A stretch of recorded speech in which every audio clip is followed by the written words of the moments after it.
Okay, so I'm going to go live. I think I did just go live, and, and it's just sort of talk for a little while. I'm supposed to send. Oh, I didn't even send out the link to her. I'm supposed to send it out to Sister Danger, and I'm hearing myself. Oh, fuck being stoned. It's hard. It's hard to do things when you're stoned, to be perfectly honest. So, I have to send out the thing to Sister Danger. I don't know if this is going to be a particularly good stream. I was just watching Blair White debate the SJW that she debated because um so yeah. Um she was talking about, is there more than two genders? And I mean, it's kind of like if you mixed vanilla and chocolate together, would it be a different flavor? Or would it just be like vanilla and chocolate together? Is that a good way to put it? Am I smart when I'm stoned, or is it just that I think that? Because I feel like maybe I should always say that, and unless I actually heard that from somebody and I stole it and I just didn't remember, which I think happens a lot. I guess that's like meme magic in work. I didn't realize how stoned I was till I started talking. Um, and I still forgot to send the thing to Sister Danger. So yeah, when I get stoned, I have like a weird sense of humor that doesn't really make sense to most people, and I don't really smoke that much weed anymore. But I do sometimes because I want to not be like a total fat neckbeard drunk. And oh, I just sent it to her on, and oh, I'm hearing a Facebook, and because it'd be cool if I was like not fat anymore. Oh, um, I my good friend, I only have like probably less than 10 friends in Seattle that I would like ever potentially hang out with. Um, and I don't really actually hang out with them very much.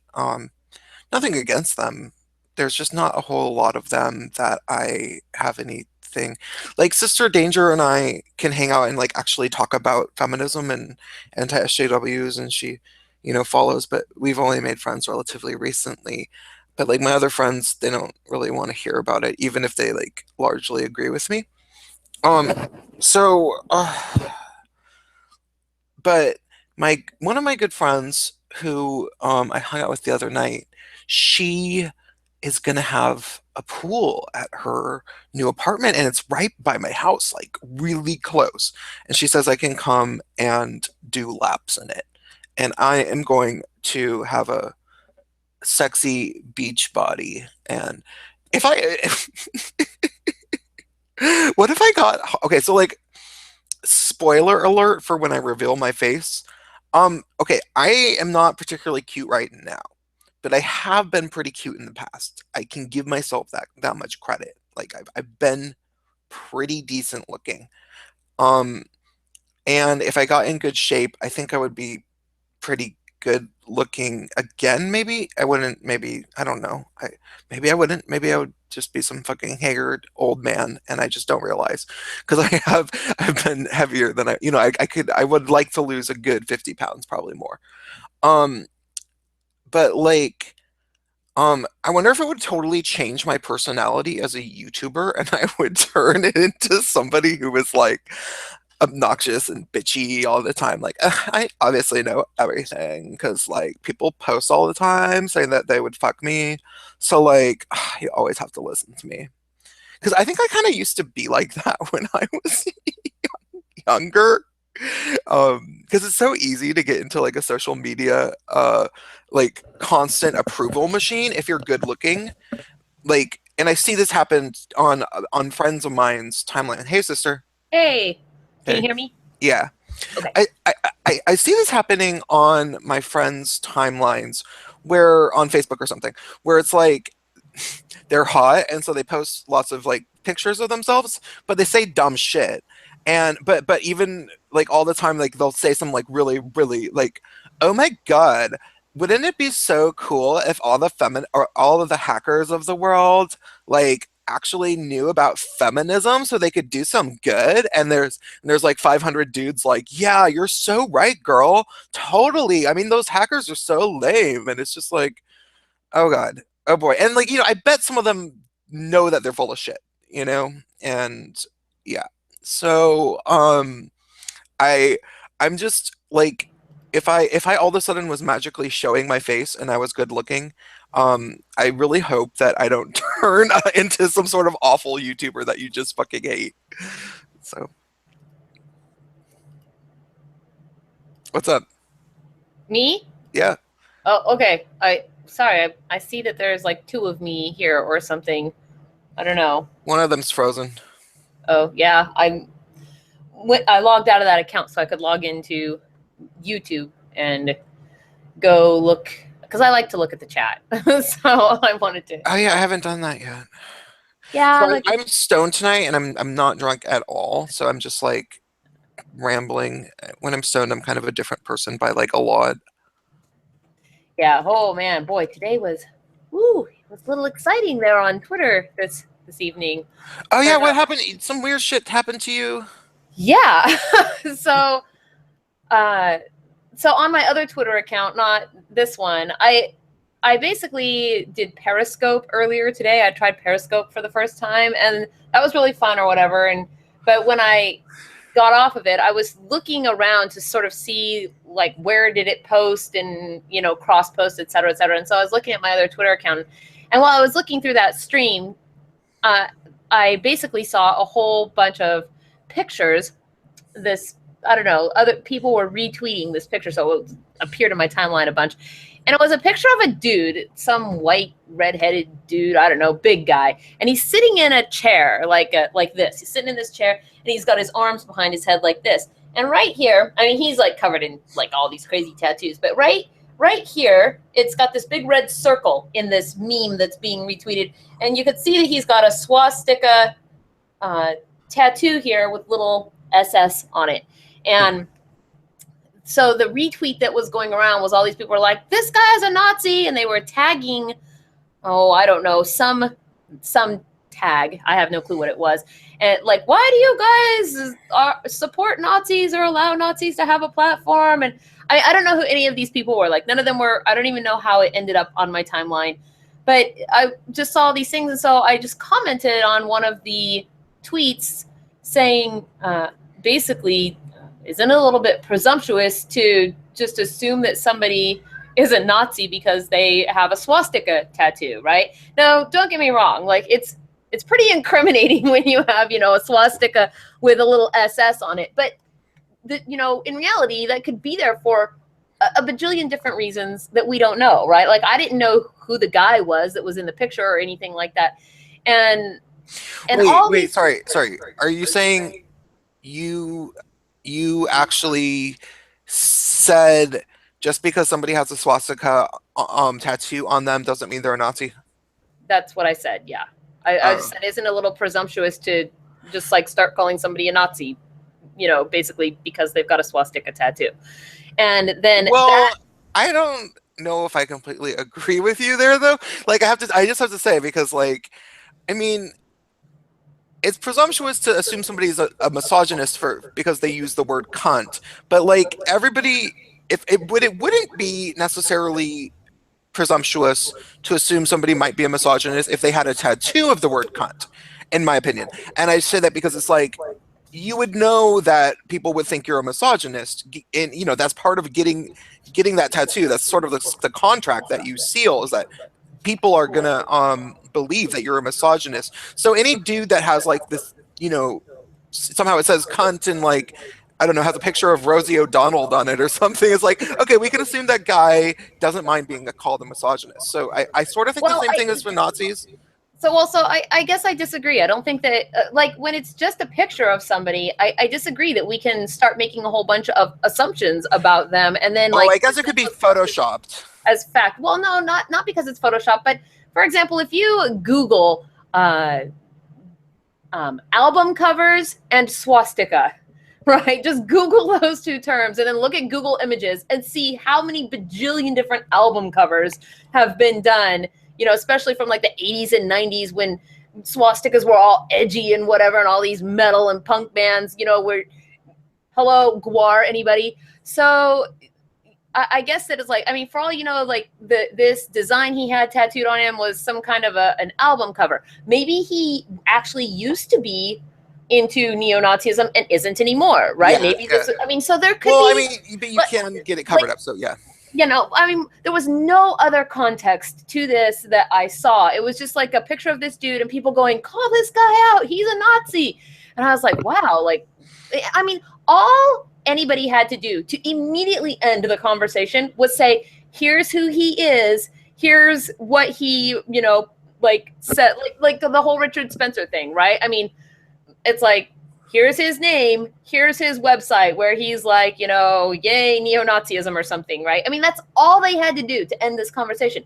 But they didn't do any of that. Like, nobody said who the guy was or why they, you know, like, why this might actually be there. There was no referencing of any websites or any context at all. All they did was, like, they basically, the immediate response to me was, so you think that there are good reasons for somebody to have a swastika tattoo that are not KKK or Nazi related?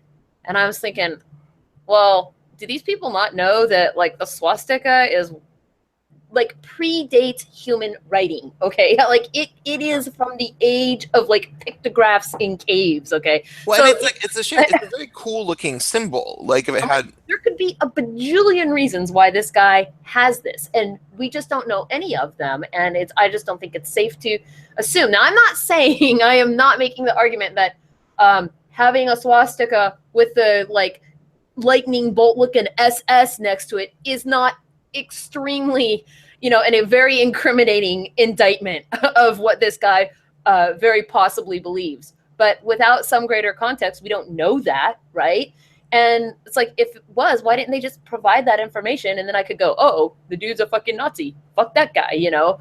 But, and you know, I didn't get too involved in the conversation because I wasn't actually looking to have a conversation. I was just trying to kind of be a little bit level-headed about the crazy, but then the crazy just, like, completely was aimed at me to the point that they basically they started saying things like, I'm gonna screen, and they did, they screen capped it, they started retweeting it and saying things like, this person thinks that it's, you know, they're a Nazi sympathizer, it's okay to have swastika tattoos. And then they went on to say, you know, we're going to post this on Craigslist under the looking for love section. I mean, all these things started getting said to me, and I was like, I just was just like, I hope you do. I hope you make yourself look so incredibly bad that you are, you know, it's to the point where I think that, you know, at the end of the story of The Boy Who Cried Wolf, and the wolf actually does come and he's crying and nobody does anything. I think we're kind of like at that point now.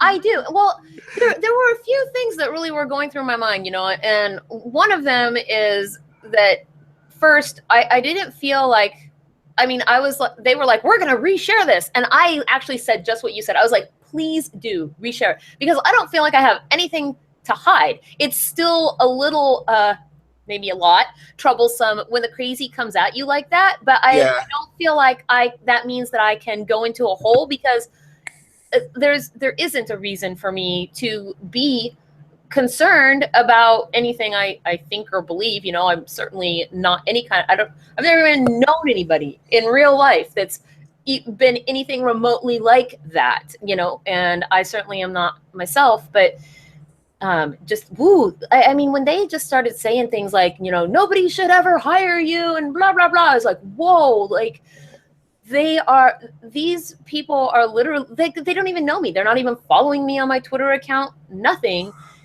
And I guess I was just, I don't know. I was like, these people are like literally have gone from one post to we think it's okay to completely try to demonize you and tear down your whole business and everything that you are, and share it around and get all the hate coming your direction because you're a Nazi sympathizer. And I was like, oh my God, this is crazy. Like, I mean, I think all of us do a lot of shit posting on Twitter, right? Like everybody does. Everybody gets on Twitter and does shit posting. It's kind of what it's for.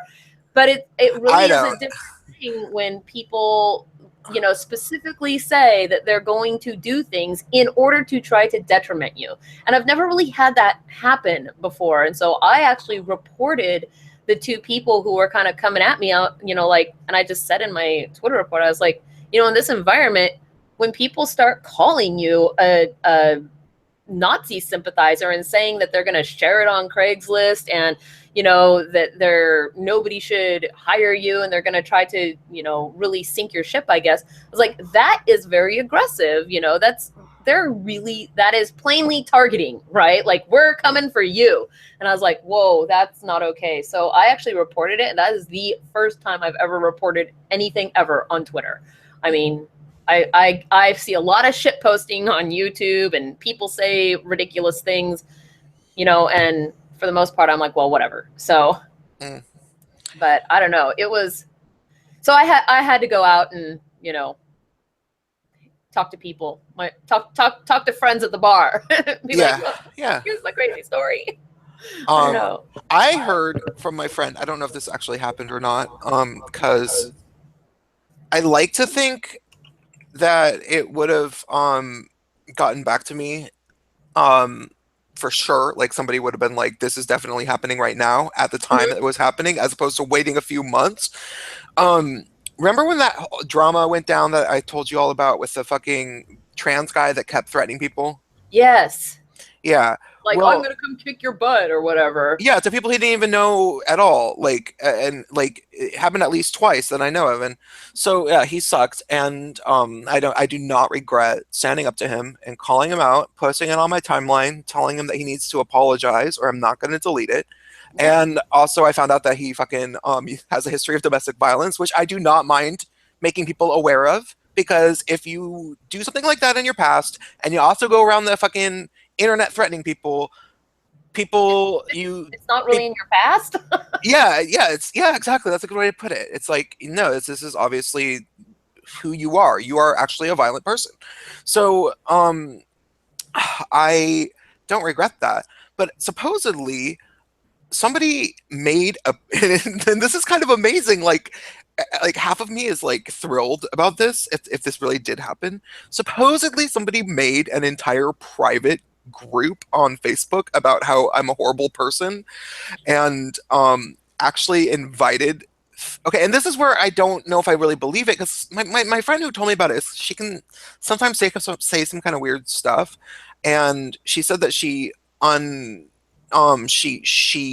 like deleted her, you know, like you can be put into groups, but she like got out of the group immediately when she got it, and she said she should have taken a screen capture.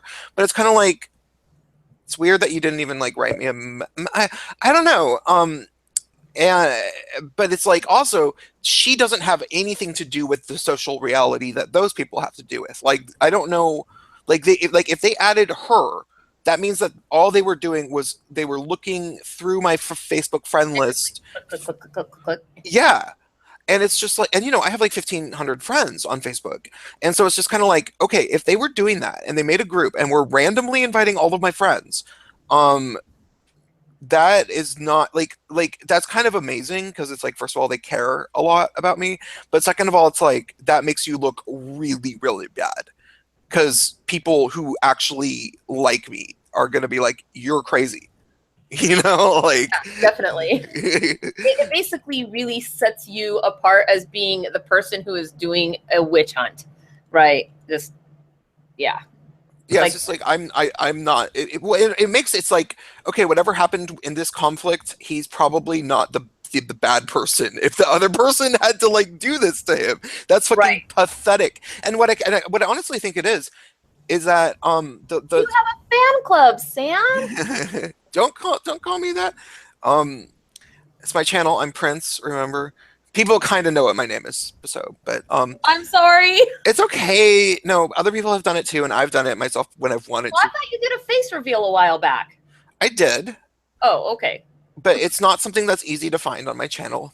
Like you Okay. can't, and that one is not. Is I unlisted that video that Oh. stream anyway. I didn't know. I'm sorry. No, it's not a full blown face reveal. I was on a stream where I did show my face, but you know, I mean, I am probably going to do a face reveal eventually. Maybe some sort of Patreon goal fucking thing. Huh. But what was I saying about oh, what I honestly think the motivation with this trans guy, if he really did do this, is that Yeah. he knows that I would beat the ever loving shit out of him. Like he probably realized at a certain point, he's like, wait, this dude's like actually 6'2" and could beat the fucking shit out of me. And so he got scared, and what he tried to do was to try to because he was so scared that he was like, maybe I can tell the entire queer scene in the entire West Coast to make sure that he never gets invited to a party, because if I show up to a party, he'll maybe get the shit beat out of him. And so he was trying to make sure that wouldn't happen. That's the only sense that it makes, because it's just like, that's such a dumb idea to try to like create an entire smear over one little conflict with like someone that you don't even know. It's so stupid. It's just so dumb that the only thing I can imagine motivating it is actually sincere, like irrational fear. You know, It's hard to imagine what I don't know. It's hard to imagine. I guess like what would it even be? And I don't know. Oh boy, I have a sneeze. Like there's a sneeze that's threatening to come out. So if I sneeze suddenly, there it is. I think it has to be fear, because like you wouldn't, like there's no, you know in your head that it's not gonna like necessarily, it's, you know, like starting internet drama like this and roping people who don't want to be roped into it, that doesn't end. It's just not a rational thing. It's like, I know you've been on the internet for longer than 5 years. What are you thinking? And so the only reason that somebody would do this is if they were like, you know, they were just scared of something. You know, people do really, really, really irrational things when they're stupid. More so, oh, sorry, when they're scared. When they're scared, They also do irrational things when they're stupid. Yeah. It's true either way. When they're scared more so than when they're just angry. Yeah, no, I definitely agree. Fear is a huge driver of people to do pretty wackadoo things. I guess that just as a general statement, I don't even really get the whole threatening of people on the internet. I guess maybe if you knew that person in real life or something, it might have some meaning. But for the most part, I did it to one guy that I knew in real life kind of recently. I mean, but for the most part, people that will come after you, you know, on your channel or on your Twitter, it's like they don't know who you are. You don't know who they like. Nobody knows anybody. Yeah. What does it serve? What purpose does it serve to? I guess to be threatening random people that you don't know. Well, what is the motivation to even type those words? What a waste of time, right? I agree, but with this guy, I think exactly what it was that he's trying to he just wants to shut down people who have, you know, criticisms of SJWs and feminists, because, you know, he's a little ideologue, and he can get away with it because either he shuts them down by threatening them and they get scared, you know? Right. Or they say, yeah, you want to meet up? I will beat the shit out of you. And then he gets to say transphobia. And that's exactly what he did to me.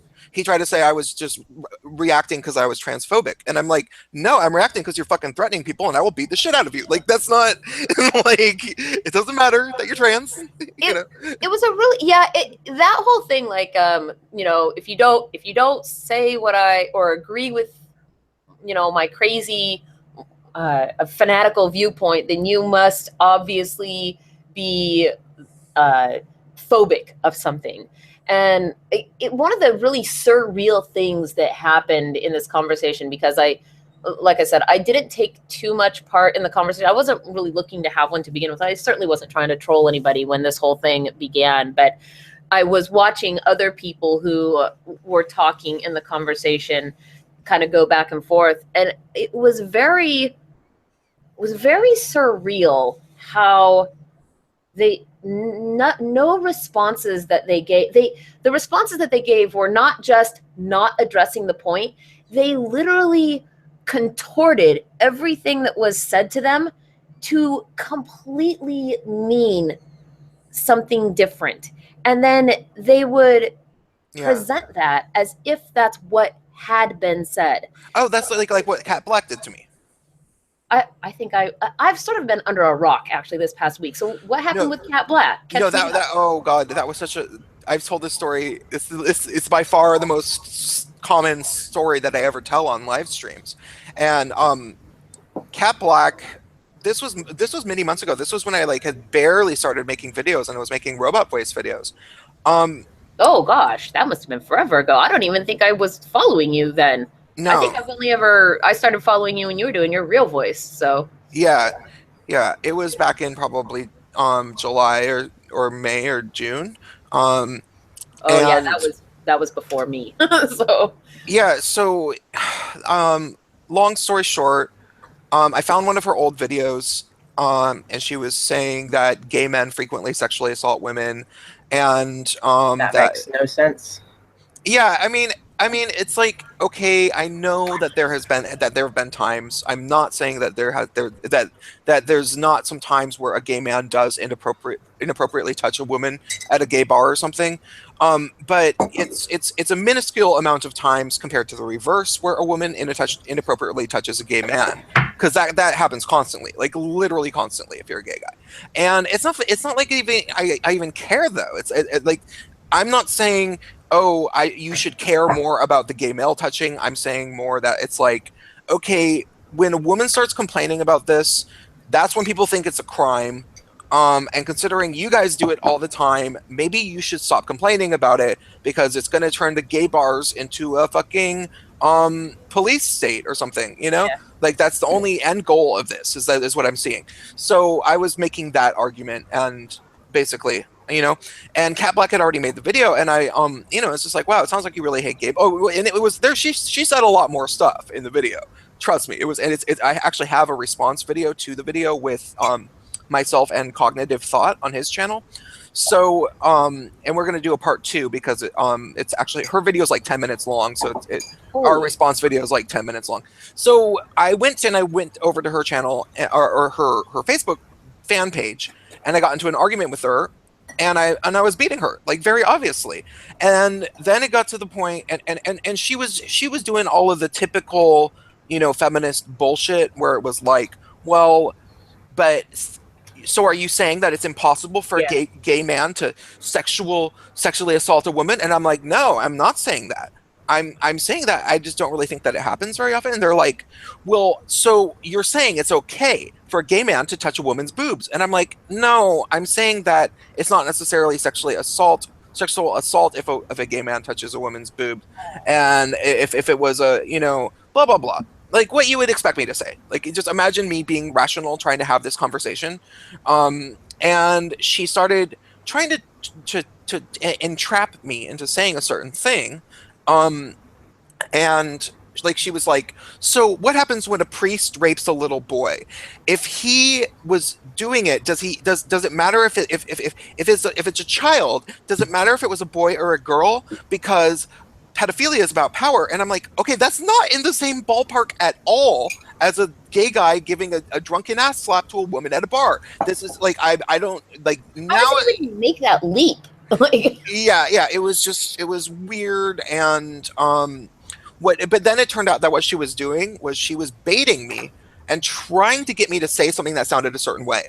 And once she got something that she thought would make sense, she took a screen capture of it, and then blatantly lied about what I was saying. Blatantly. Like, I just read over it on a stream with some people the other night, including, like, you know, a female, and who's, you know, like, cool, has gay male friends. And so I read Princegate, man. I read what I read to the girl what I said, and what I actually said before I read what Cat Black said about me. and it was basically the girl was like, no, you're right, like it sounds like you're saying something super true. I don't know why she would disagree. And then Cat Black said that what I was saying was, this gay man says it's impossible for gay men to sexually assault women. And if and Wait, if did you- wait, let me finish. No, yeah, she said this gay man says it's impossible for gay men to sexually assault women, and if they complain about it, the gay men will only sexually assault them more. What? Which is like, nobody would ever say that. That's insane. Insane. And so and it was just like, and then I realized how, like, I think in order to become completely committed into like fighting the SJWs, I think you have to like have this kind of encounter where somebody, it's not even just them being irrational, it's that they know they're lying. Because there's no way that she didn't know she was lying when she was saying that. You know, it's so crazy how, I guess to me anyway, how that occurs. And I genuinely wonder sometimes if these people that behave in this fashion, if they don't think that, like if they really are so twisted around in their heads that they can't acknowledge things just for what they are.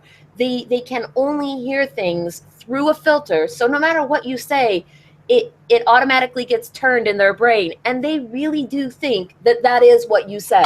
I don't think so with Cat Black, because I mean, I think that there could be people out there like that, but I'm pretty confident that Cat Black isn't like that, and she is just a heinous lying piece of shit, and she knows it. And I say that because she's I'm pretty sure, okay, so that period when she did that to me, I would go back to her fan page every once in a while, and every week or so she did the same thing to some other person. She would take a screen capture of some message or tweet and post it on her Facebook timeline and take it out of context, and you could tell that it was taken out of context. Like, it was like, oh, I wonder what they were actually talking about, you know? And she was trying to bully them with all her, because she has like 150,000 followers on Facebook, much more so than on YouTube. So she would do that all the time, and then she would go on. I think she made a video where she said this. She certainly at least went on Twitter tirades about this. I saw where she would say, I would never want to silence somebody for having a disagreement with me. And I would, and like would go on about it. Like, and it was like, what are you doing? Like, are you trying to get people to say something that you can you can smear them over? Like you are a devious person. And yeah. I think that a lot of the professional SJWs do this. Like they go on crusades and they smear people, and they know they're doing it.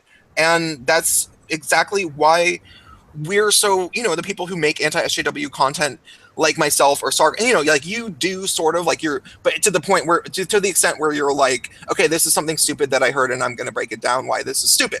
And that's what you do. Whereas I am on a fucking mission to end it. I'm going to exterminate.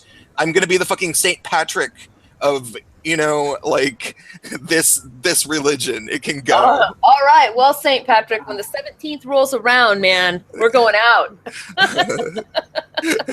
I kind of feel like 3 or 4 years from now, this will all just be gone. Like, because not that long ago it didn't exist, and I have the feeling that not that long from now it won't exist.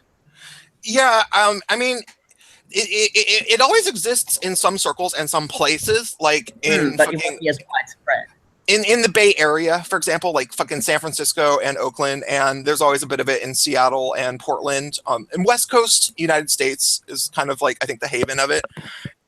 But it wasn't in media, and it wasn't all over. It didn't dominate the internet, like until like it really started brewing around 2012. After Obama won the second time. Yeah, after Obama won the second time, and then they kicked off Black Lives Matter. Even though police brutality towards people who happened to be black, but it wasn't even necessarily just black people.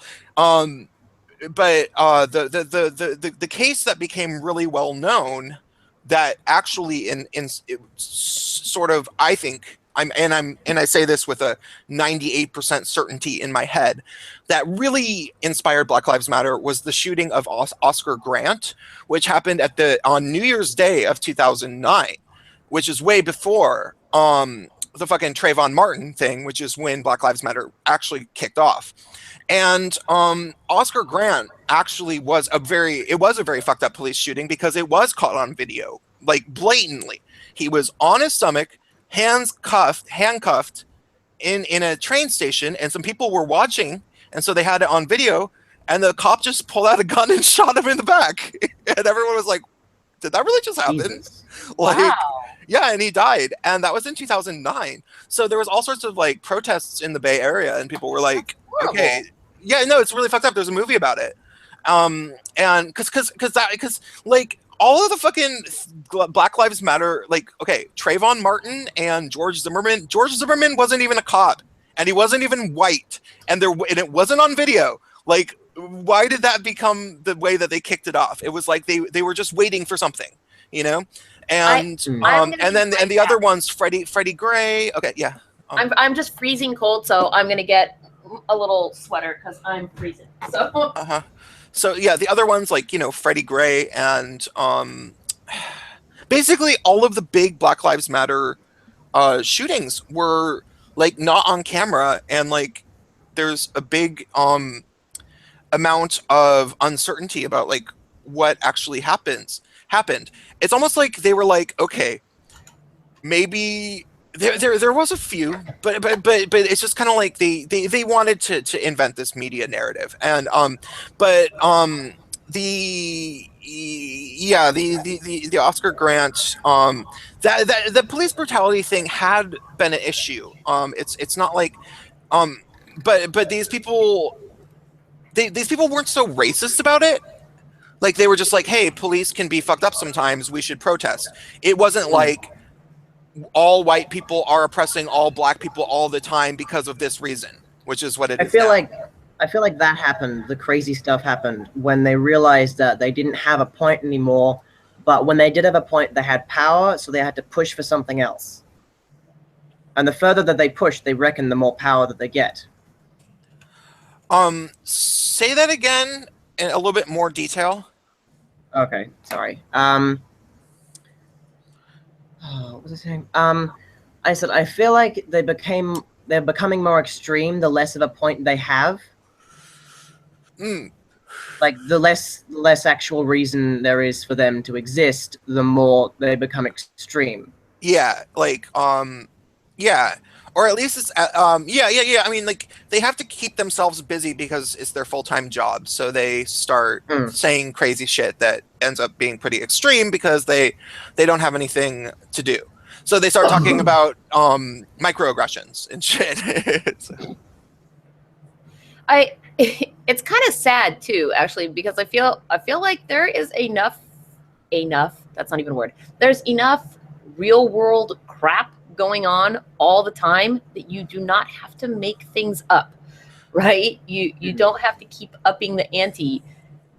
Yeah, but but see, it's based around, like, I understand what's like, there's a gigantic tree, and the tree has grown to the point where it's getting it's trying to unearth a house, and it's getting into the power lines all the time, and it would be really, really, really nice to save that tree because it's a noble tree, you know, but like, unfortunately, it's just like you're gonna have to cut it down. And that's sort of what the social justice thing, like, it's gotten to the point where it is damaging your house, and it is going to cause an entire, you know, power outage, or not power outage, but, you know, the lines are going to get fucked up because it's and so that's what the social justice culture is based around. You know, this intersectional feminism thing has become really apparent over the past 4 years, but that's always been there. There's always been fucking lesbians trying to be like, the fight of queer people and black people is all united, and we are the ones who are going to unite it because we are the we're the chosen people, the intersectional feminists. Like they've always been like that. Sister Danger can attest. Like there's always some fucking lesbian that's like that, right? Yeah. And yeah, like I almost want to say that like they're some of the most hardcore ones that are like that.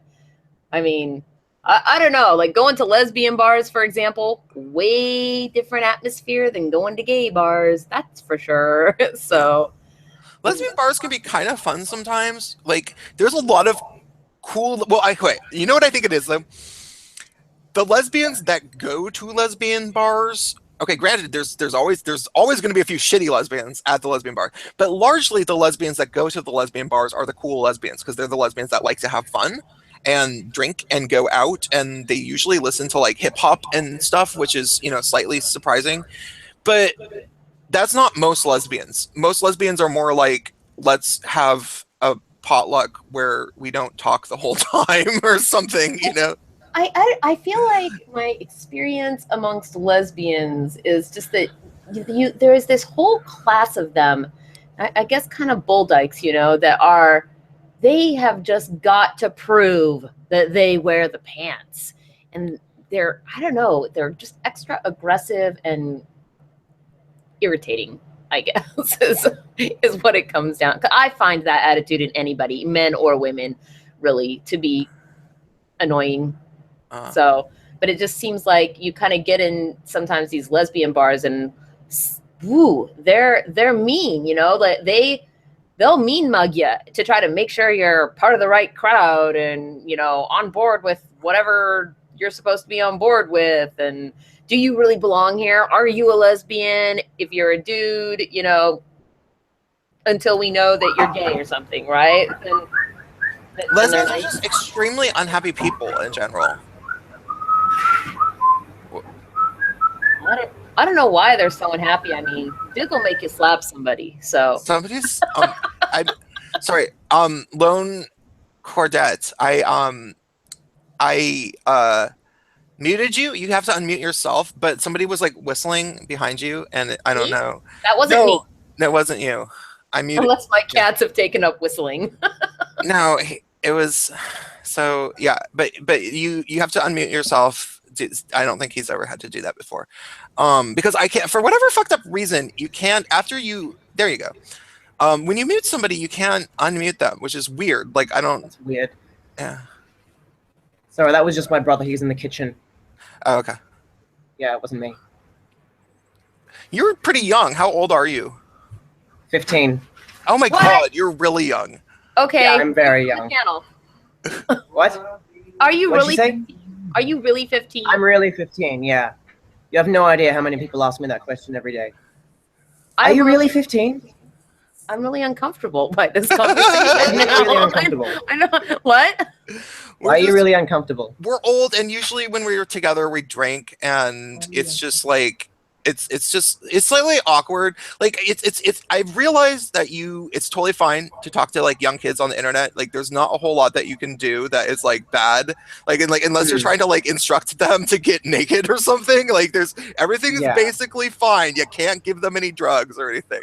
But like it is always awkward because we're older by like a lot. Like I'm 35, and I'm not going to say how old sister is, but she's similar age to me. And when you get to be in your 30s, if you show up to like a house party and there's 15-year-olds there, you're just like, it's just like, wait, what? Like it blows your into like if people found out that you were around 15-year-olds and let's say this kid gets really drunk and like you could get in legal trouble just for like kind of being there potentially. Seriously? So, yeah, providing alcohol to a minor. It's probably not providing alcohol. Yeah. So you just get weird about that kind of thing. As an older person, but it's different. I've been on I have a friend, Matthew C. Do you know who that is?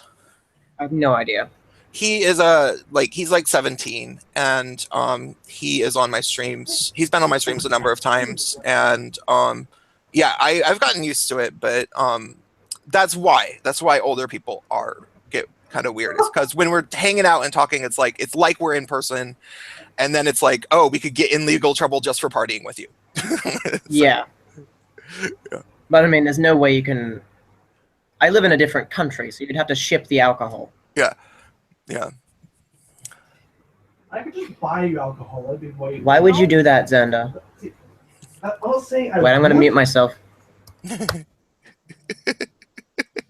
I don't know. I don't mean to be uncomfortable. I don't mean to be uncomfortable around you.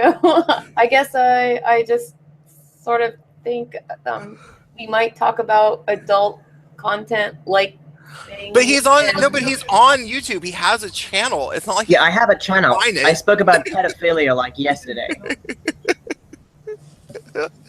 he's cool. Like I've watched a few of his videos. He's pretty. not- I thought you were gonna be. Lamb. I thought you were gonna innocent be more lamb. like. I thought you were gonna be more like 18 or 19 though. Seriously? Do I look 19? I I'm don't- gonna take that as a compliment. Yeah, I mean, I don't remember what I don't remember what teenagers really look like. We went to a fucking Aaron Carter show, and Sister Danger and I actually went to an Aaron Carter show. Wait, do you even know who that is? No, not even a little bit. Oh my god, we're so old. Wait, Xander, don't say anything. Do you know who the Backstreet Boys are? Yes. Okay, so the He's Backstreet. like, yes. I've The heard Backstreet of them. Boys I haven't. were popular they're a band. like right before you were born. About 3 years before you were born was when they kind of had their breakout hit, I think. And so they were just like a boy band. I don't know if there's boy bands right now. Are there boy bands right now? Isn't One Direction die? Oh yeah, One Direction. Yes. Yeah. It is all. So One Direction. Dissolved means dead. Yeah. There had been Fuck you. there have been numerous boy bands prior to, like, there was the New Kids on the Block and Menudo, but the late 90s was when we had NSYNC and the Backstreet Boys were the big bands that were boy bands. And it was just like, I don't know, I was old enough to not even be the target market for it. So then one of the members from the boy band Backstreet Boys had a kid brother who was probably at least 4 or 5 years younger than him, and I think it was the youngest member of the boy band. So I think it was Nick's little brother, and Nick's little brother was Aaron Carter, and it was kind of like Nick was like only 18 himself, and then Aaron Carter started having a solo music career, and he was only like fucking 14 or 15. So when I was probably like 19, 20, there was this like 15 or 16-year-old pop star, and this was Aaron Carter. And it was weird because it was like, oh, that kid's so young. And, you know, he might have even been like 14. And we went to a show because Sister Danger's friend was in one of the opening bands, and so she had free tickets. Oh. Yeah. Google just broke. But it was weird though, because a number of the people there, it was hard to tell how old they were, because it was mostly females, and like it was like, are they Many girls? yeah. So Yeah, I actually thought both of the opening bands were better than Aaron Carter. I think everyone did.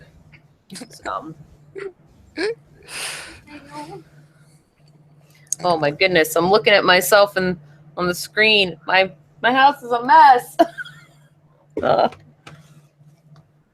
So, can somebody catch me up, because I've only kind of seen it on Twitter a little bit, and I have not had the chance to really watch videos too much this week. I've sort of been in very focused work mode. But what happened with Tim? Demotivator opinion?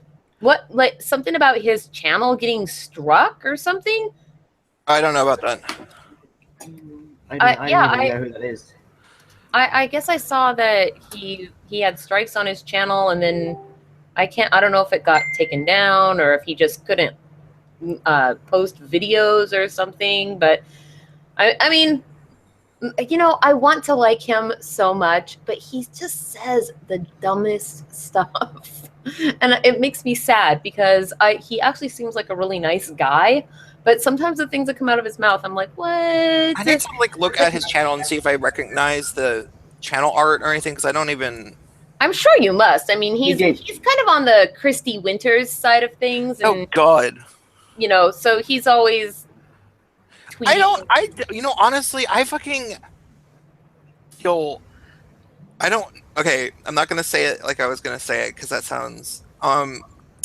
I can't get myself to care about the Steve Shives and the Christy Winters and I don't really do response videos anyway, and it's just like everybody.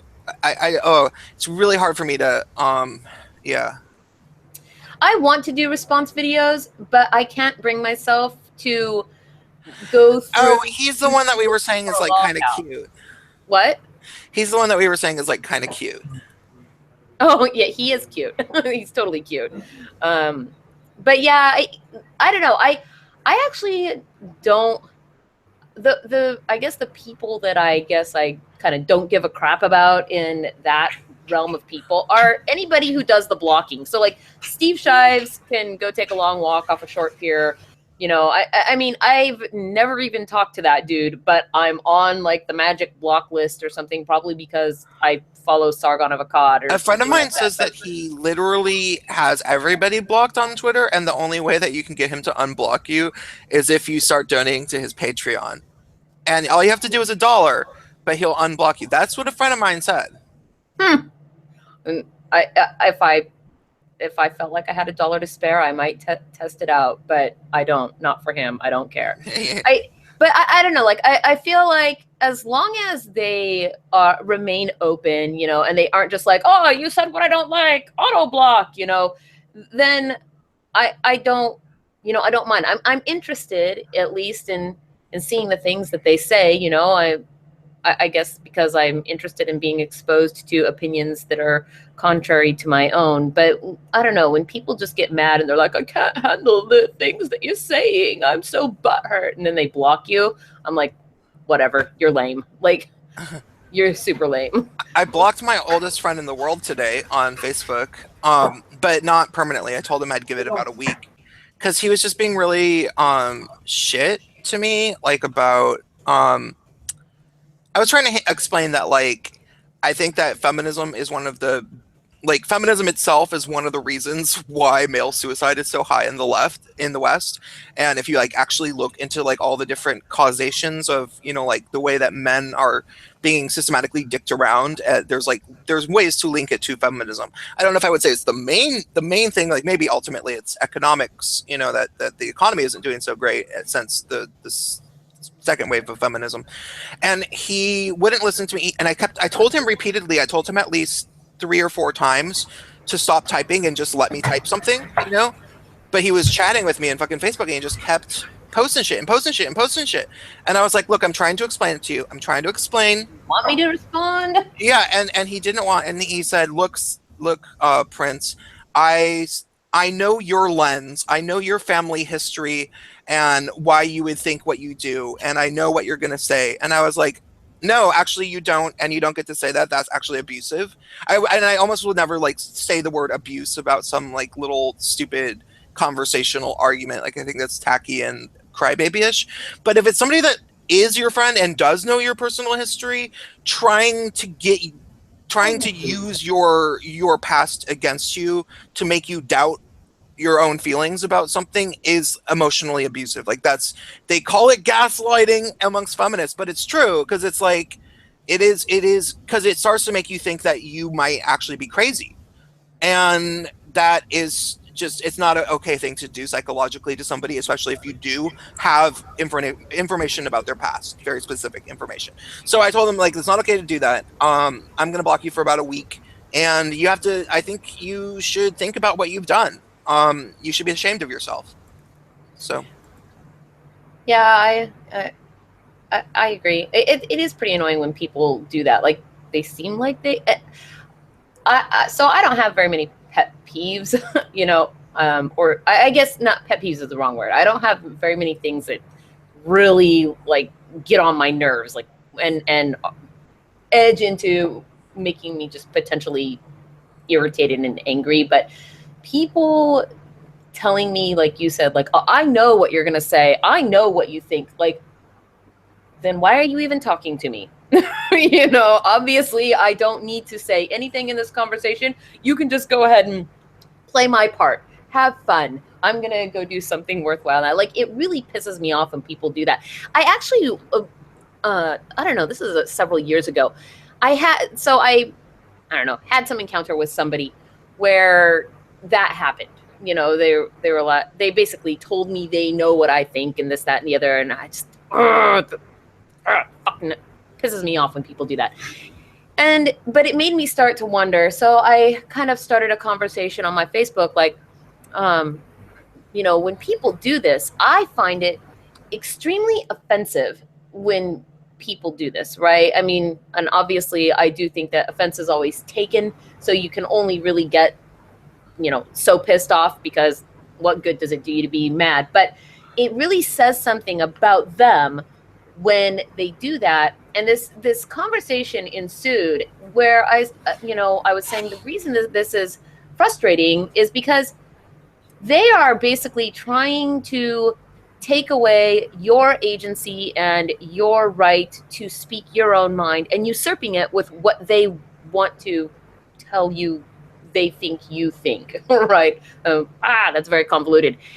And it was pretty interesting because a lot of people came back in this conversation and they outright disagreed and said that no, they want people to assume what they mean. And I am very much the opposite. I try to say the things that I mean. And if there needs to be a clarification, then, you know, then let's clarify, right? But I get to say what I mean, not you, right? And I was very shocked that anybody would say, I want people to assume what I mean. And so when I kind of pried a little bit more, like, my God, why would you say that? Why would you want to say one thing and then have somebody hear it and reinterpret it to mean something else entirely? Why talk at all? What? Why talk at all? Right. And their rationale for this was quite interesting, but it basically came down to sometimes there are things that it's hard to express or to talk about. And so they want to be able to talk about them and express them without actually having to put a name to it. So they want to be able to talk around a subject and have another person infer what their actual meaning is. That way they don't have to actually talk about the subject directly. They can kind of come at it from all these are people. No, the only person that would say something like that, the only person who would say something like that is somebody that actually knows that they're basically wrong about everything and they just don't want to admit it and talk about it anymore. Right, like they want to say things like, well, and this is one of the problems that I have with it, because as soon as people do start doing things like that, they always come back with, well, that's not what I said. Yeah. Well, who knows what you said, because apparently you're not saying what you actually mean, right? You know, but they say all these ambiguous things, and then if you don't interpret it right, well, that's not what I said. You know, that's not what I meant, or whatever. Well, then why don't you just fucking say what you mean, you know? But they didn't want that, because there's a responsibility that comes with saying what you mean and being forthright and honest, right? It's also kind of like the people that have you run into these people, because I've run into it more than once.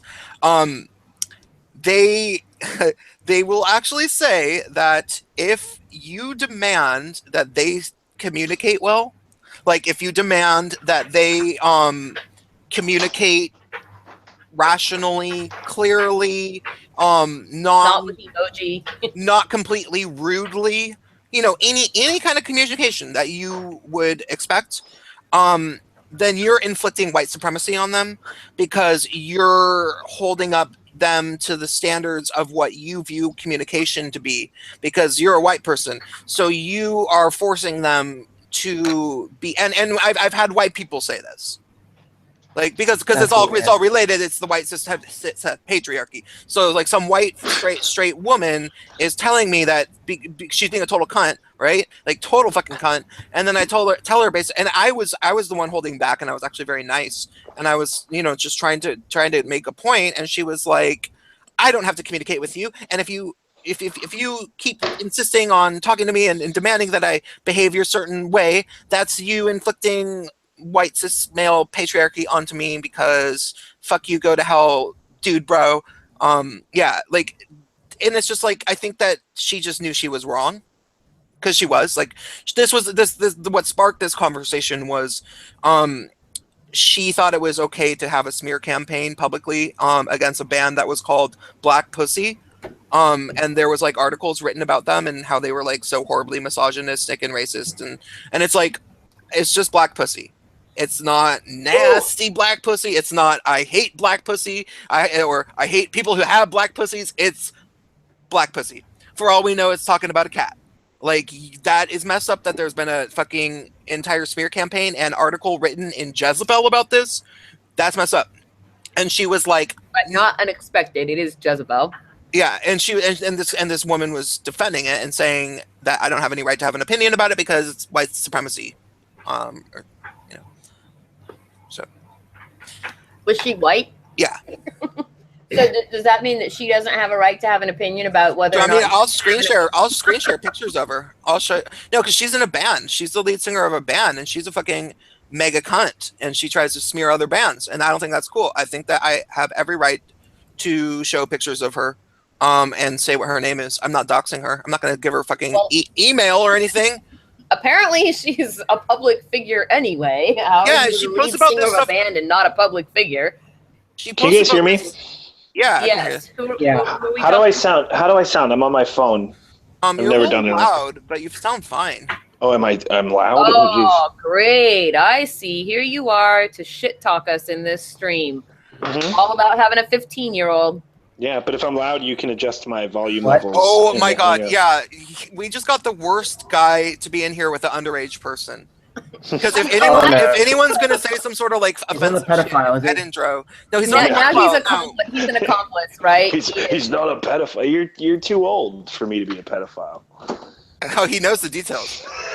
Oh, wow. Yeah, all this talk about I am Milo. so lost. All this talk about Milo. We've really gone through the difference between a pedophile and a hebephile. Yeah. No, Ed Intro's just a fucking shitbag, basically. Yeah, go to my channel and like and subscribe. Thanks. That's underwhelming. Yeah, and if my volume is too loud on the Hangout, you can actually adjust my volume levels from the control Too panel. bad. Oh, and he's so when just for the record, he's straight. So the pedophilia jokes, that's why we're able to make them, and it's funny and it's not awkward. You are so uncomfortable. It's hilarious. Yeah. You have no idea. I'm uncomfortable, you guys. Oh my goodness. So, No apologize, please. oh, I'm showing that cunt. That's what I was doing. Okay, so Right. Just Emily. don't get that word tattooed. Otherwise, we know for certain that you're a misogynist. Well, yeah, honestly, I stand by that statement. If I get a fucking tattoo, if I get this woman's face and I get cunt written on it as a tattoo, then I probably have gone off the deep end and just like actually hate women. But for the time being, I just want you guys to see like should be the dictionary definition, like next to the word cunt, it should have this face because I'm sorry, like no, she, like you guys will laugh. That's her? Yeah. She's cute though. She's kind of cute. Isn't she like two? No, she's not looks like actually she's cute. two. She's fucked up looking. Show us a Oh. not No, that's no. these- makeup okay. picture. Oh Yeah. wow. She's no, she's not actually cute. She takes lots of photos of herself because she's in a band. She's Okay.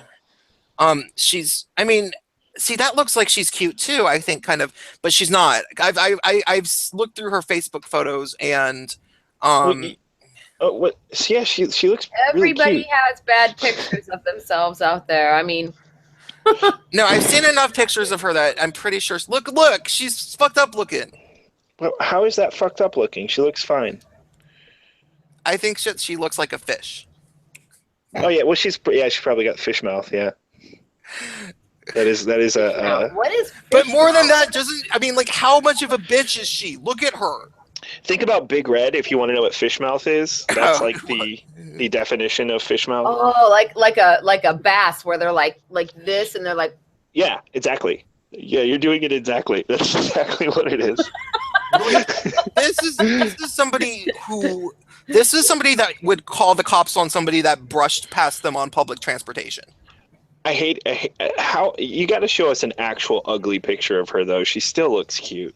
I agree. She does look kind of cute. I agree. I think she's fucking ugly. Except that one that you showed where she was standing in front of the band. I was like, yeah, that's a super bitchy looking picture. Like, here, let me see this.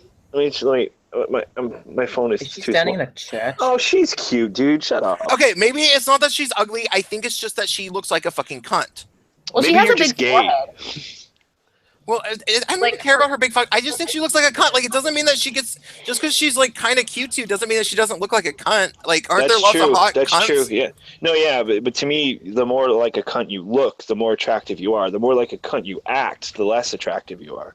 Well, man, go on her That's fucking my Facebook. barometer. Go on her Facebook timeline Her and body looks weird. yeah. Ew, She's- that's it's- not a good picture. Yeah, that's a bad picture. I don't I know. mean- I to me, like as soon as she started arguing with me, she got mad at me because I like liked South Park, and then we ended up in the argument. And like South Park is genius.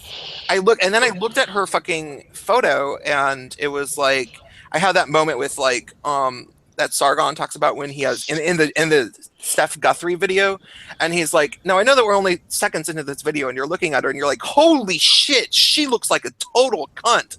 Yeah. And it was like that kind of moment. Like I was like, He "Oh, said this cunt. is this." He said cunt like 100 times in that video, right? Yeah, he, it's like he kept saying cunt, she- cunt. She absolutely is a total cunt. But let me get into her total why I'm saying this, because I don't normally call people cunts, but she has watched her at this TED Talk displaying for an audience her total cuntery. So Okay. yeah, this is no, I don't. She's not in a TED Talk. I can't do It's- that. But I kind of want to hear her voice just to know how much. I've seen her before. Her band's actually I've seen kind of this good. picture. I've seen this picture before. Wh- Oh no, I know who she is.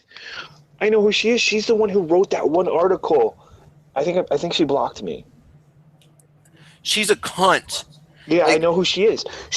I'm trying to think of what the article is. It was egregious. It was horrible. But I don't know what it was. Was it related to offensive band names or something?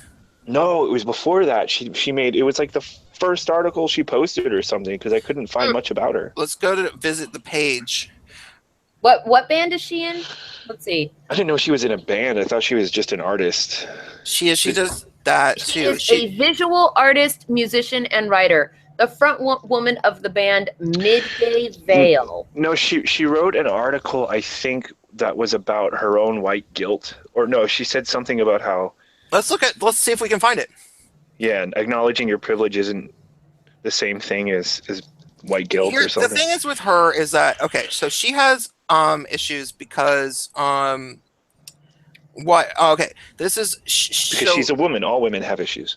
no. Hey! No, I I don't- have her subscriptions, parents- motherfucker. You back off. This is over You have 10 years ago, but prescriptions? Subscriptions. I don't have any prescriptions. How Actually, many prescriptions do you have? I have 0 prescriptions. Lots of Xanax. Okay, I what actually don't pisses even me know what off- Xanax is. she's a fucking cunt. And she bullies people on the internet all the time. It's easy to find if you look at her Facebook, her Facebook profile. But she like writes this whole article. I know for a fact that I already communicated with her on Twitter, and I think I got blocked. Okay. I just can't remember. This was months ago. She's just so horrible. She's a horrible, horrible person. Let's see if she no, has she other. is. But she thinks that she's the nice person too.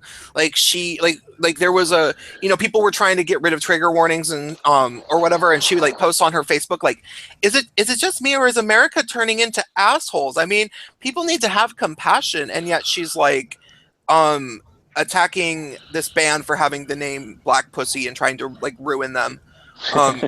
It's like that sounds like the girl I'm talking about. I know for a fact it's her though because of that one picture in white was her profile picture on the article.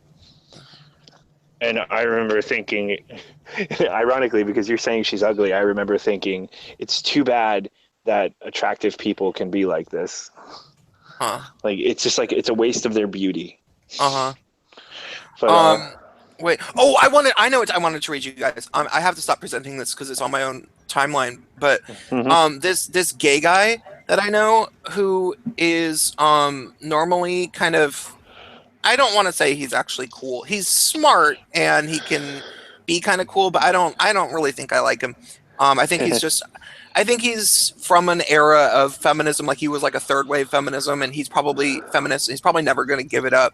But he wrote the most obscene post, and I don't know if I want to read the whole thing, but I want to at least read the top of it.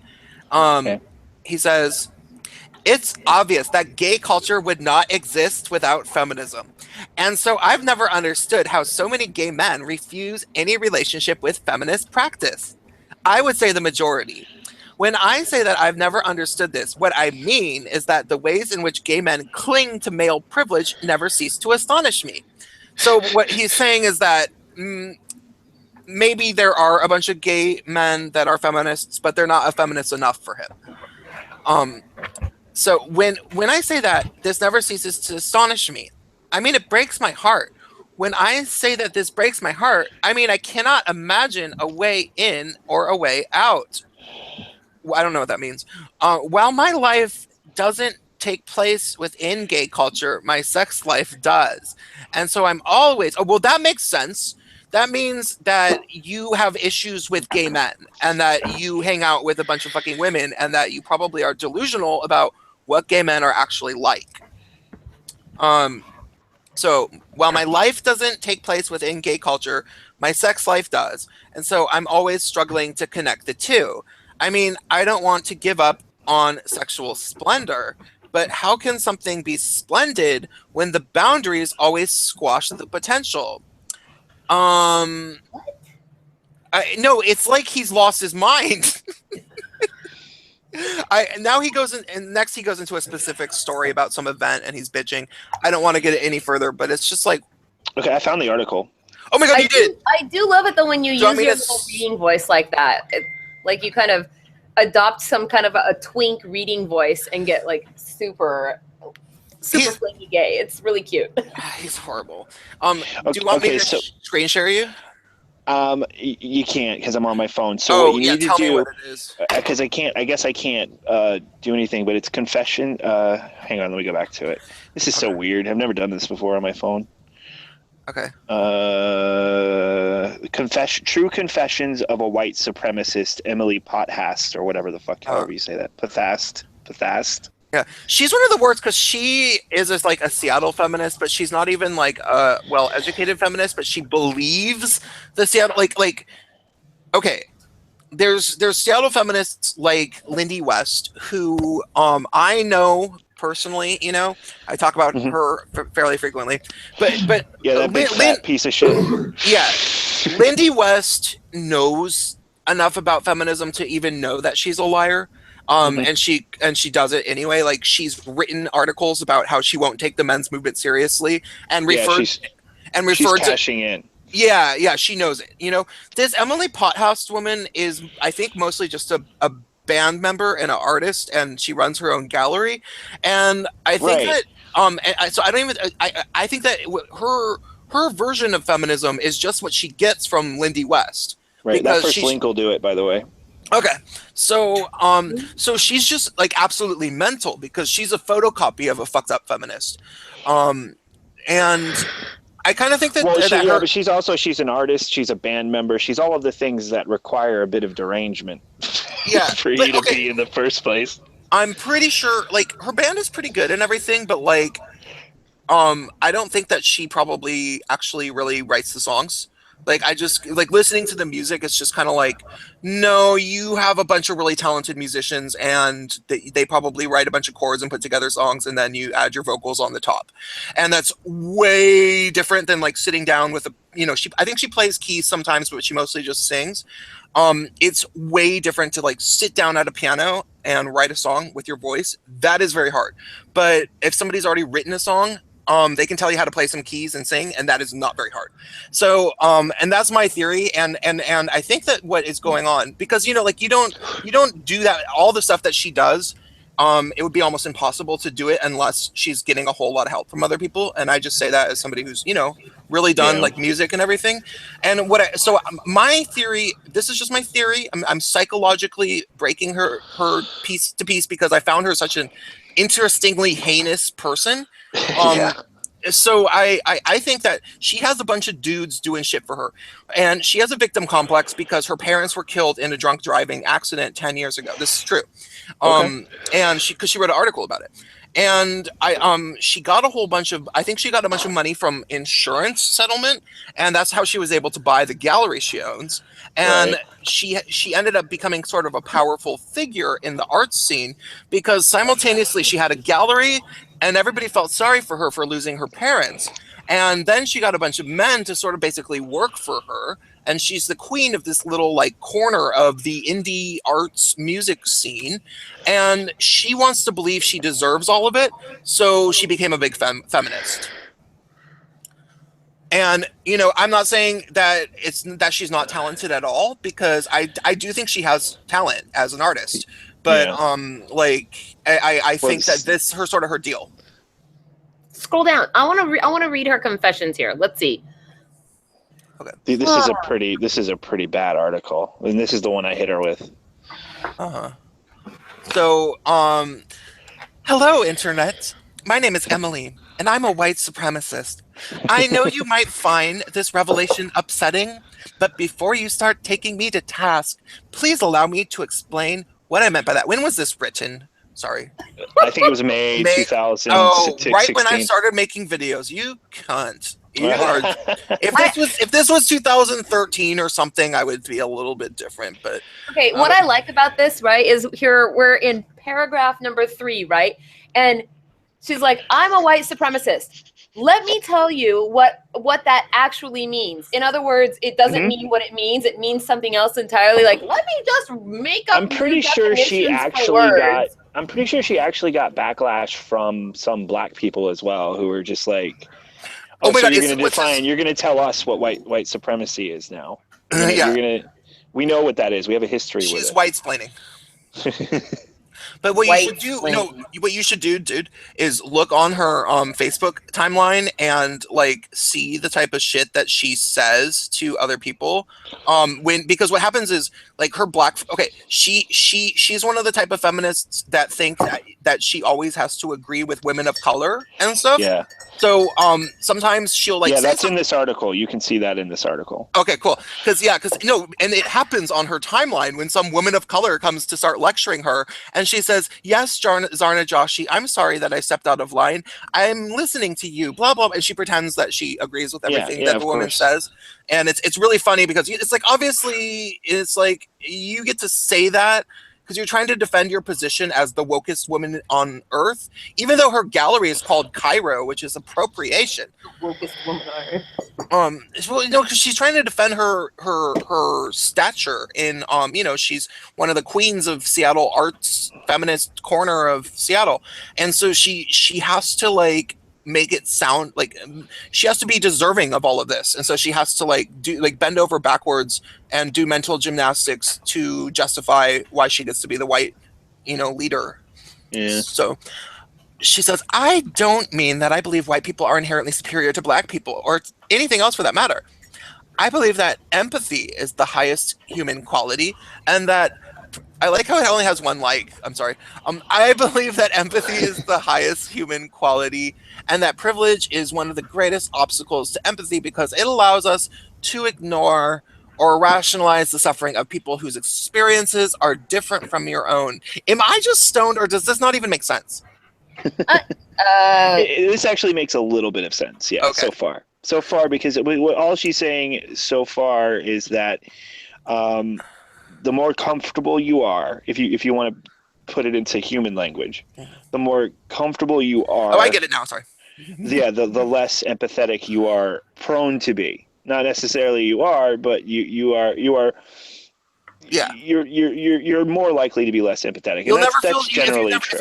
if you've never been burnt by a fire, you can't feel sorry for somebody else when they get burnt by the fire. You That's can't bullshit. empathize That's the absolutely pain bullshit. anyway. Okay, so can I read something? Can I share a quote that I like? Well, it's kind Let of. me see how long this is. Oh my God! Really? Like you're like you're. Can we just cut to the chase? Scrolling and scrolling. By the time you're done, it will be Christmas, and we'll still be going. Yeah, because you're Oh gonna my go God. off. You're gonna have to I Honestly, just have to Ron. get to the bottom of this. I'm a white supremacist. If you're white and American, you're probably You are white white, supremacist yeah. too. This isn't the end of the world. It's the beginning. The first Okay, step is admitting that we have a problem. Like, but you had to wait till 2016 to have this revelation. Like, this was like fucking, like this was fucking 2013 shit. Like, No, damn. the problem is that she's completely redefining what white supremacist means. So we were talking earlier about people meaning what they say, right? So I'm gonna read to you guys. It's a little quote. It's not too terribly long. It's certainly shorter than her fucking article. Anyway, this is the book. It's Text and Traditions by Antonin Scalia, and I'm not really a Scalia fan, but the guy, well, not anymore. He's dead now, but he was a very brilliant person. But he Oh, says I keep losing subs. Damn, I've lost like fucking 5 or 6 subs tonight. I'm pissed. I don't know what happened. That's not a punch lot, them in dude. the dick. Here's what he says though, that when I was reading this book, it's so pertinent to what we're talking about, and this is very much why I agree with what he's saying here, right? So I'm just gonna. Right now he's talking about law, but the general concept applies to words in general. So he says that what is of paramount importance is that Congress be able to legislate against a background of clear interpretive rules so that it may know the effect of the language it adopts. And the law should be understood to mean what it says and say what it means. Otherwise, and this is really one of the best arguments for why it's so important to say what you actually mean. Otherwise, because if the law does not mean what it says and it does not do what it means, then the individuals who are subject to the law will be at a loss concerning how they should conduct themselves, right? So it's sort of a two-part deal, right? Like, you have to say what you mean, otherwise the people that are hearing you don't know what to do or what to think. It's just And- a common sense of basic communication. Yes, but It's- it's exactly the opposite to this idea of, Yeah. well, people should be able to infer what I mean. Whoops, sorry, brother, I didn't mean to step on yourself. Well, but- no, she tries to explain it in the article. It's just nonsense. It's just absolute nonsense. Yeah, well, I mean, the entire, it is actually a cult. It is like the entire SJW mentality is a denial of reality. And you have to, and the people who benefit from it will defend that reality by trying to redefine reality. And it's amazing that they think, I mean, it's just like, okay, girl, like, you're just stupid if you're trying to write this article in 2016 thinking that people are going to be like, oh, you're right. And I'm so glad that you're saying this, because that means that you are a good person. It's like it's like such pathetically late, like too little, too late virtue signaling. I remember getting the vibe from her that she wasn't genuine. Oh, she's either. not. No, she's a total fucking selfish cunt, and she knows it. Wait, who No, are we and- talking about? Emily, what's her name? Oh, band chick, right. Yeah. She I hate that too, because I love the name Emily. Excuse me. You have a hate boner. Emily's one of my favorite names for a girl. Now I'm it's ruined. I'm scrolling pictures of her now, and she's actually not that attractive. Uh-oh. Yeah, she's a faker. She has like kitten face, kind of like she can make herself have a little bit of kitten face, but then it's like actually fish face if you look too close. Her body's disproportionate too, and it bothers me. At least she's not Katy Perry. Without makeup, Katy Perry looks like a horse. Yeah, Katy Perry's not actually really that attractive. Her body's No. great. She's got a great body, though. Huh. That matters. Plastic surgery. I call plastic surgery. It's fine. Katy Perry's weird because it's like I don't understand completely how she got so famous. Like her songs are mostly kind of annoying. I don't know. Like, does she write? I know that this girl that I know from high school writes songs with her. Mm. I like Katy Perry. I have no opinion because I don't listen to pop music. I like the song Last Friday Night is a good song. I guess I'm not super familiar with her music. I mean, but the songs that I've heard, I have liked, and the videos that I've seen, I usually like her videos. I don't know. She kind of has at least from what I know, because I don't know anything about her at all outside of the few songs I've heard. Like, I don't know anything about her politics or whatever. So, but she just kind of has this genuine nice girl vibe that seems real to me. So I kind of. But she's like a raging bitch. Is she Didn't really? she get into all that shit with what's her face? Lily Swift? Allen. Oh, did she? Taylor Swift too. Taylor Swift Yeah, too. Taylor Swift too. Yeah, I That's think what- she made an that's what entire album about it. Isn't she too I don't old even- to have? I don't know beef? exactly what happened with the reference in the song "Bad Blood" by Taylor Swift, and I think "Bad Blood" is actually about Katy Perry. It was something about backup dancers or something. I don't know. Oh, really weird.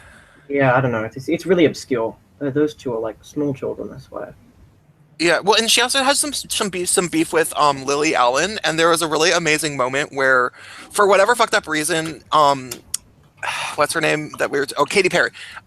Katy Perry was doing a red carpet hosting for some stupid reason. And I think it was at a fashion event, and Karl Lagerfeld was there. Do you guys know who Karl Lagerfeld is? No. Nope. None I of you? don't. None I of don't. you? Okay, Karl Lagerfeld is amazing. Wait, I'm gonna screen share some pictures of him. He's the head designer of Coco Chanel. Like he's like this crazy gay old man who he is really I'm always so out of my element when I come on these streams. Yeah, this is some like shit that I first heard about him through Margaret Cho comedy. Because so Karl, you guys will laugh when you see his photos, because he's just a really funny individual. He's like really funny. Okay, hold on, screen share. He's like the best. He's like the Liberace of fashion, kind of, or something. Like, look at how absurd he is. Okay, wait, I'm looking. What in the? Is he trying to look like a He looks robot? like some weird 1980s music video, Yeah. like Max Headroom or something. And Yeah. so he's like mega rich because he's the head designer of Coco Chanel, and Oh. Now, this guy has plastic surgery, like Botox and facelifts. This oh guy yeah, I know he's Oh, got you. Oh my god. Oh my god! Wow, this guy is like. Why are his eyes so big? I feel like I'm taking crazy pills here. Because he's got a facelift. no, and so there's like I read some weird like article. It might have been a Vice article from 5 or 6 years ago, and it was like they interviewed him, and he pays models to, like, if he has to fly across the Atlantic or something, he'll pay a model to hang out with him on his private jet just so he has somebody to talk to. And he's like, yeah, it has to be a model because ugly people are just depressing. Has he looked at himself? I wonder if he used to be good looking. But yeah, he like, I actually think he has to have been. yeah. Ugly. He's probably. That's why he has to be surrounded. Look, he is fucking Mugatu. He's got the fucking cat and everything. I love this guy, Oh my right? God. I'm sorry. I hate Did my him. pin get in the way of your ass? I hate this guy. No, so Margaret Cho had this joke about him. Let's find him with a fan. So he used to. Whoa. There was a period. Oh yeah, there. This is the early '90s when he was in his little fan phase. He used to always have fans, and he would be at fashion shows, and it was always like, and he's already, he's very easy to spot anyway. Like he looks like Yeah. so, and he would have a fan, and Margaret Cho had this whole bit about him, and she was like, yeah, I was doing some work with PETA, the people for the ethical treatment of animals, Animals. and they were protesting. They hate Karl Lagerfeld, but I love him. but they hate him because he used fur in one of his collections. So they were protesting him, and they were like, Karl Lagerfeld is a murderer. Karl Lagerfeld is a murderer. And I was just thinking to myself, wouldn't it be fabulous if Karl Lagerfeld actually was a murderer?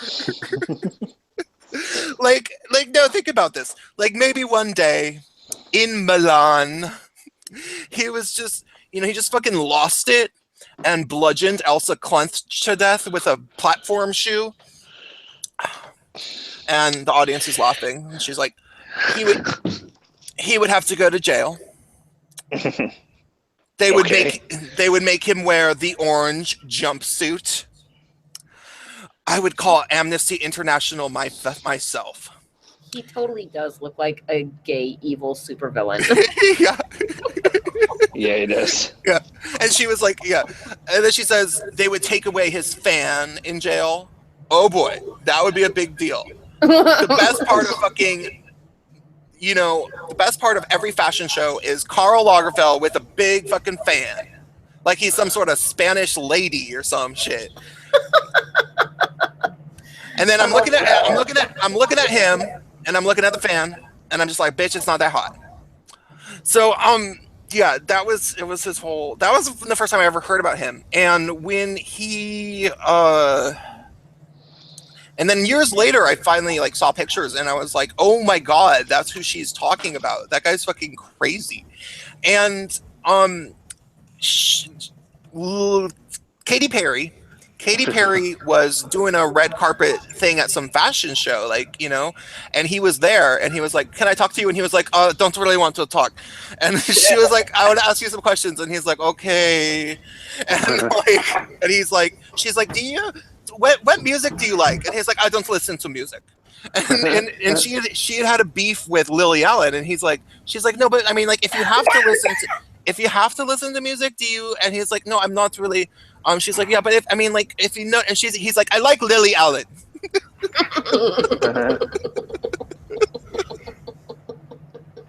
It was so good. Big move. That's awesome. Shut up and leave me alone now. What's going on with Lily Allen right now? She's all over Twitter. Is she? Yeah, she's I will be complaining. back in just 1 minute. Okay. She's said I don't know. She's talking about feminism and shit, and there's some kind of controversy, but I haven't been following it because I don't care about Lily Allen. Because I'm a man. Yeah, I don't even know her music. I'm a heterosexual man. I only know her because she was on the BBC some game show that they have every year. I forgot what it's called now. They have a fake game show every year that is it's just a comedy variety show about the year in recap. And she was on that, and that's the only way I know. We have a break here. What is it? What? Oh. His fire alarm went off. He's British, almost 15-year-olds. The 15-year-old, he's British, so maybe he knows. I don't. Who he is? Yeah. He doesn't sound British. He doesn't have a very thick accent. I think I think a lot of the kids that are British that don't have very thick accents, you run into them. I think that's because they spend all day on the internet listening to Americans talk on YouTube. And they end up sort of sounding that way. Yeah, maybe. No. I think when I was a kid, I sort of would sound British sometimes. Would you? What would you just go into the accent because you were a theater kid? Well, and also because I thought British people were cool. Yeah, I used to. I fall into the American trap, especially now that I've been on YouTube. I'm realizing this since I talk to a lot of British people. I still fall into. I'm a Florida boy. I'm a Southern boy, and I still fall into this trap where I hear a British accent and I assume the person speaking is smart. Oh yeah. I think British people actually are smarter than American. Well, at least the ones that I talk to on the internet. That's because it's a good old English virtue, common sense. No, it's not common sense. It's just that they have better education. They learn about more than just their country. But they're not necessarily smart. I've learned that Oh, there's some very dumb British people. Yeah, and I've been. Have you been to the UK? No. Oh, I went to the UK and I went to a 50,000 person outdoor festival rave thing.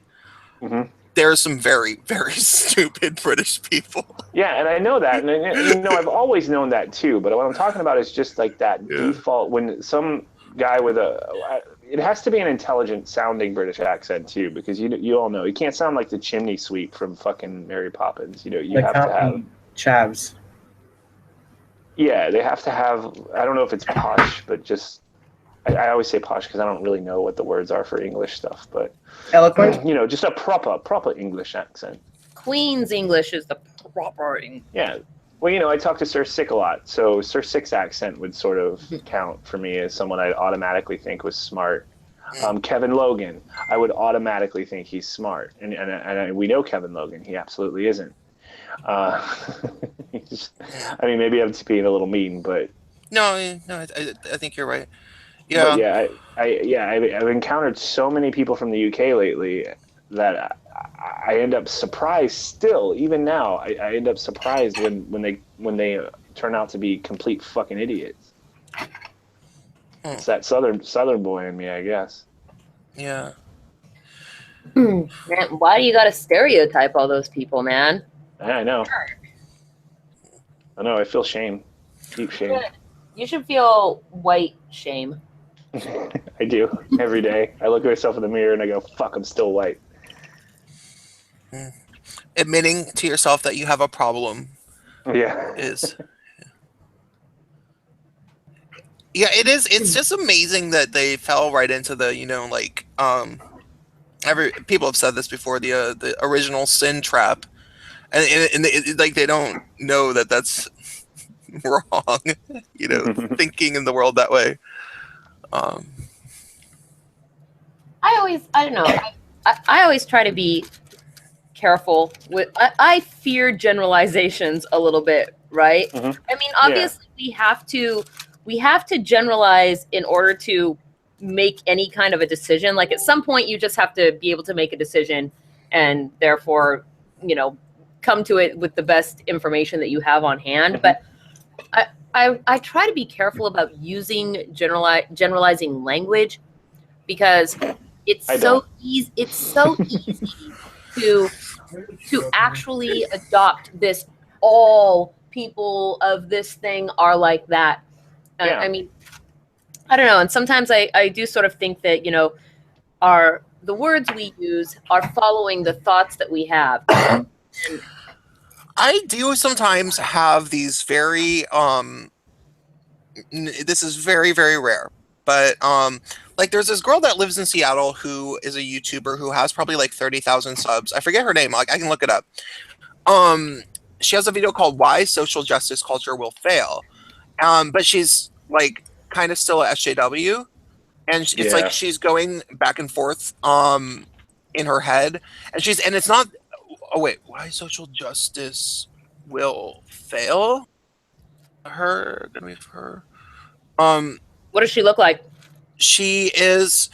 Oh, here she is. I don't know if you'll think so. I think some people would though. She does kinky stuff, as is mostly what her channel is. She's into BDSM or some shit, but it's not like she's a redhead. Kind of curly. I don't. Here, I found the video. Oh wait, hold up. Okay, this girl, Brittany Simon. No, she's not cute. Okay. She's ugly as fuck. She looks like Kimmy Gibbler from Full House. She looks like a bowl. She looks like a bowl with a wig. So she also looks like she could totally be trans. But she's actually sounds like a female. I would buy it if you said that was a biological male. I would buy it. That's all I can see right now. Actually, She has the worst nose.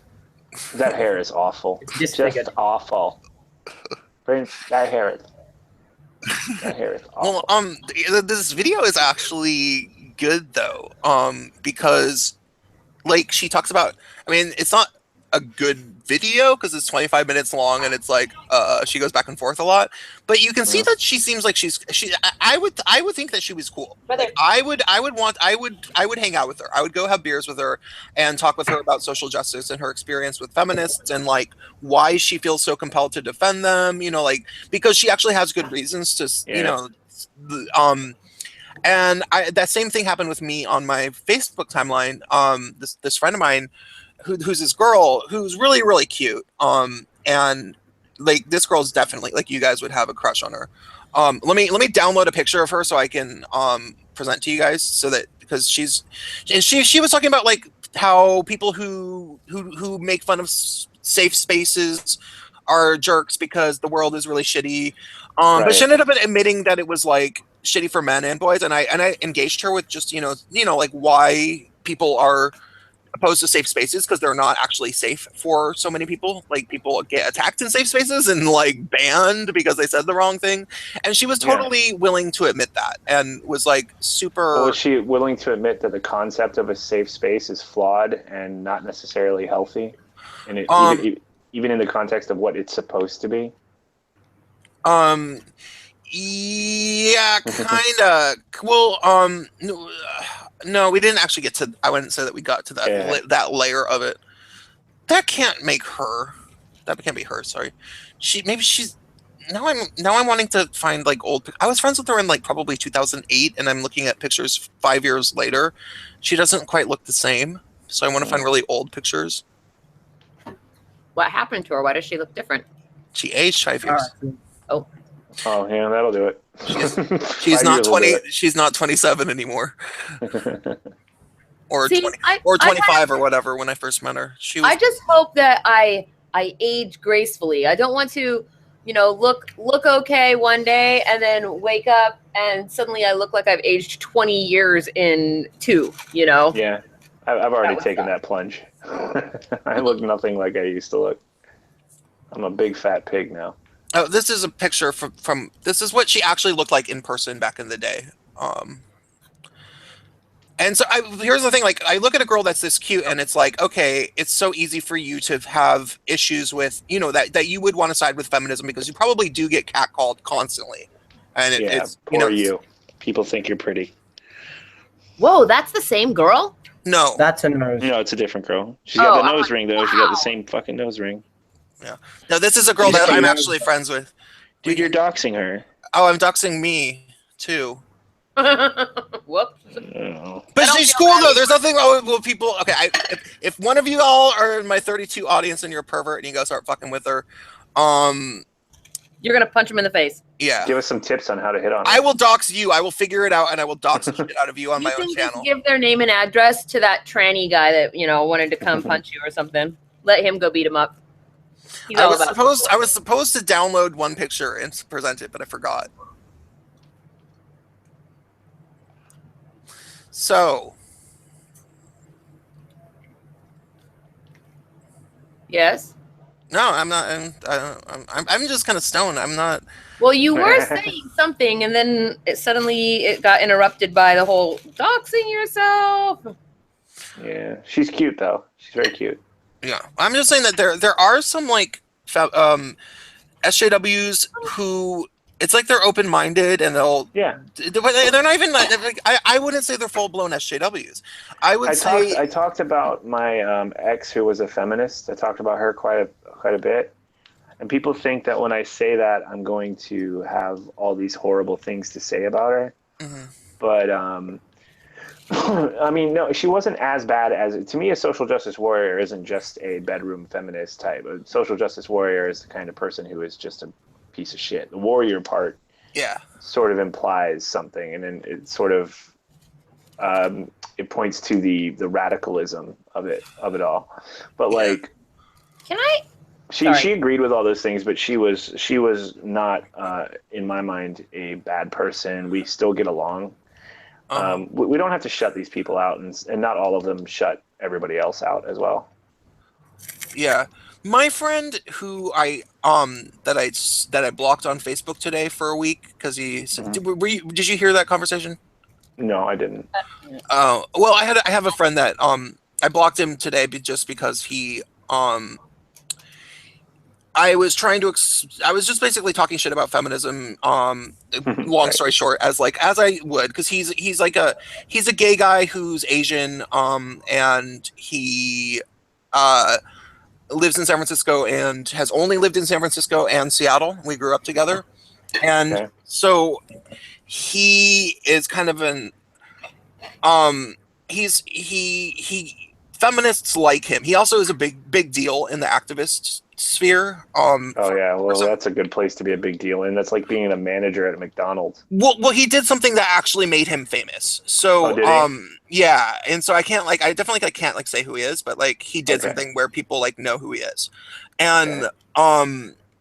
like people want to like him, and he's this gay Asian guy, so he's intersectional, and he benefits from feminists. Like he's able to work with them, and they all want to work with him and be his friend. He kind of knows Right. they suck because he's not stupid. He's my fucking friend that I've been friends with since the 4th grade. He's not a dumbass. Right. But like he also wants to defend them. You know, like he wants to defend what they stand for because he wants to believe that the people that he works with and directly benefits from are doing something good. Right. And so Reasonable. yeah, and so he won't have the conversation with me because he's aware that I know enough. Like he knows that if I am convinced that something is bullshit and I can talk about it a whole bunch, he knows deep down it's bullshit. Like he's like, oh shit, you know, my friend Are you Prince. just you're reading that into it though. He wouldn't tell you that. Oh, he probably would. No, he's probably told Oh, me really? that about things in the past. Like Okay. he's probably been like, yeah, generally when you're sure of yourself about something and you keep persisting, you generally know what you're talking about. Like you There's know, he's nothing been my wrong with friend. criticizing your own the people on your own side of things though. I mean, I do it all the time. Bill Maher did it, right? Like Yeah. he's one of the most bleeding heart people out there, but he's not above criticizing his own side because he wants it to do well. Like, if you want your own side to do well, you should be pointing out their hypocrisy or their flaws. Absolutely. I agree. Yeah. Yep. So, but he can't really do that because I think that honestly, from somebody that like him and I that came from such a feminist background in terms of how we were raised in Seattle and San Francisco, it makes us feel kind of stupid to finally admit that like it was right under our nose the whole time. Like It's hard. Yeah. It's hard to come to especially if it's something you grew up with. Like for me, it would be the same story for, I guess, Christianity. You know, I grew up in a Florida boy Christian household, and it takes you a while to come around to it. Even when you get to the point where you know there's something wrong, you kind of have a denial period. Yeah. Does that make sense? I don't know if that's what you're describing, honestly. No, I think that that's totally yeah. You one of the things I refer to, I want to know if there's a term for this, because I swear to God there should be a psychological word for this. It's some sort of weird accomplice, like accomplice syndrome, where you know that your friends, like not something that you've done, but you're starting to realize that your friends do shitty things, and instead of like admitting it to yourself, you purposefully avoid getting evidence of it.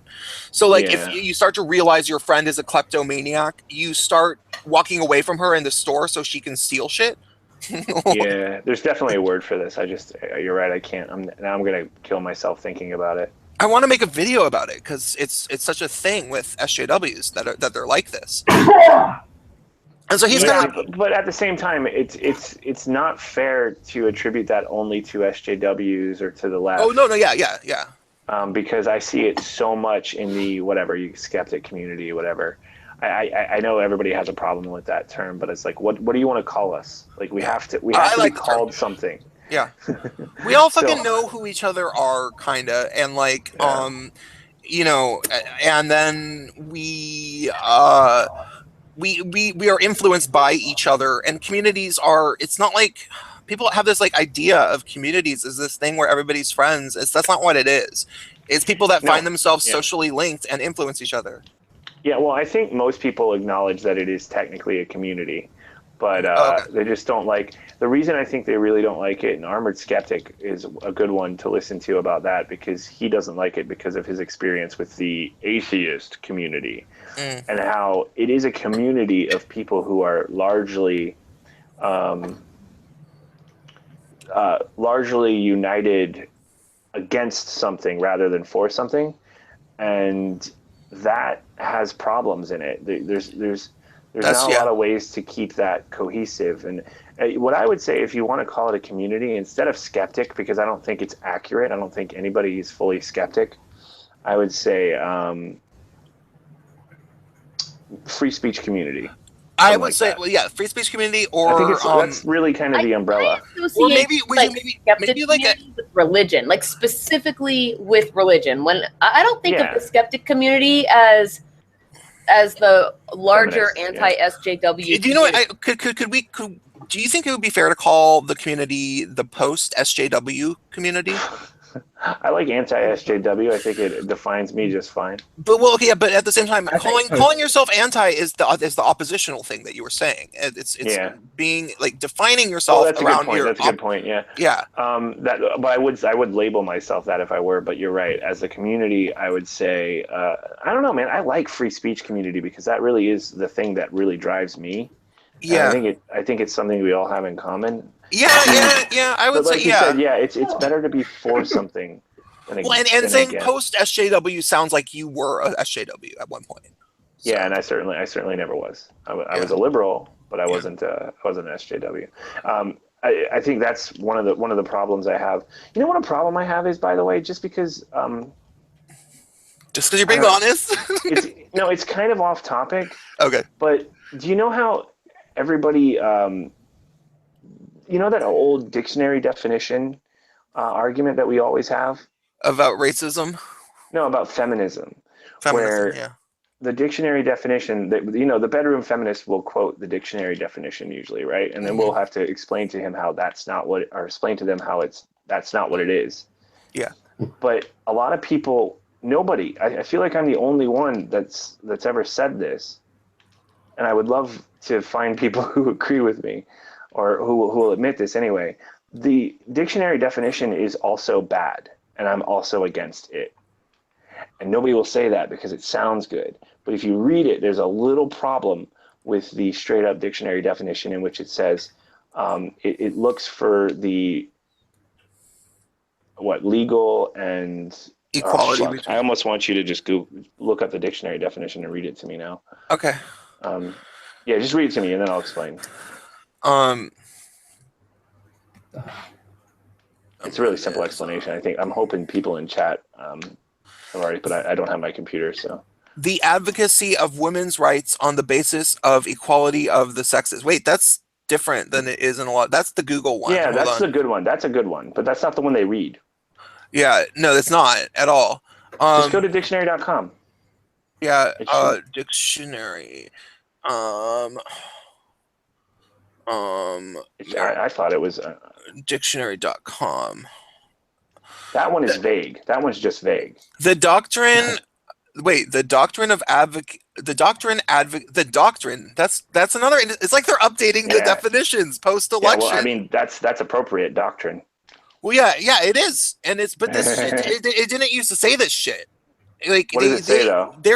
This is what it says. It says the doctrine advocating social, political, and all other rights of women equal to those of men. That sounds accurate, and this is dictionary.com. Okay, I'm sorry. Here's the problem. The problem. First of all, the one I'm talking about says social equality. It says political, legal, and social equality, or something like that. Uh-huh. The problem is that I have with it is social equality. Now, what even is social equality? It's not a thing. That means if a feminist slaps me, I can punch her. Well, that's what that would mean. That yeah.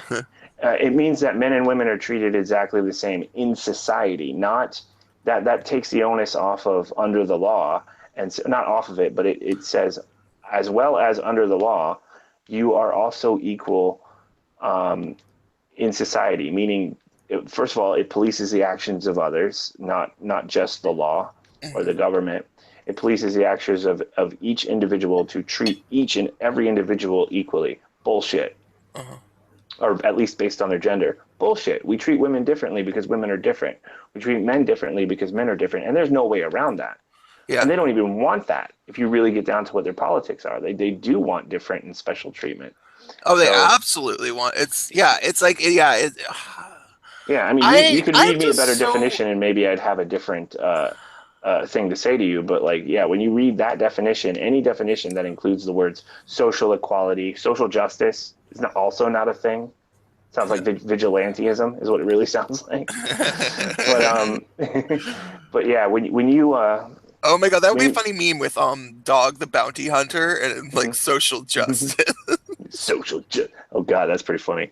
But like Byro's kind of doing something like that with the social justice detective in his cartoon. If you watch the Galactic Global Productions stuff, which you I've never should seen because that.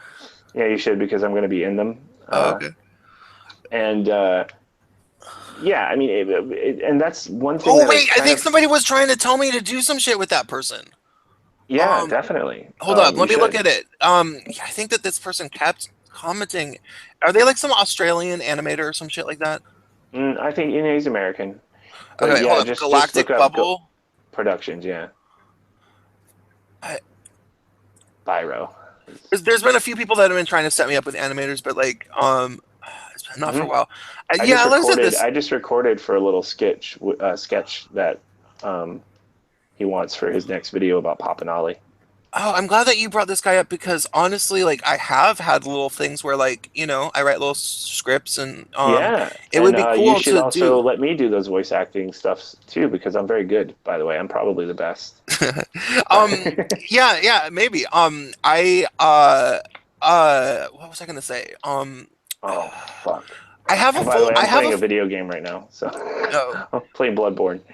I have a full length script that I would love to turn into an animated feature, and it would be really easy to make. Like it could work with this guy's animating style because Yeah, it could have worked. It's the kind of script that could work with like the shittiest animating style, and Yeah. it would be better that way because it's an absurdist script is what Mhm. the concept of it. It's called Camp Cancer Lake, and it's a good title.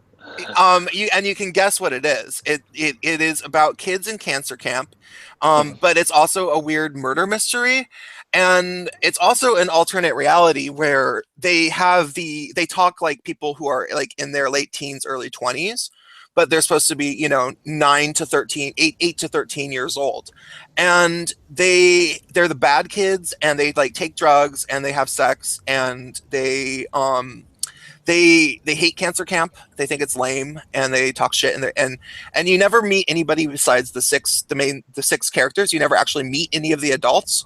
Right. And so, yeah, it would be if somehow we could organize. It would take a long time, of course, but God, I would love to actually do it, and it's timely again because it's like one of the characters thinks that she's this girl.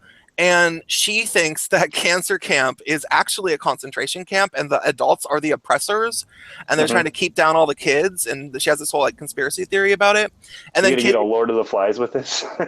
not quite there, but yeah, and she thinks that the adults are the oppressors. And I wrote this in 2004, Uh-huh. and I Wow. want to be in cancer camp. yeah, you could probably be in it.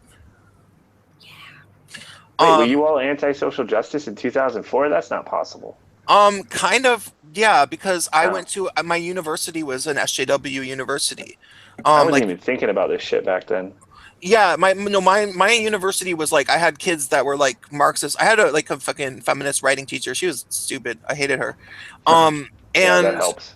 yeah, and Actually, experiencing feminists help move you yeah, along. early on, and so I knew what these people were kind of like, and and this was during the Bush years in New York when like political correctness was kind of in style, but it was just starting to come in style and so by the end of 2004 I was writing full-blown anti-SJW shit, and it was Right. it's comedy, obviously, like it's obviously a comedy, and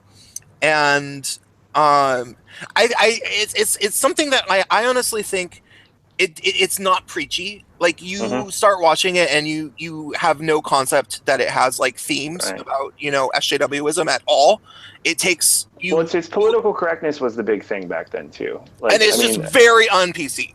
yeah, I've always been against political correctness, and it's always been a theme, but it never quite had such a feminist slant to it Uh-huh. as it does now. It's a very strange animal now. This resurgence of political correct. We just can't fucking shake it, can we? There's 2 girls in it, and there's 4 guys. And the two girls that are in it are it's the little girl who's 9. Her name's Eleanor, and Eleanor's a conspiracy theorist, and she's friends with a little boy, and there's this other little kid that they hang out with sometimes. And then the older characters that are like all 13, there's this guy Trevor, and he's a drug dealer, and he deals all the drugs. And his girlfriend is named Heather, and Heather is she sort of acts like a girly girl, but you realize after a little bit that she's just putting it on, and she's actually cool. And she's just like wants to pretend like she's a normal girl. And so she's kind of like this diametrical opposition to Eleanor, the other little girl, because Eleanor is like a crazy conspiracy theorist badass kind of. And Heather is kind of like, tries to be like normal teenage girl, but then she's not. Like, she's actually cool. All the characters are cool. Like, all the characters you like. Like, that's the type of play that it is. So I want to be Eleanor. I want to be a conspiracy theorist 9-year-old. You could actually probably do that. Let me don my tinfoil hat. Do you guys want me to get it out, and we could read some lines? I'll put my Luna Lovegood earrings on. I don't want to play a 9-year-old. Do you want? You could be Trevor. We could do the first scene because it's only 3 of them in the first scene. You could be the drug dealer guy, the older one. How is he a drug dealer when he's 13? Where's he getting them from? Exactly. No, how is he, what are you talking about? There were drug dealers and. Well, and it's it's an absurdist play. It's an alternate reality anyway. Being a drug dealer at 13 isn't that absurdist. Then maybe that's true. But at summer camp, kind of hard. Yeah, probably. Okay, share the beginning of the script. Okay, I have to find it on Dude, I'm on my phone. I can't. On Google because is it in here? Hold up, camp. No, I gotta find it in my Gmail. Talk about something while I do that. Yeah, I can't read this right now. Oh, you can't. Oh, because you're on your phone. Oh, that sucks. Well, we'll do it some other time. Yeah, it's not a bad idea. But no, the fact that you guys are interested in this, that we have an animator. Byro got me excited about this stuff because I always wanted to voice act. Mm-hmm. I doubt because I've ravaged my voice in so many ways that I'm going to be the best at it, but it's sort of like living out a little like childhood thing from a time before I ruined my life and wasted my youth. So so I want to play with it and have some fun. Yeah, no, I think you should. I'm starting to think more about this. I'm like wait, this is gonna be fun. Getting excited. And I obviously can. I would do the little gay boy, the 9-year-old gay boy who's best friends with the conspiracy theorist, and he takes drugs all the time. He's always wasted, and he's kind of he has sex with other little boys, and he considers himself. God. And he considers himself a sexual predator. 9. Yeah, it's an absurdist play that is. You weren't wrong. That is It's the most absurdist thing I've ever heard. It's in an alternate reality. When you watch, it's not, they don't talk like kids. They're basically people in their 20s. And the premise, like the reason that I thought of this, I was like, well, if you were a little kid with cancer, it would be like you would grow up earlier than other kids. So what if I made a whole reality where it was like that, like they were actually grown-ups and they were, and so that's it sounds way weirder. And when you read it for the first time off the paper, it sounds weird as fuck. But when you start, it makes me think of the Wet Hot American Summer thing where I was a big fan of that. Supposed to be. Yeah, it's the prequel. I'm talking about the actual Netflix show. Oh, that, yeah. Because the whole joke was that they're older, way older than they were when the movie came out. Yeah. But they're doing it as a prequel, so they all look like old people, and it's hilarious. It's just like that one little gag, that runs through the whole thing is hilarious. Yeah. It's one of those things where like you start watching it and it immediately makes sense. Like immediately it's like, oh, I get this type of humor, like Yeah, you're okay. watching some Adult Swim type of show or some shit, Yeah. And but like people who've acted in it have said, like I've never done a full production, but I've had a few readings, and people who've acted in it said that like they're like, until we did the reading, I was like, what the fuck is this shit? This is really weird. But then once we started doing it, it just made sense. And Yeah. I'm gonna light up a cigarette. So Somebody says the kids the kids should be older in your story and not so young. no, that's the whole point. That's like the premise. Like, I'm just saying that's what the chat says. Yeah, I know. I'm telling them no. That's what the chat says. Ding, ding, ding, ding, ding. Yeah, no. If you actually watch it and hear it, it God. makes sense. Like you're like, oh, that's what he's on about. Like the whole thing revolves around because like it's all it is 6 kids talking. And they have this entire invented reality in their head. And this girl's like, no, the adults are the oppressors. They're trying to keep us down because they know that we know their deal and we're smarter than them and they are scared. So they're trying to keep us down. But there's a resistance and I just need to find them. But they've cut off sound like a Kids in the Hall sketch. Did you guys ever watch Kids in the Hall? I did not, but I know of it, sort of. Prince is gay. It was really yeah, gay. oh yeah, I watched it, yeah. Yeah. What does being gay have to do with watching Kids in the Hall? It's really gay. Yeah, Oh. Gay people. yeah. Scott Gay Thompson. Canadians. I don't know. I've never seen it, so Sometimes I get the song stuck in my head still. Luna Lovegood was a Ravenclaw? What? Yeah, she told Harry the riddle That's on right. how to get God. into the Oh my Ravenclaw God. tower. It wasn't mentioned before that, I don't think, though.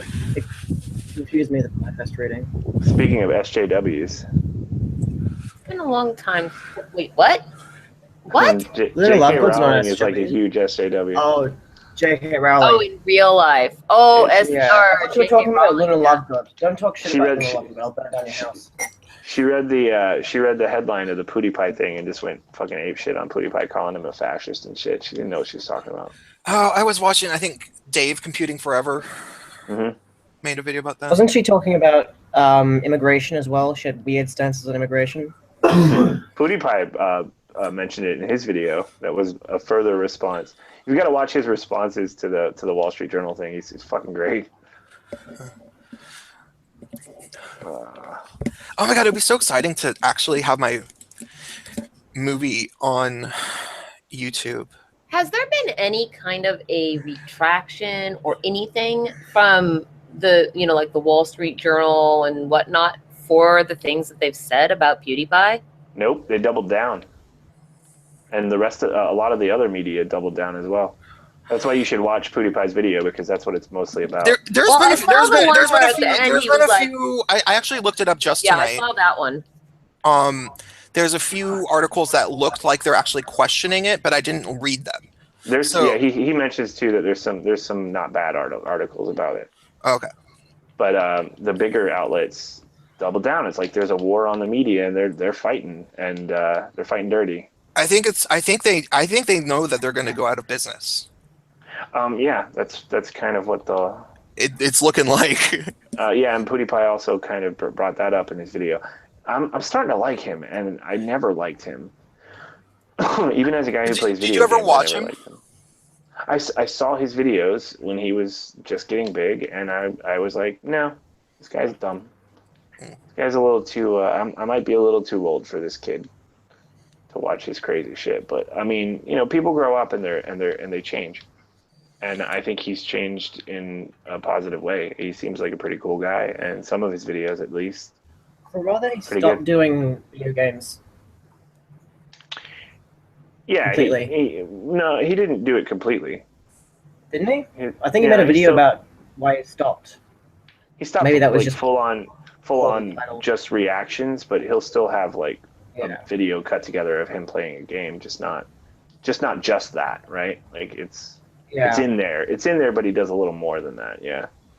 I don't know. After He the whole always thing, I screamed just too much subbed to to me. him to give him support. I only knew his name. I had never seen anything he'd ever done until this whole thing exploded. Mhm. I mean, I knew he was a big YouTuber. I didn't even realize he was the biggest YouTuber. I was just like, oh yeah, he's He like was a the big first. YouTuber. He was really the first one to do. I would say he's probably the first one to do gaming channel where he just plays and reacts to games. And the big draw, I guess, was that he would play horror games and react, really overreact or whatever. But I never cared about him. I just didn't care. I That's tried to it. watch a few videos and it was just like, nope, can't watch Yeah, it. he's not that obnoxious anymore either in his newer videos. You know what it probably is? Is that what you meant? His newer videos you tried to watch? Well, no, I watched. I mean, his older videos. Yeah. But do you know? I think what's going on with him, and he's probably smart enough to be aware that he's doing this. He is upping the ante of the intellectual content of his videos as his audience ages. Yeah. Well, and he's aging too, so I mean that works out. It's a normal thing. Look at you were talking about South Park earlier. Well, look at the evolution of South Park. Yeah. Look at what it used to be, and look at it now.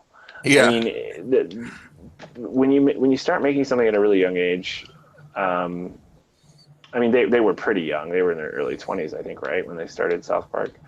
Maybe not, but you evolve. Oh my God, this Galactic Bubble production. This would be perfect for my like. This is almost like what I was envisioning when I was imagining it as an animated feature. Yeah, I did one line of voice work for them on the Buttermilk Bandits thing, the very last episode. I'm going to be a character in that. Oh my God, this would be so good for it. Yeah, I agree. The The only thing I saw that you did was, in that respect, was something that Irate Bear and Misa did. Yeah. And I was a little jealous because I was like, man, I could do that. Yeah, that was the first one I even attempted to that I cast other people. I have 2 or 3 on my that are full skits of just my voice. Like I have one called Social Justice Surreal World, where that's the best one that I did. It's a reality show for washed up social justice stars, and so it has Lacey Green and Kat Black and Francesca Ramsey and Steve Sounds Shive. like a thing that almost could happen in the future. Yeah, it's supposed to be. They get together and then commiserate over their loss. It's supposed to be 5 years in the future, and I might. People want me to do more episodes of it. It was just the introduction where they meet each other. And Leslie Jones and Steve Shives and Anita Sarkeesian are the ones who are on it. Leslie Jones comes last, and she's all like, "Hey y'all, can we start drinking?" And she's like, "Look who we got. We got Francesca Ramsey, super woke, and we got Lacey Green, the Lindsay Lohan of social justice." Oh wow! Is that appropriate? Is Lindsay Lohan? Why? Because she talks about having HPV, and she had videos of herself like doing cocaine and heroin or some shit at one point. Oh really? What's HPV? Something papilloma virus. It's a STD, like vaginal warts or something. Are you serious? She had that? Yeah, she talks about it in videos. It's like one of her things. Whoa! Oh, gross. That made her even more gross to me. She used to be cute. Then feminism made her fat. I want to see some swear to old God. pictures of her. I've never seen when she was. Dude, old pictures. She's very pretty. In my opinion, she's actually good really looking. pretty. Yeah. Oh God. Yeah, you can still see it now. How she could have been good looking. She must have been at some point. But she is. Yeah, she's not to me very good looking at all. Now. Let's see. Are we looking at pictures of her? No. Yes. Wait. Okay, can you guys hear me? There we go. Yeah, I almost my network connection was experiencing difficulties, so I had to log into the neighbors. I think So Yeah, you're pirating right off of them. oh my god. I was gonna look up Lacey Green old photos, but no, I Camp used to Cancer, watch like her. the play that we could make into a movie is like way better than any of my like short scripts, like by far. Like it's so like I would say, and I didn't know this until I started actually writing full length type scripts, you know, things that were pretty long. Mhm. I am somebody that gets really, really, really into plot dynamics. So what they're talking about in the first scene as compared to the last scene, you would have no idea what was going on because of how much stuff happened. Like you'd be like, "What the fuck? This is what where this ended up," you know? Like that's the type of playwright I actually am, more so than I am somebody that just likes to write about characters or something. Right. You know? And so it's like people say, "Oh, well, you're a really good social commentator," blah blah blah, and I'm like, "I thank you, I really appreciate that," but I'm way better as a playwright. Like that's it's just like once I started writing full length, like, okay, this is something that I should do. So if we did this, if we got this made, and you know, it'll take a while, it's animation. If we Yeah. got this made, I think that the way that we should do it is just that because you know, it's not like I can pay you guys, but everybody can put it up on their channel and get money from it. Uh-huh. How long do you think it's going to play out? It's almost exactly 90 minutes. Oh wow, that'd be a big thing for Byro. He usually does short things. Yeah, it would be, but it's really easy because Yeah. there's very few stage directions. It's stuff that they just sit around talking most of the time. Mhm. So he can just do the mouth largely, and just maybe you know they have their arms go up and down with expressiveness, and you know Yeah. it's like I made it deliberately to be as easy to produce as possible because it was supposed to be my like breakout New York City play after I got out of college. And I just never really tried to get it produced because I was a psycho when I was in my 20s, and I decided to do music full time after I was like, you know what, I'm just gonna do music full time, fuck off. Even though I had written and I went and I workshopped it at a 2-week long theater retreat in upstate New York at Bard College, and I like totally workshopped it and like spent 2 weeks revising it and had a reading of it, and then like didn't actually really I never submitted it to a single theater company, like literally. So yeah, it's like this thing that has been ready to go for a really, really long time. I And wonder though if given the nature of YouTube, if it might not be better to go back through it and break it down into episodes, right? Maybe if it's possible.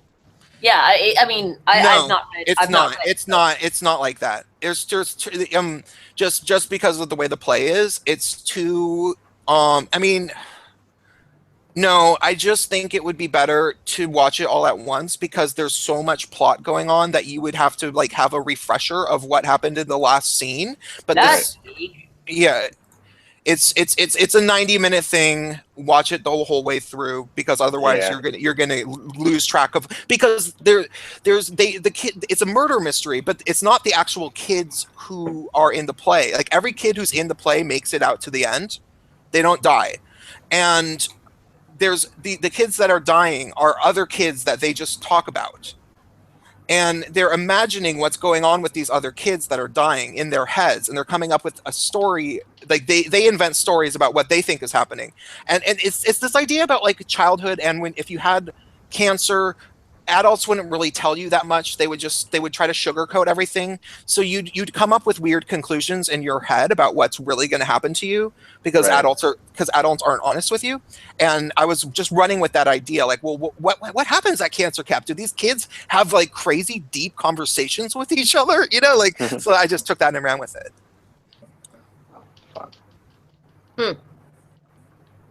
I'm sorry, I kind of got like mentally sidetracked there with the whole train of thought about adults lying to little kids and how they sugarcoat things a lot. And then I don't know. I just was tangenting in my own mind. Well, it's true. Adults do that a lot to kids. And I guess it just made me immediately think about how it's like, one rule for me and another for thee, right? Yeah. What kind of an example? I mean, kids know, right? Wait, no. No, I agree with one rule for me and another for the you undeveloped, not a human yet person. Well, and that's also one rule for what Yeah, when you're a kid, you don't have rights. You're my property. Well, and no, but also like when you say something, like when I say, okay, I drink, but like Yeah. theoretically, I would like to not drink, and I don't think that that's like hypocritical for me to tell people that they shouldn't drink. Because Oh yeah, like I tell people they shouldn't smoke all the time. yeah, I don't like, tell people they shouldn't drink, but well, I know, like, theoretically, you should try to avoid alcohol, but I'm not going to tell you not to drink it. But like theoretically, if you can live completely happily without ever drinking alcohol, you should probably do it. I will absolutely instruct you that not to smoke. I will tell you straight out that if you don't smoke, do not do it. Don't ever do it. It's a really bad idea. If you do, you're fucked. But I guess that I think that there must be ways, there are ways to talk to children without feeding them a line of bullshit, no, but also without no. telling them things that are too mature for them at the time, right? I think you should outright lie to kids. I don't. They're stupid. They're too stupid. I disagree. I think kids are exceedingly perceptive and Yeah, I agree. I agree with you exceedingly as they grow up. She works with kids though. As they grow up, they exceedingly get more perceptive. I think kids are more perspective. They are, but I think it depends on what you're talking about. I think certain there's some things that they just don't have any concept of. Like there's some things that you just shouldn't tell them. Right? Okay. This is a good. I have a good example. I have a good. You don't have to tell them the thing, but you don't have to lie about the thing. But you don't have to lie about it either, right? I have a good example. I have a very good example for what we're talking about. Okay. I have a friend who's a woman who had a 5-year-old daughter. Now she's probably like 9 or so. And she brought her to a camping party, not a camping party, cabin party. Cabin party that where we go to this river outside of San Francisco, and we go canoeing, and she brought the daughter so she could take the daughter canoeing. And then the mom, the daughter, they had some friends that lived close in the area, and so the mom took the daughter to stay at that woman's house, and then the mom came back to party at the cabin because there was no other kids or anything. She ended up fucking our friend, and she ended up staying for the whole weekend. She stayed for Sunday, even though she wasn't going to, and because she wanted to try to fuck him again. And so she brought the daughter to the cabin, and we were all wasted. It was like evening, and we were all wasted, and I was totally wasted. And but I got along really well with the daughter. The daughter really liked me because I was in the same canoe with her. And so the mom said that I was supposed to babysit her, and I was like, okay, I'm like drunk and wasted, but it was cool. Like the daughter still liked me. I was really good at making sure that the drunk adults didn't freak her out. Like, if somebody would say some joke and she decided that he was mean, and she's like, I don't like him, he's mean, why did he say that? And I'm like, okay, you have to come back here and tell her that you were just joking, because she doesn't understand it. And then he's like, oh, I'm sorry, honey, I didn't I was just joking. And she's like, okay, so I was doing a really good job. But at a certain point, this happened repeatedly for whatever fucking reason. There was this dog there, and the dog kept humping the kid. Why didn't somebody make it stop? I did, over and over and over, but the other adults kept laughing. They're like, oh, and I was like, you guys shut the fuck up. And then she didn't understand because she thought the dog was trying to hug her. And so she's like, yay, the dog's trying to hug me. That's hard not and to I was laugh like, at. I was like, no, honey, you can't let this, no. And she's like, why? But the dog wants to hug me. And the other people were just laughing. And I was like, no, like, because I'm thinking in my head, like, no, if she remembered. Said, no, the dog just wants to come on you. And no, but it's like, it was a female dog. But it's like, okay.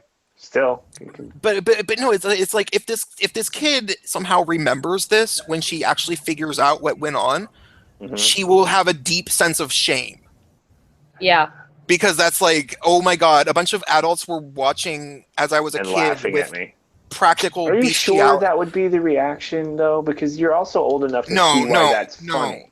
You're also old enough to see why it's when funny. when she's 10 years old and she first figures out about sex and Why is she remembers. Is that a good age? I don't know. No, when she finally What puts, a good age for what? no, for, okay, for whatever. figuring out about Uh, sex? No, that's irrelevant. Okay, maybe when she's Right. 7, when she starts to actually have a real concept of what sex actually is. I didn't have a concept of sex when I was 7. Well, maybe when she's, I'm not talking about the fucking actual number. I'm saying whenever it does happen. Whenever I she asked gets my to the, mom about sex at right around the age of 10. but so. you still don't really have a concept of it until you start having sexual urges. So Mhm. whenever, maybe it's 10. I don't know. My mom explained it pretty straightforward, right? Yeah, It but starts you to don't make it understand. You starts don't to make a understand. lot more sense when you have sexual urges, and then you think about dogs and how there was this dog when you were 5 and everyone was laughing at you, because that's a moment that might be burned into her memory. Yeah, explain pain And- to me if I've never felt it. Yeah. So finally she'll figure it. So I knew in my head instinctually, like, no, this is not okay. She needs to, and so, but I couldn't try to even pretend to explain why this wasn't okay to her. So I had to pull her to the side, and I didn't lie to her, but I had to kind of invent a story to make it kind of make sense to her. And I was like, so here's the thing. And this is very hard to understand, but you can't let the dog hug you, because the dog doesn't want to hug you because he thinks you're a nice little girl. The dog wants to hug you because the dog thinks, for whatever reason, thinks of you like another doggy. And the dog is trying to act with you the way the dog would act with another adult doggy, in adult ways. That's Because not a bad they're way to say it. Because yeah. they're confused about what you are, because you're a little girl. They don't understand that you're a little girl. They think that you're a dog, and they want to do adult things with you. But you're a little girl, and you're not allowed to do that. So don't let the dog do that to you. If it does it, run away. And so I was like not being honest with her, but at the same time, like, I mean, I was being honest with her. That sounds that's Yeah, I but- would've been but- less but- honest, but- maybe.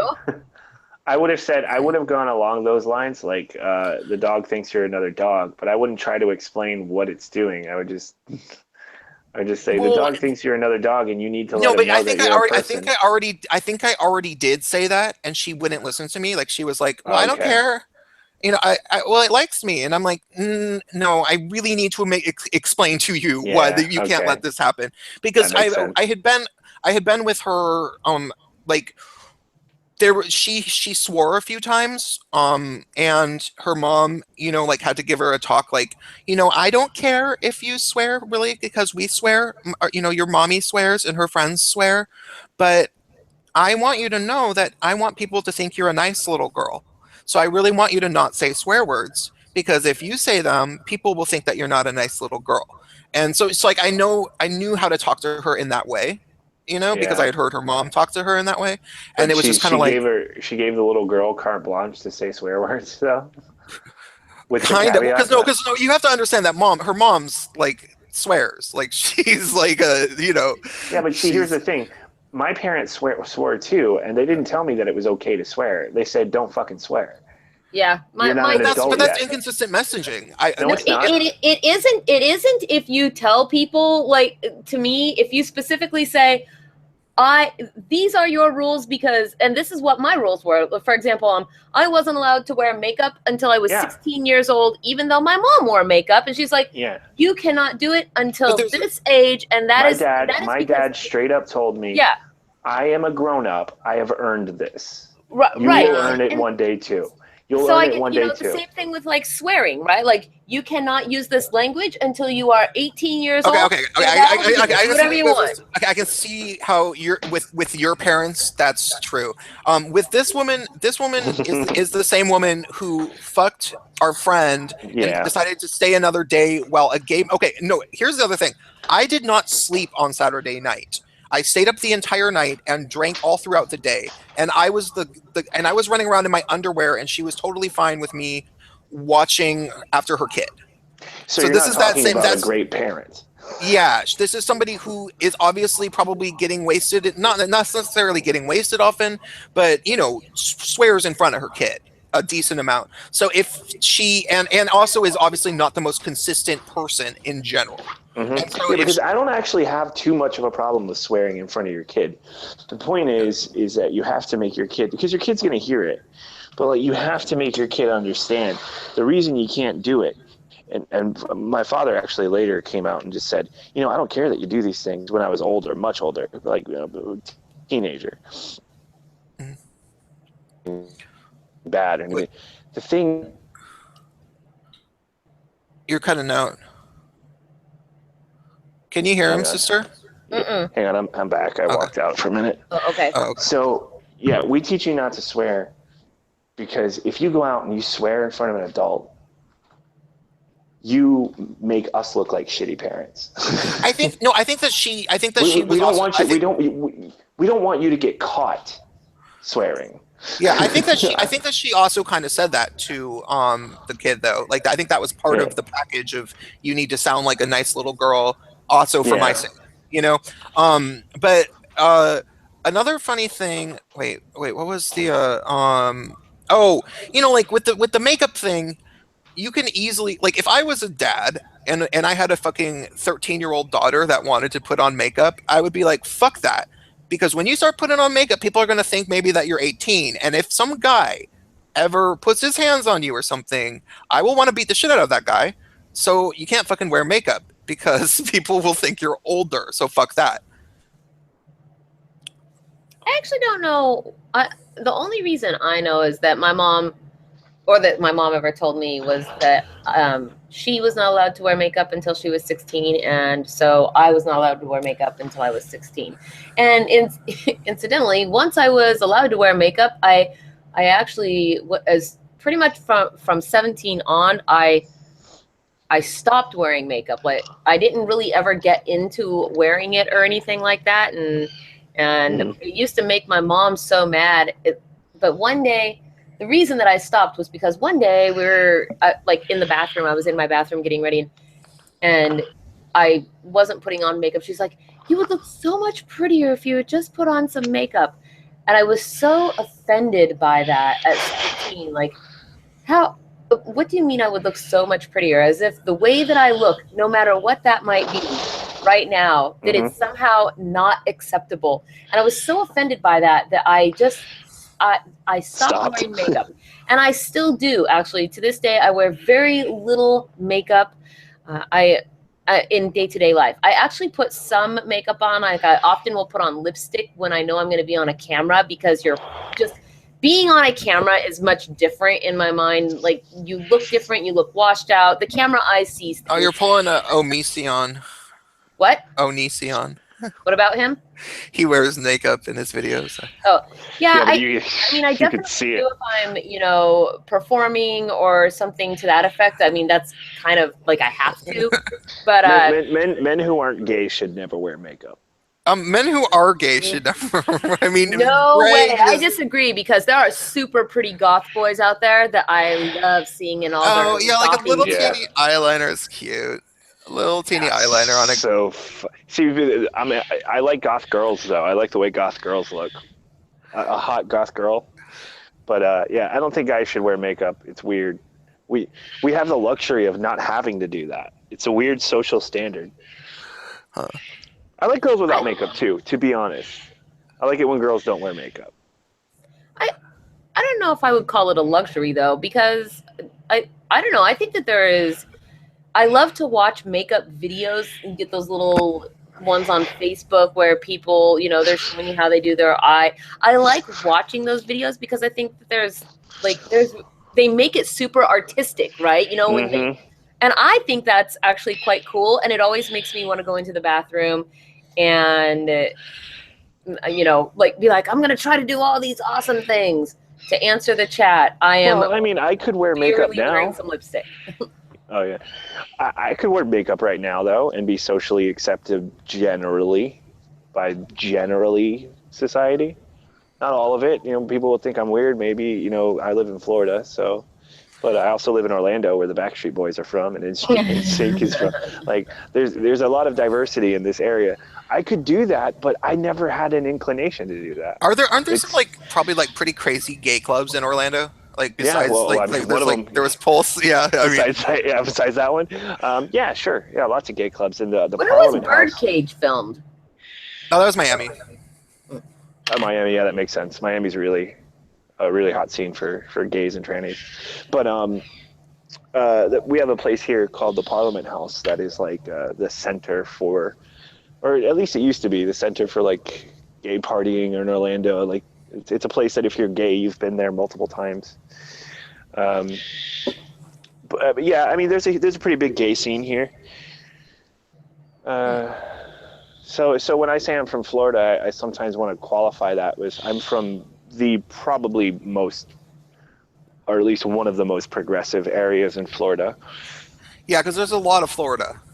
Mm-hmm. Yeah, northern Florida. It's funny too because they fuck with the South, but really the further north you go in Florida, the more southern it seems. Yeah, that's actually exactly what I've heard from people, and also what people say that people who aren't from the area don't understand is that the South is structured like the Northeast in the way that like there is a New York, and that New York is Atlanta, and except for like Southern California or Southern Florida. I would argue the New York is fucking Orlando of the South. I would argue that in terms of population. Orlando's huge. It's like the third biggest city in the States, I think. Third or fourth biggest city. It's bigger than Atlanta. It's bigger than Atlanta. Really? Google that shit. I had no idea. Huge. But the thing is, Orlando is very spread out. It doesn't feel like a big city when you're in it. And it's also weird because it's segmented awkwardly into these weird, like technically I think I'm in Maitland right now, which is a city in Orlando. So like Orlando has cities within, it's broken up all weird. But 10 cities in USA population. So why is it only showing 7, 8, and 9? That's annoying. Okay, so number one, New York. Wrong. Number one, New York. Mm-hmm. So, but you said how long did you say? How hard? I would have looked this up like a long time ago, but I think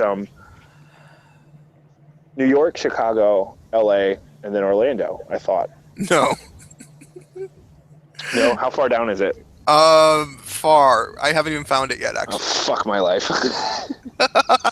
You're so self-important. I live in the biggest. It is a huge city though, and I think it's bigger than Atlanta. So prove me wrong there. Still bigger looking. Than Atlanta. I'm Atlanta. Still looking. Are you fucking serious? Atlanta's number 39.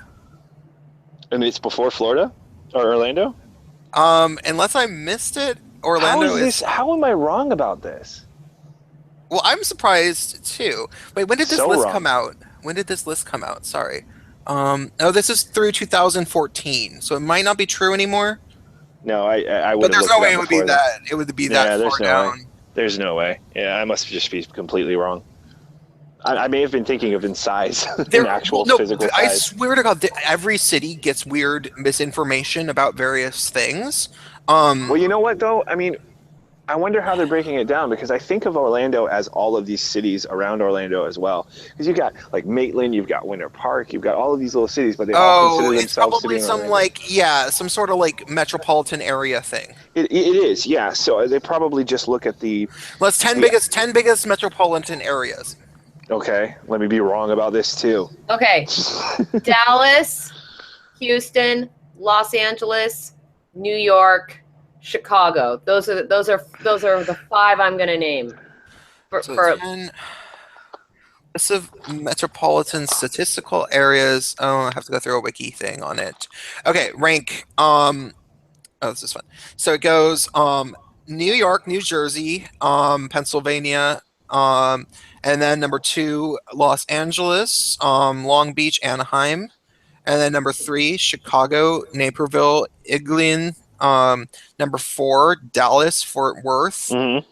Number 5, Houston, The Woodlands, Sugarland. I fucking nailed all of them. You did. Number 6, Washington, Arlington, Alexandria, DC. Number 7, Philadelphia. Oh, that's surprising. I didn't know Philadelphia had so many fucking people. Orlando. Here's what I might have got. Orlando is the second largest city served by one interstate. So that doesn't really amount to what I was saying. You were like, hell yeah, man! We got that one big. That's I-4. we're all linked together by a freeway in a way that's different than other people. New stats show Orlando grew faster than 30 biggest metros. So we're growing. We grew the fastest. So I can see where I may have misread this. So fuck me. That's disappointing. I wonder if Seattle is on there. Where's Seattle? Seattle is number 15. Seattle's not that big, so all things considered, I guess. Where's Orlando in it though? Can you not find it still? Is it? Let me look. In size, but something like number fucking 3 for cost of living. Tampa and St. Petersburg, I think, has come up before. Orlando's way bigger than Tampa. Orlando's 24. Okay, there we go. That's not too bad. It's way worse than I said. They can't have very many more people in Florida anyway. Otherwise, the whole state's just going to sink into the ocean. Whoa. People tend to leave Orlando, and they visit Orlando more than they come to live because of the theme parks. I've never actually been out and around in Florida. I've only pretty much passed through it. Maybe. How do you pass through Florida? Where? To Peru. I went through Miami. Okay. Okay, yeah. On a plane. Yes. And I got off the plane in the Miami airport, and it was more humidity than I've ever encountered in my entire. I mean, I was in an air-conditioned airport, and I was just like, "Whoa!" It's hot here. It's definitely hot. It's not hot right now, though. It's cool outside right now. Hot is not the thing, though. I mean, I've been to Phoenix and Vegas. When it's very hot weather. Hot is it's wet hot. It's wet hot. Yeah. Absolutely terrible. Humid is the right word, yeah. The worst. Maybe if all I had to wear everywhere I went all day long was a bikini or something, I'd be like, yeah, this is all right.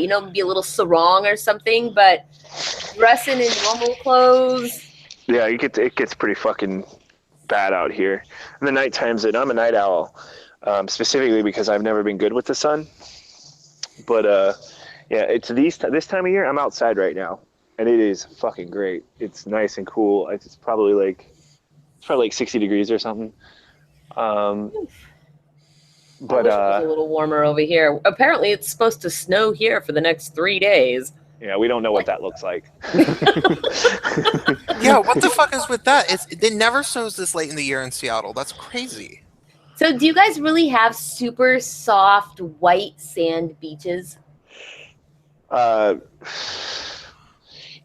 The white sand beaches, I think, are on the Gulf of Mexico.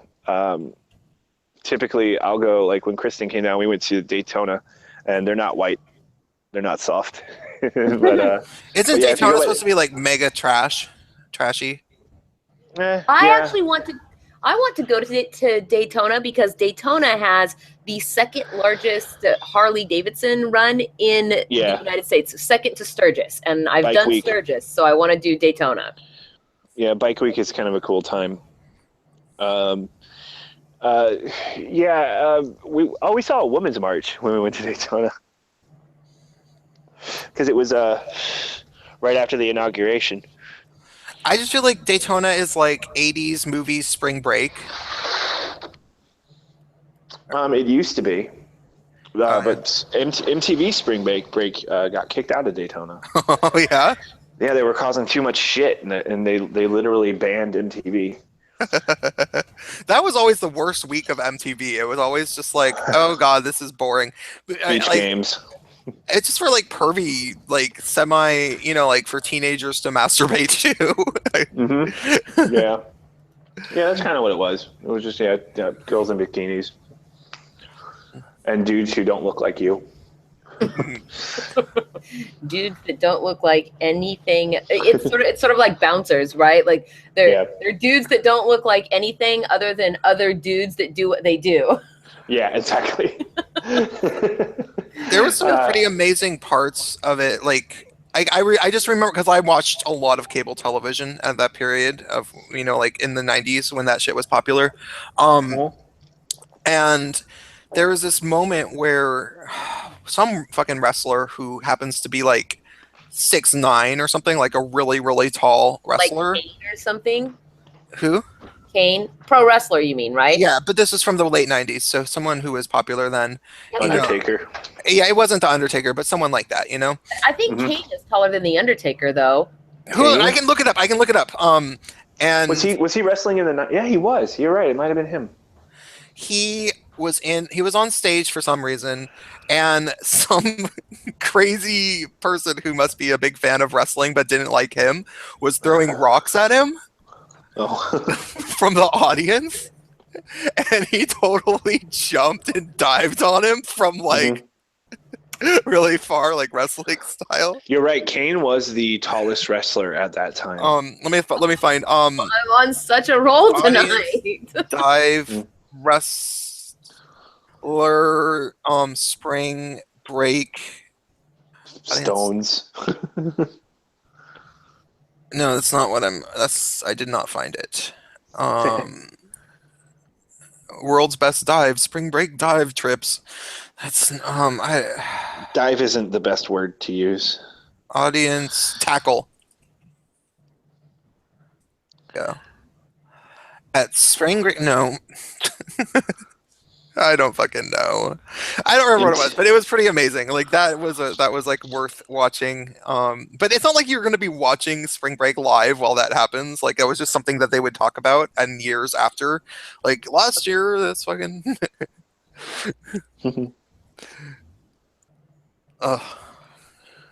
Dang, Kane should have never taken his mask off, man. Dude's He's fucking ugly as fuck. He was in a horror movie. He was in some bad horror movie. That I probably would like to see that. Actually, I love horror movies, so, and I always think it's cool going to like horror conventions and because in horror movies the actors are usually so made up, to look like a bad character or whatever, that when you see them in real life, it's actually quite interesting. Like, oh my god, that is the person that did this thing, and. Sort of like the face behind Freddy Krueger or Jason, and you don't have any idea sometimes of who the actual actor even is, because they don't look like themselves, and it's sort of like they kind of get, I think, under recognized for whatever it is they're acting. I mean, don't get me wrong. I mean, bad horror B movies are bad. That's what the B is for, right? Kane's mask is still fucking badass. Yeah, that is true. I agree. Totally is. So I used to watch wrestling, by the way, when I was a kid. Yeah, I do like pro wrestling. It's true. I stopped. I grew up. No, but so the reason that I like to watch pro wrestling is still a valid reason. So I still like to watch pro wrestling, and a sneeze, I'm sorry, but basically the reason comes down to that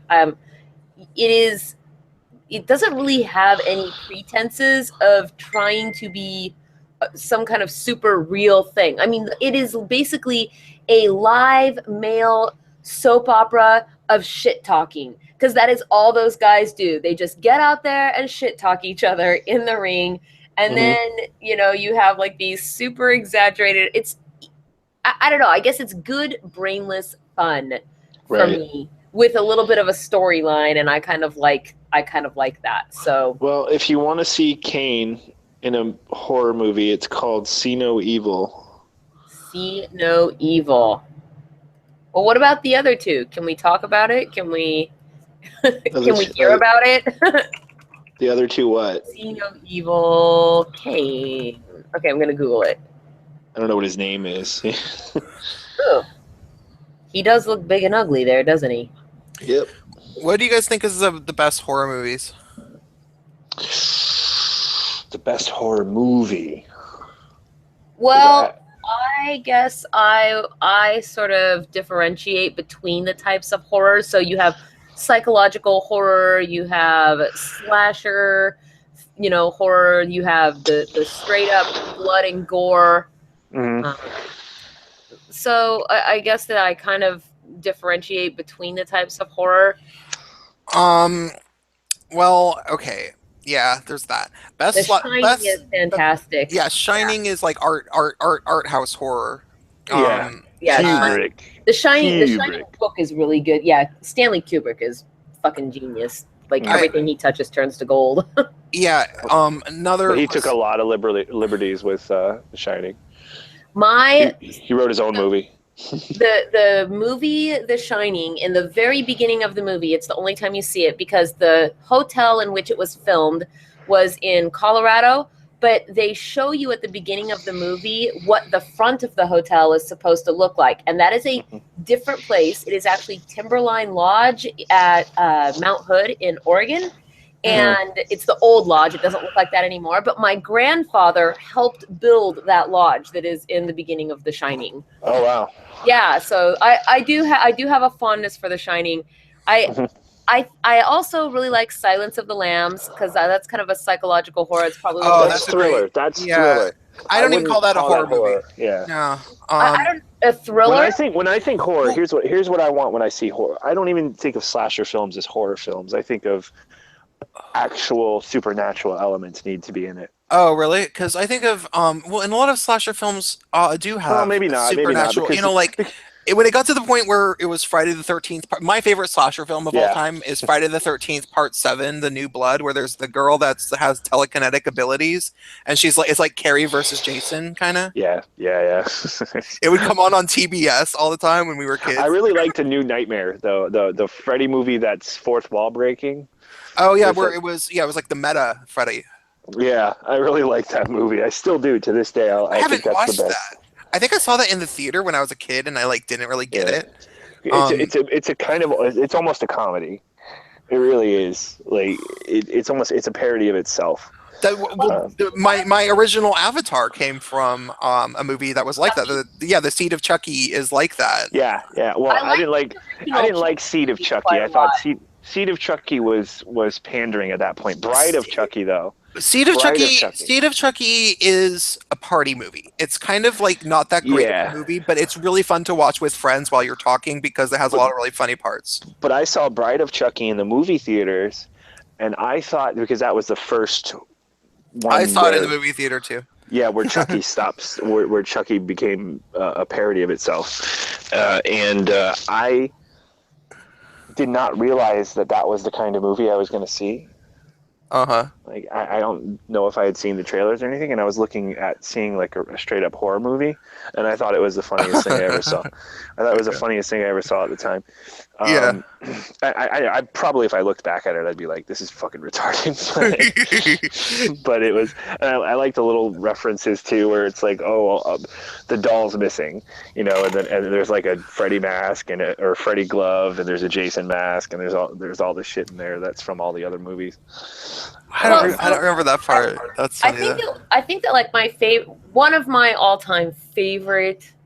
I even went to see the remake of it when it came out several years ago. I really like Texas Chainsaw Massacre, the original. Oh yeah, that's a scary movie. And they did a very good remake of it as well. And usually, you know what? That's what I was thinking when I started to double back on myself, and I was like, I guess it doesn't have to be supernatural, because I was thinking exactly of Texas Chainsaw Massacre, and I'm like, that is genuine. That is genuinely a. Do you know what I think movie. maybe is the difference between a horror movie and a suspense movie? Is that a horror movie has a heightened, exaggerated sense of the reality that's within it. A suspense movie is trying to have it be as realistic as possible, whereas a horror movie is it's absurd. It's absurdist to a certain degree to try to. It's melodramatic. I think the first Saw was a really good movie. I'm not sure about all the rest of them after that. It seems like they kind of got corny, like most. I never saw it. I did like Nightmare on Elm Street. A horror movie really, if you want to boil it down, a horror movie really focuses on fear.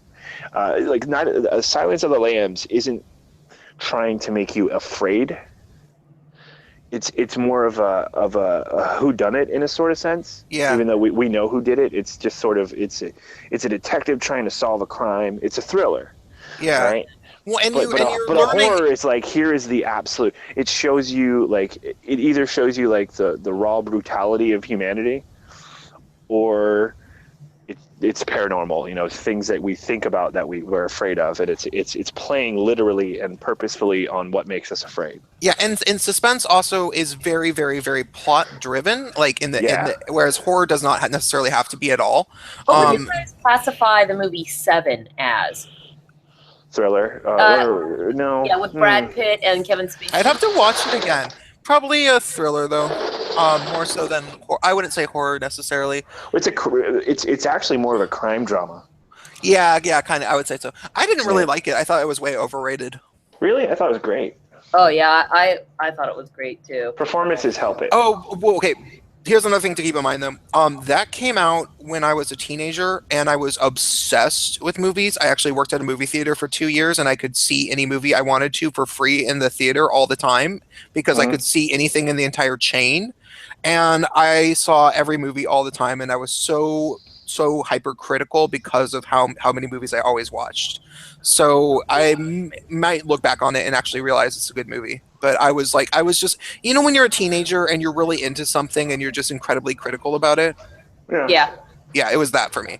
Now, one genre of horror movies that I think, I guess it's underexplored here because, well, we're in America, but it kind of has, in the last several years, become more and more of a thing, like basically since The Ring came out. But Korean horror and a lot of just East Asian horror, Taiwanese. I find it's really good horror. I mean, that shit is creepy as fuck. Yeah, I went through that kick though when I was younger, and because Japanese video games, before it really hit in the movies, we had a lot of Japanese horror games that were basically that. There's a game called Fatal Frame that is the scariest video game you'll ever play. Why? And it's got all those. The imagery is just like you would imagine in The Ring or The Grudge. Just ghosts coming at you and the weird sounds. I'm gonna look at it. Think about the sounds. The noise is very important. Sound is very important. Oh yeah. Ambience is very important. Oh yeah, no, yeah. If you do the right kind of noises, it can like fucking. What was really, really brilliant about Halloween was the way that the score was, and he actually made the entire score. James Carpenter. But the was it Japanese- Carpenter who did that? Was it? What were those old horror? Yeah, they John were Carpenter. around John the Carpenter. time. Yeah. Was it Halloween? Is it what is that the one where the dude had the giant pumpkin head? No. Well, That was Pumpkinhead. Is that Oh, yeah. actually what it was called? that is actually Pumpkinhead. Yeah, you're right. There was Halloween was the guy 3 with the white mask. and Michael Myers, Oh, yeah. Michael Myers. Yeah. Okay. Sorry. which was confusing because there was also a comedian named Michael Myers who was Cute. Austin Powers. Yeah. I like Austin Powers. Yeah, baby. So, Fatal Frame. I'm watching a the thing playthrough. the thing that really gets you with Fatal Frame is the audio. I think if you listen to the audio, you can kind of get what I mean. But if you remember watching The Grudge, you remember the creaking sound that would come out of the boy's mouth, just like the. No, I didn't see that movie. Kind of like the. Yeah, exactly. You would hear noises like that coming out of them. They make inhuman noises. That's sort of like one of the things that I liked visually speaking. I want to say it was Silent Hill. Is that the one with the dude? With so that movie, I don't know. I was kind of mad on the movie itself. But the imagery comes from the games, and before I played Fatal Frame, I would have told you Silent Hill is hands down the scariest games and also because of the audio. The audio really makes those things unique. Those nurses that are in that one scene that are all covered up and they're just like. They're faceless. Yeah. Oh, they were so creepy. I kind of have a thing with masks, though. I don't really like. I don't know, the face being all covered. I find to be particularly creepy, and so the way that they. As if the flesh has like grown over the eyes and the mouth. Oh yeah. You know where that imagery really comes from, and this is the problem I have with making it a movie, is because Silent Hill was an homage to so many horror movies. And one of the big influences of the character design was Jacob's Ladder. Oh, I And remember that movie. I never saw it. It's supposed to be really scary though, right? Isn't that like a sort of like a psychological thriller or some shit? it's bizarre, yeah. And it's a great movie. You have to put that on your list. It's not a horror movie specifically, but it is. Isn't it like some sort of like Vietnam veteran shit? Mm-hmm. Okay.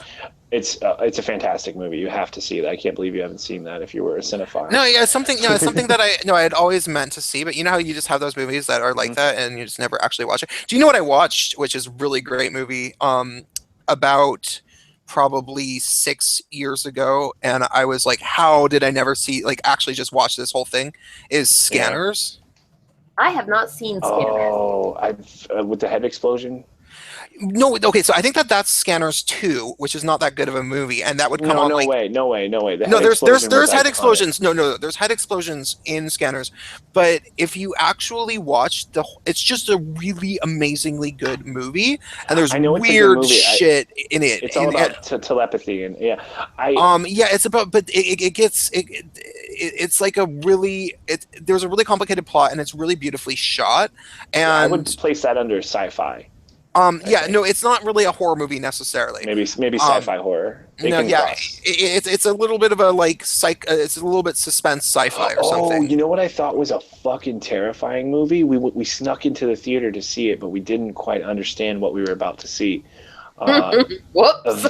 We were way too young to watch this. It was Event Horizon.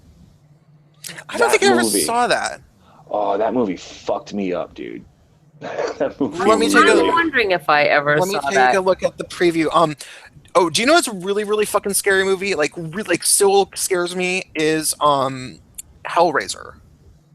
Really? Oh, the concept of Hellraiser. Oh my god! No, the original fucking Hellraiser is fucking scary. The other ones are not so fabulous. Yeah. Oh, I love Hellraiser. Dude, read the book.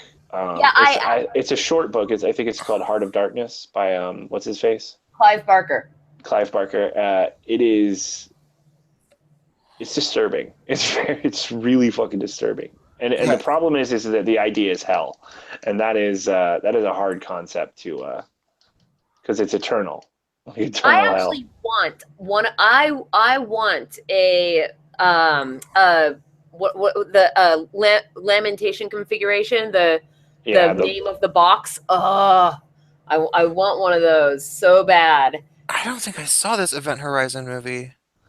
Oh, dude, it's basically, if I remember correctly, it's got Lawrence Fishburne in it and Sam Neill. It's a good movie.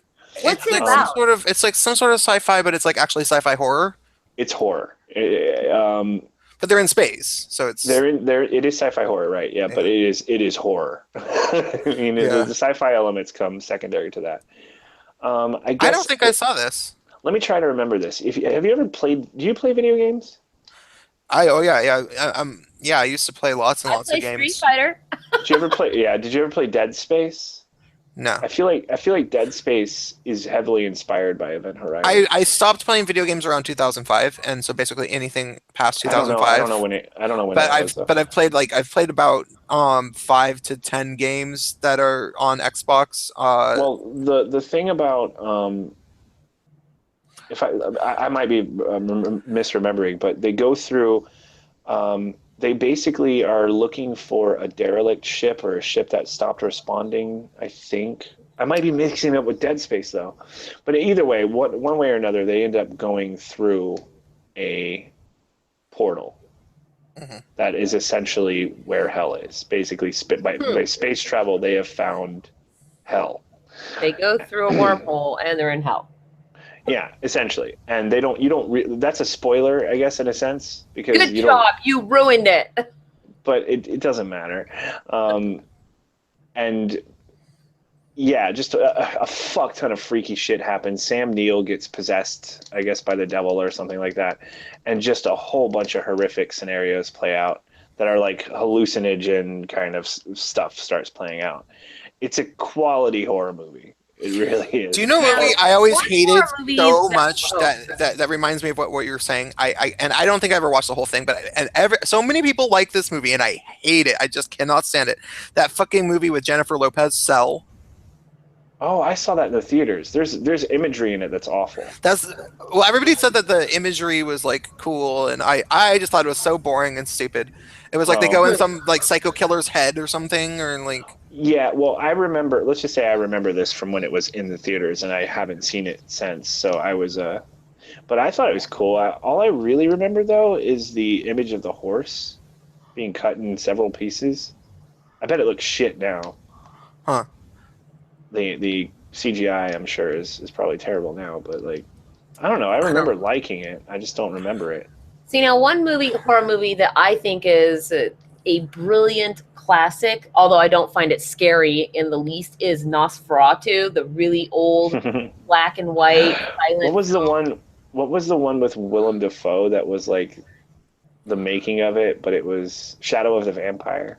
It's like the making of Nosferatu, but it turns out he's a real vampire, and they have to feed him. Yes, kind of a funny spoof.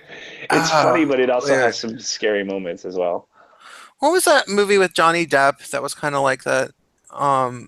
Ed Wood. Yeah, I love that movie. I love that movie. That was a good movie. It was a little long. It's great. It's Plan 9 from Outer Space. It's like a spoof on the making of that. Mm-hmm. Now, when I was back, I don't know, when I was a kid or whatever, and it was sort of in that whole Texas Chainsaw Massacre era, and there was all these really dumb horror movies too, like The Stuff. I don't know if you guys remember that one, but it was like the people had these containers of white, sort of Cool Whip looking stuff. Mm-hmm. And they would eat it, and then what would happen is it was actually alive, and so they would eat it, and they couldn't stop eating it until like they exploded, basically, and then it would sort of ooze out of their refrigerator. But there was another movie called Ghoulies. Oh, I remember the Ghoulies, yeah. The toilet. Yes, so the Ghoulies in the toilet, right? So that was like such a like video store movie. You'd always fucking see it every time you went in. And your parents would say you couldn't have it because I was too young. Well, so my whenever we would get babysat, like my uncles would come over, they would be like, we're gonna watch whatever we want to watch, and so I actually got introduced to horror movies at a very young age, and. But one night, so I had cats. I mean, I've had cats my whole life, right? And I don't know how old I was. I don't know, maybe 12-ish or something. And I had just gone to sleep in my bedroom, like you go to bed at night or whatever. But the cat used to sleep at the end of my bed. And it was summertime, and I was asleep, and we had just watched Ghoulies that night when my uncle was babysitting me. Well, I woke up suddenly because the cat woke up at the end of my bed. And you know how when an animal sees something, it sort of perks up, like, what's over there? Yeah. Right? So I woke up because the cat at the end of my bed was like staring out my bedroom door because my bedroom door was open. And I'm scared right now. It was just staring out my bedroom door, and my bedroom door was basically. I love stories like this because it reminds me of every time I've felt that way as a kid.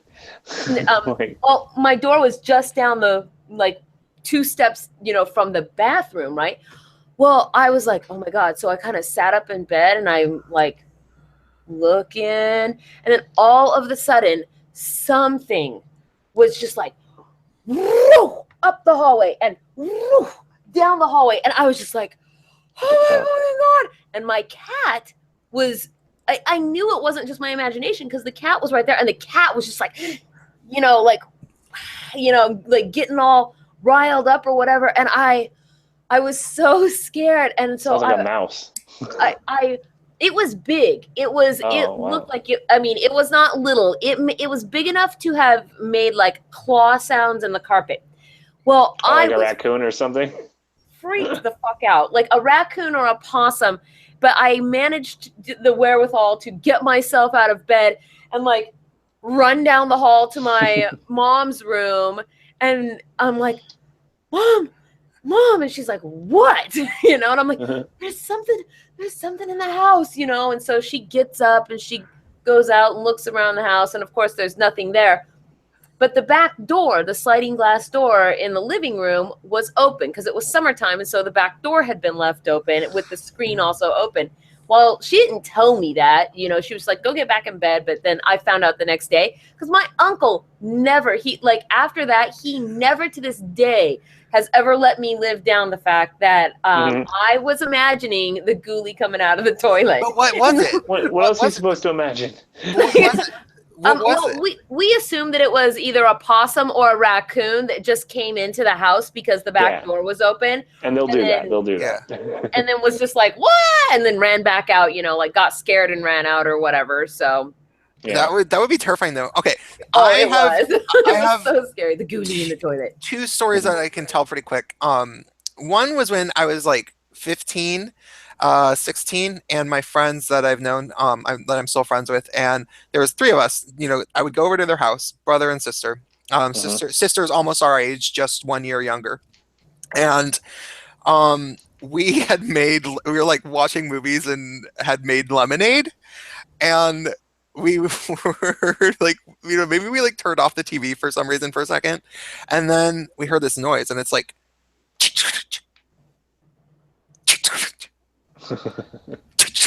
And we're like, what the fuck is that noise? And they're like, I don't know. And we were like trying to figure, and we're like, wait, it keeps happening. Like, what actually is it? And we were like looking around the room, but it seemed like it was right in the room. And we're like, what the fuck? And then it was coming from the lemonade. It was like What? It was coming from the lemonade? Yeah, from it was coming from the fucking pitcher of lemon. Like it was like a plastic pitcher that you couldn't see through, and you know, with like a white top and like a green on the sides, like, you know, and it was making it was like there was ice in it. Yeah, I guess maybe or something, but like it was but it was really it repeated over and over in the exact same way, and we were like, oh my god. And it sounded like it was some big bug or something in it. And my friend went outside and he opened it up and he yelled and he was like, get the fuck out. And he drew a picture of the bug that it looked like. And it was like this, he said it was kind of like a weird dragonfly-ish thing, but like, but different looking. But then he told us 20 years later that he made the whole thing up. And that 20 years. Yeah, like because this was not 20 years later, but maybe like 15 years later. Because he probably told me when we were like 30 that he made it up, and I was like, "Fuck you!" But he did that a lot of times, about a number of different things. Which I appreciate. I appreciate having friends like that, you know. Yeah. That's good. And but the other one is, and this one was fucking weird. I was at a tent. And I think it was the same type of thing where it was dark, and I don't think we really had a flashlight. Like we probably had one, but we didn't really know where it was. Like we were trying to sleep or getting ready. And we were like kind of high, like and so I don't remember exactly how what started this, but I think we heard a noise that was like. And I was like, what the fuck? And then it was totally on me, and it felt like as powerful as like a cell phone that's on vibrate. And I was like, and my friend had to like open the like I was like, you need to open the thing, and I knew that it was on me, and it was like flapping its wings, and I knew that I had to like keep it on me, because if it got away, we would lose it. So I was like, open the goddamn, you know, unzip the fucking thing, unzip the thing. And my friend finally did it, and I was able to like push it outside. And it was so terrifying to have to sit there with a fucking winged creature on you in the dark. Yeah. Yeah, that would be like, give you the heebie-jeebies. Yeah, I fucking hate that. I hate bugs. Have you ever had any weird paranormal experiences? No. I mean, who knows? Probably when I was a kid, I thought I did. I thought it's boring. I don't believe anything is anything. So. Yeah, I don't think I ever really have either. I've always wanted to, though, of course. Yeah, I'm trying to think if there's anything. No, there's nothing. The movie theater that I worked at in high school was supposed to be haunted, and there was a story, like there was this really big mirror in the women's bathroom, and it was a historic landmark building, so it had been around since probably the 1800s, and so it was very old and weird. Right. And like they couldn't actually change it because of the historic landmark status of it. It was the coolest place to work, honestly. It was so cool to work there. And the fucking you're supposed to go into the women's bathroom and look into the mirror, and then there would be a hanging woman behind you. And so I was obsessed with, well, not like obsessed, but every time I had to, like, you know, after clothes and had to like change the toilet paper or whatever, I was always like, you can trust me, I'm nice, you can come out for me if you. And she never did. I was pissed. Oh, I don't believe in any of those things either, but they still creep me out. Like I have this weird, what was the Amityville Horror? That was a good horror movie. That was the original. Yeah, yes, with the little midget woman who was like, I never saw that. What's that movie about? No, it's a haunted house. There was a midget in Amityville? That's Poltergeist. That's Poltergeist. Oh no, Poltergeist. you're thinking that's Poltergeist. Yeah. Amityville Horror is about a house that's haunted, basically. Amityville was scarier than Poltergeist, for sure. Yeah, I agree. It was. But anyway, okay, Poltergeist is a good one for like, it's like kids' first horror movie could be Poltergeist, because it's absurd. It's scary, but it's absurd. Yeah. Well, my uncle said to me one time, so we were watching Poltergeist over at my grandmother's house, and I made this comment watching Poltergeist. I was like, whatever, I don't believe any of it until I see it. And he says, don't ever say things like that, because you never know what will manifest just in order to prove that it exists to you. And that comment scared the shit out of me. Yeah, that's kind of scary.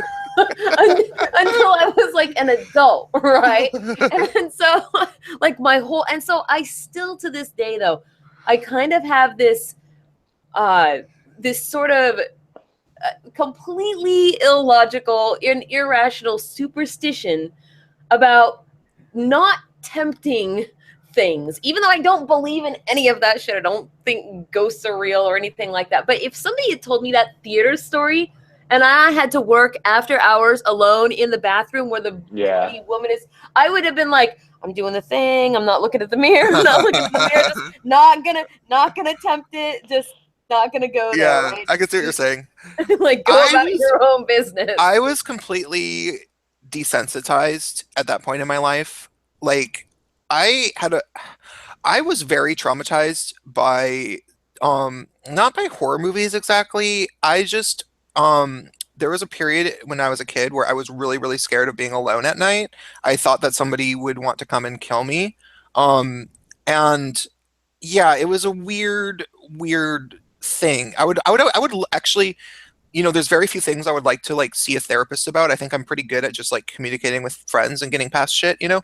But like, I think that might be like a good thing to try to get to the bottom of, like why I was like that when I was a kid, because it was really I just don't know why I was like that. It like I would have been like that anyway. Like it was to such a weird degree. But then at a certain point in my life, I just got over it. And then I was completely not scared of anything related to like anything like that. And did, you know, end up doing psychedelic drugs a lot. And so by the time I was like working at that movie theater, I had, you know, been doing mushrooms and acid and stuff. Cause I started working there when I was 16 and I did mushrooms first when I was 14. So, yeah, I was just like, bring it on. I want to see some weird shit, you know? Like, yeah, definitely.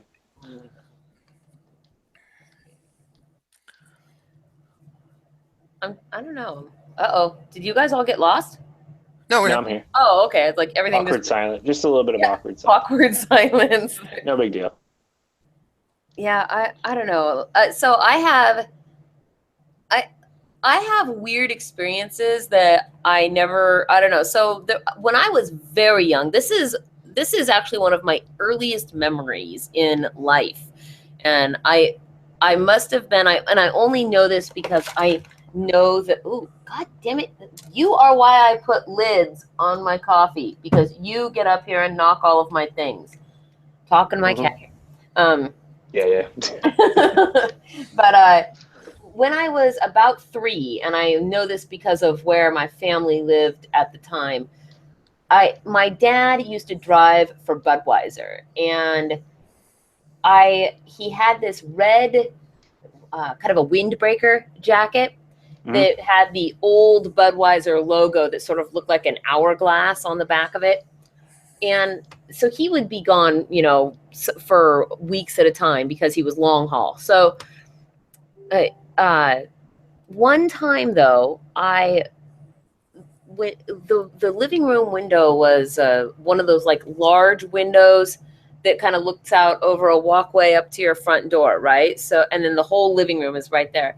And I just have this memory of looking out the window and seeing my dad's red Budweiser jacket go like it was going to the front door to come in. And I was excited because I thought that he was home. And so I ran and I asked my mom if my dad was home. And she was like, no, what are you talking about? And he wasn't home. And forevermore after that, I, in my little kid's mind, associated with this as I believed that I had seen the real actual boogeyman. And yeah. that I think we all have some of that. I just for some reason cannot remember specific instances. Well, and then the only other like weird thing that I ever used to have happen. Well, the funny thing about that though, the boogeyman incident was that it wasn't until many years later when I was in my late 20s that I was retelling my mom. I was like, do you remember when I did this thing as a kid? And she said, no, I don't remember that, but it's really weird that you ask me that, because that house that you're talking about, she says, I believed that house was haunted because weird things happened in that house all the time. She said, well, one time I was emptying the dishwasher, and I came back and I had to leave because you were hollering about something, and I came back and the dishwasher was completely emptied when I had only left it half emptied. She said another time I was folding laundry, and when I came back, all of your, like, half of your garments were folded on the table that I had not previously folded. And she was like, weird things happen in that house all the time. So it's really weird that you would ask me about this, however many years later, right? And then there was a house that we lived in when I was in high school, and I used to hear noises in this house coming from places when people weren't there. Now, we had a huge family at the time. There were 6 kids and 2 adults, and my uncle was living with us. But the upstairs of the house was quite echoey, and the boys all had this big, huge area that was like kind of like a playroom that was on one end of the house. And I would be downstairs and, I don't know, just doing chores or watching TV or something. And I would hear a sound when nobody was upstairs that sounded like somebody was just taking a bowling ball and just slamming it onto the floor, just like this thud, like really, really loud. But it would come from upstairs. And I heard this all the time on my own. And finally, one day I was downstairs and my brothers were downstairs too. So I knew for a fact they weren't upstairs, so they were all in the family room with me. And that noise happened, and I just turned right to him and I said, did anybody else hear that? And only my little brother Brandon said that he had heard it. And he was like, yeah, I heard it. So what? And I was like, oh my God, weird, right? That was always weird, and I don't know what that ever was. I'm not saying it was anything paranormal, but it was definitely a weird sound that occurred that I never got any kind of an explanation for. So I had the weirdest thing. Wait, no, it's not. Oh, I had the weirdest thing. This is something that happens to me. It happened to me a lot when I was at a certain period of my life when I was doing a certain substance a lot, and a lot of people get this, and there's a neurological reason for it. Like, I think they understand how it works. It's sleep paralysis. Mm-hmm. Have you ever had that? Oh Yeah. yeah, sleep. I actually When I was a quite kid, lot. I haven't had it recently. Oh my God, I had it. I was having it all the time about probably 3 or 4 years ago. Maybe no, probably about 3 years ago. I was having it all the time. Like I had it a good like 10, 15 times. It is, and it's just I had it so many times over the course of like 2 years that it was like I started to realize like what it really was for me, and like how it actually like I could retrace what would happen every time it was happening.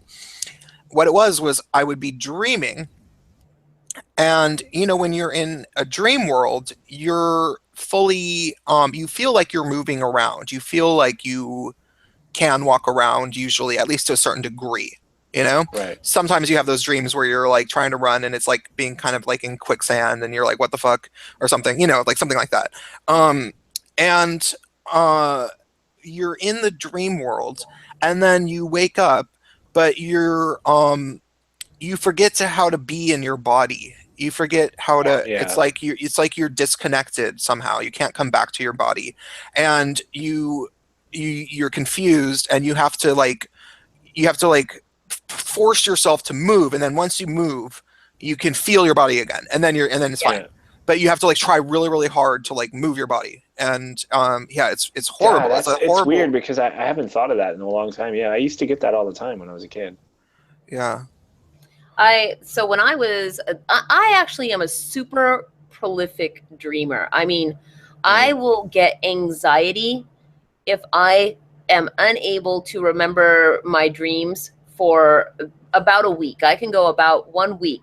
And it doesn't matter if they're nightmares. In fact, if I would rather have nightmares than no dreams at all, because I start getting anxiety if I can't remember my dreams. And I mean, I dream really graphic stuff. Really, I actually have a dream journal that I write everything in, because like some of my dreams are just so fucking cool. Some of them are also very fucking twisted. So, but they're all over the board. They're dreams. They're all over the board. But when I was in high school, and I didn't actually know this was a thing until I was in my early 20s.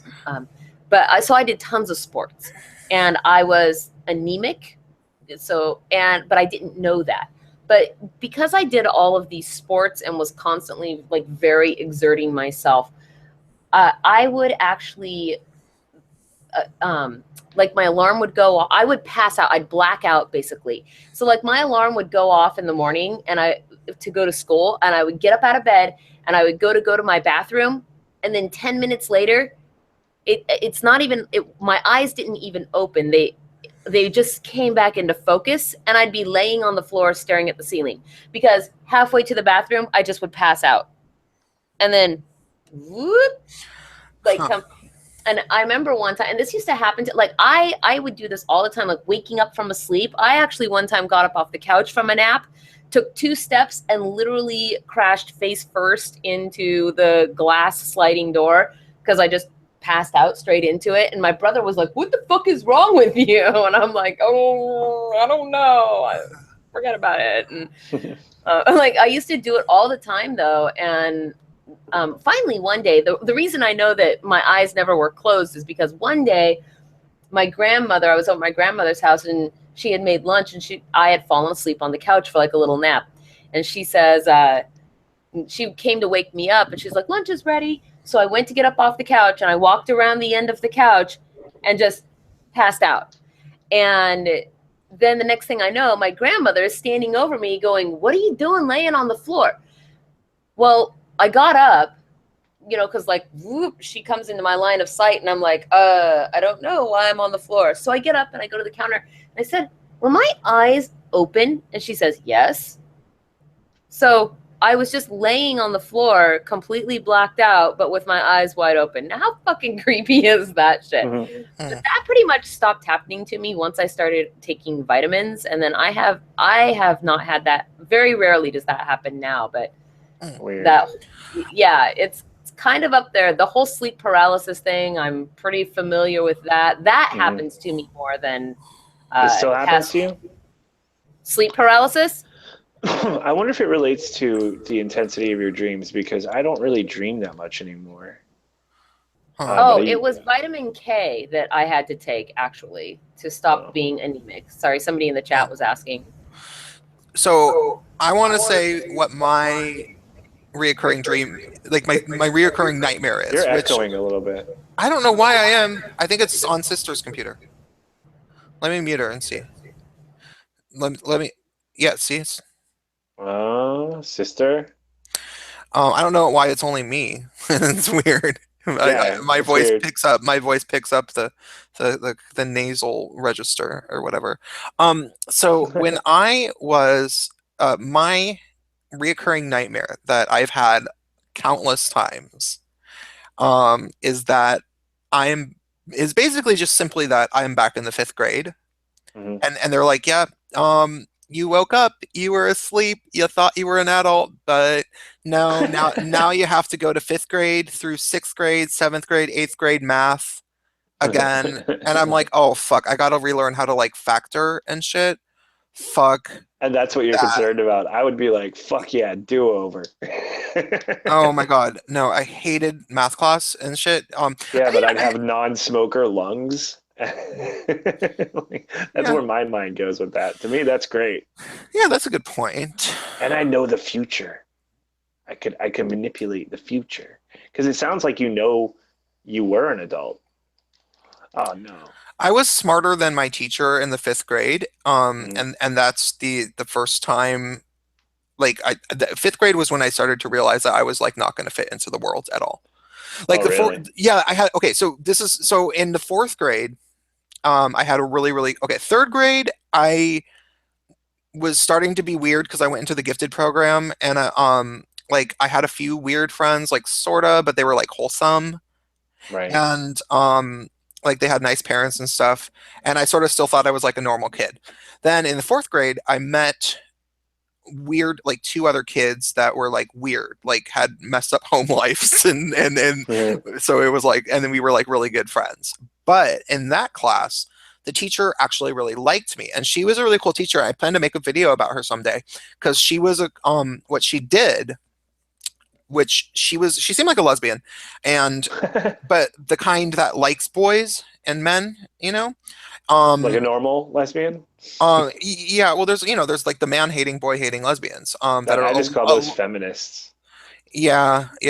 Well, so she was cool, and what she did, which was super good for at least dealing with me, was that every day after recess, after lunch recess, the hour-long recess, we were able to we had to silently write for something like 45 minutes, like a pretty long time, and we could also draw pictures, and we it was just kind of like, the only thing is you couldn't only draw pictures, you had to draw some words on every page. And then for the last 15 minutes of the hour, we were allowed to share. People could raise their hands if they wanted to share the stories in front of the group, and I got really into doing that. And so I'd make little comic-y type things, and I had series and stuff. And I was a loud, restless, kind of a class clown little kid, and she would basically say, she was always very nice to me, but if I would talk too much, she would be like, could you save it for story time, and I'd be like, okay, I like you, like, Yeah. and it was It's a good way of saying that instead of shut up. Yeah. It was. Because I was the same kind of kid, but I always got in trouble for it. Exactly, yeah. So it was really cool with her, and everybody got really into my stories, and it worked, and I had a great year that year. Only year in elementary school that was good, really. Fifth grade, the teacher that I had was only like 23 years old, and she was a dumbass. Like, she just like, okay, and this teacher, the other one was like probably in her 40s. This teacher was only 23 years old, and she just wasn't smart. I don't know who thought it was a good idea to put her in the gifted program that I was in and have her teach 10-year-olds, because she just wasn't smart enough to be doing it. Because like like the type of kids, I wasn't like the smartest kid necessarily, but like it was a program for kids that were 2 years ahead or more of their grade level. And so it's like, I don't think you should be putting rookie teachers in charge of 10-year-olds like that. It it seems to me that they're more likely to be rookie teachers. I think it's like at that age they hire people on their level of tolerance of the kids I almost. guess I don't know what to say. So the very first day of that class, I made some joke and some other kids laughed. And she seemed fine with it, but then some girl yelled, "He's a class clown!" And the teacher was like, "Oh!" And as soon as she heard that, she went and she wrote my name on the board because I had said something out of turn, and everybody laughed. But she only wrote my name on the board until the kid yelled, "He's a class clown!" And it was like, wait, that's fucked up. You just encouraged tattletaling. Like I didn't think that exactly in my, but I knew it was fucked up. Like I was like, wait, so if somebody says something like you just enabled the kid to be an authoritarian, you know? Yeah. And I knew that in my head. Like I had this instinct, and I was like, wait, that's fucked up. So immediately from then on, it was kind of like it was war between me and that teacher. Because I knew there was something wrong with that situation, and she did, and she fought it like it was a war. She never had the moment where like somebody, like you would hope that your mother would talk to and be like, I have this kid and he's just constantly trying to get under my skin, and I've called his parents, and your mother would say, "Are you sure you're remembering this accurately?" Oh, though? no. I'm definitely sure. My because I'm still friends with a friend that was in the class. Oh, okay. And my parents remember it. No, it was a very fucked up, weird year. It got to the point like where somebody should have told her to start to try to understand me and like have a talk with me and apologize about treating me unfairly and that kind of thing, because that's the only thing that would have made it better. But she just couldn't do that. She just tried to demonize me and acted like it was all my problem. And that's a fucked up thing. It sounds like she's not equipped for that role. Yeah. Well, and I was smarter than her. I was able to outsmart her repeatedly. There was these weird, funny things that happened. Like this was the best. This was actually like maybe the most brilliant moment of my entire rebellious childhood. Until maybe like high school when I started like being an actual person. But like we had this weird intercom system built into my school where there was intercoms right next to the door. And she happened to have me sitting next to the door, right next to it. And I think we had those too. Yeah, and okay, so when the office would buzz our room, it would make a bell noise. It would go boom, like that kind of. And the kids were supposed to yell if they heard it, because she didn't always hear it. So if it happened and she didn't hear it, the kids were all supposed to yell, "Intercom, intercom." And if you pressed the button, it would call down to the office. And so if some kid actually pressed the button, it would call the office, bother the secretary, and so that was like supposed to be a really, really bad thing to do. Like if you ever touched the button, you would be in a lot of trouble. That's like the worst thing you could do. And so I was, and I would be like, well, she never technically said not to do this. So if I do this, I won't have technically violated a rule. Right. And that became the game. Like I was always coming up with things that she had never said explicitly not to do. And so what I did was I listened to that bell because I was right next to it, and I went home and I practiced over and over and over, and to the point where I was able to perfectly imitate the noise of the bell. And so I waited till we were supposed to be reading or something, and I did it one day, and I was like, "Bong!" And nobody saw it. So she called the office. Yeah. And I was able to do it twice before someone caught me. That's pretty fucking funny. It was so good. That's kind of how I was when I was a kid. A little bit just like find a line and then develop a grudge and then just try to push that line Mhm. as far as you can go. Oh, where'd sister go? Is she like? I think she just has herself muted because or I muted her You muted her, because but can she not? yeah. Yeah. Oh, Did you okay. think you were? Did you think you were talking to us this whole time? No, not. I didn't say anything until Okay. right about when you said, "Where did sister go?" Because what I said was that I was like, I was kind of an asshole as a kid. Like I did a bunch of shitty little things. Oh, Like, I was an asshole. I started being an asshole especially after that year. I was an asshole all through middle school. Like I was not a nice kid. Well, yeah, when in high school, I got really bad.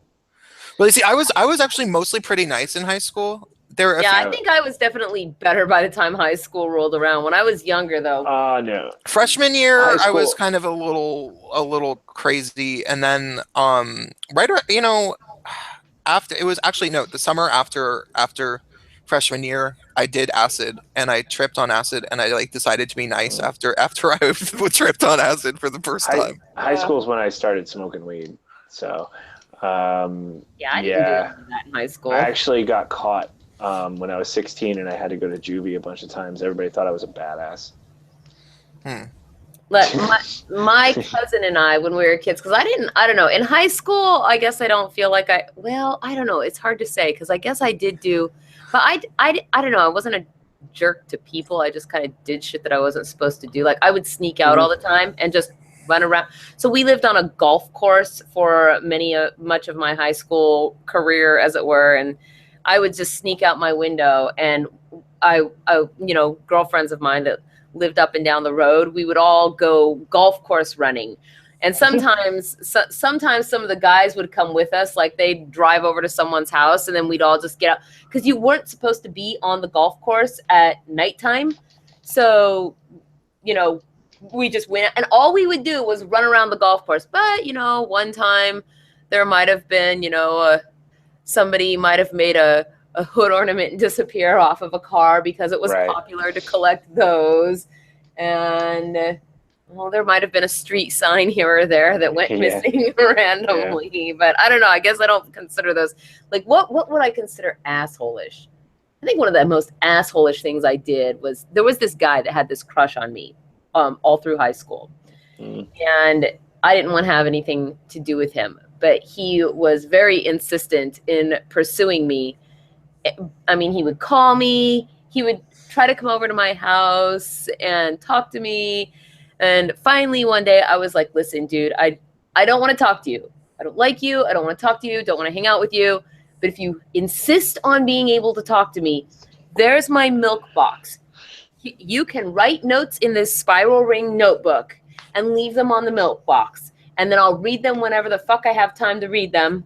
And maybe I'll write something back and I'll put it back on the milk box. And he did. I actually still own this notebook that this guy used to write me all kinds of notes and letters in.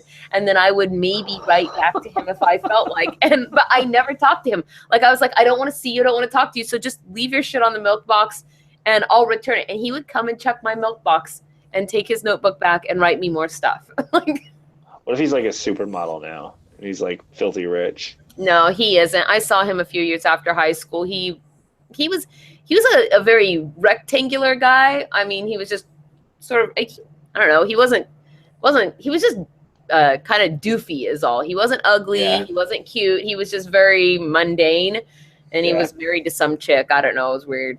So, but I did almost kill my brother at least twice growing up.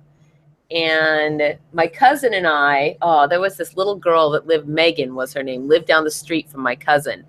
And we used to do the meanest shit to her. Like one day we cut up a white crayon, like a Crayola crayon, and we just cut it into little slices so it looked like little aspirins. And we told Megan that if she ate them, they were floating pills and it would cause her to float. And we literally got her to eat like 3/4 of this white crayon piece by piece. Oh, God. By convincing her and she was like, well, when am I going to start floating? And so we told her that she had to go home and take her afternoon nap. And when she woke up, she would be floating on the ceiling like an astronaut. Man, we were dicks, dude. That's fucking mean.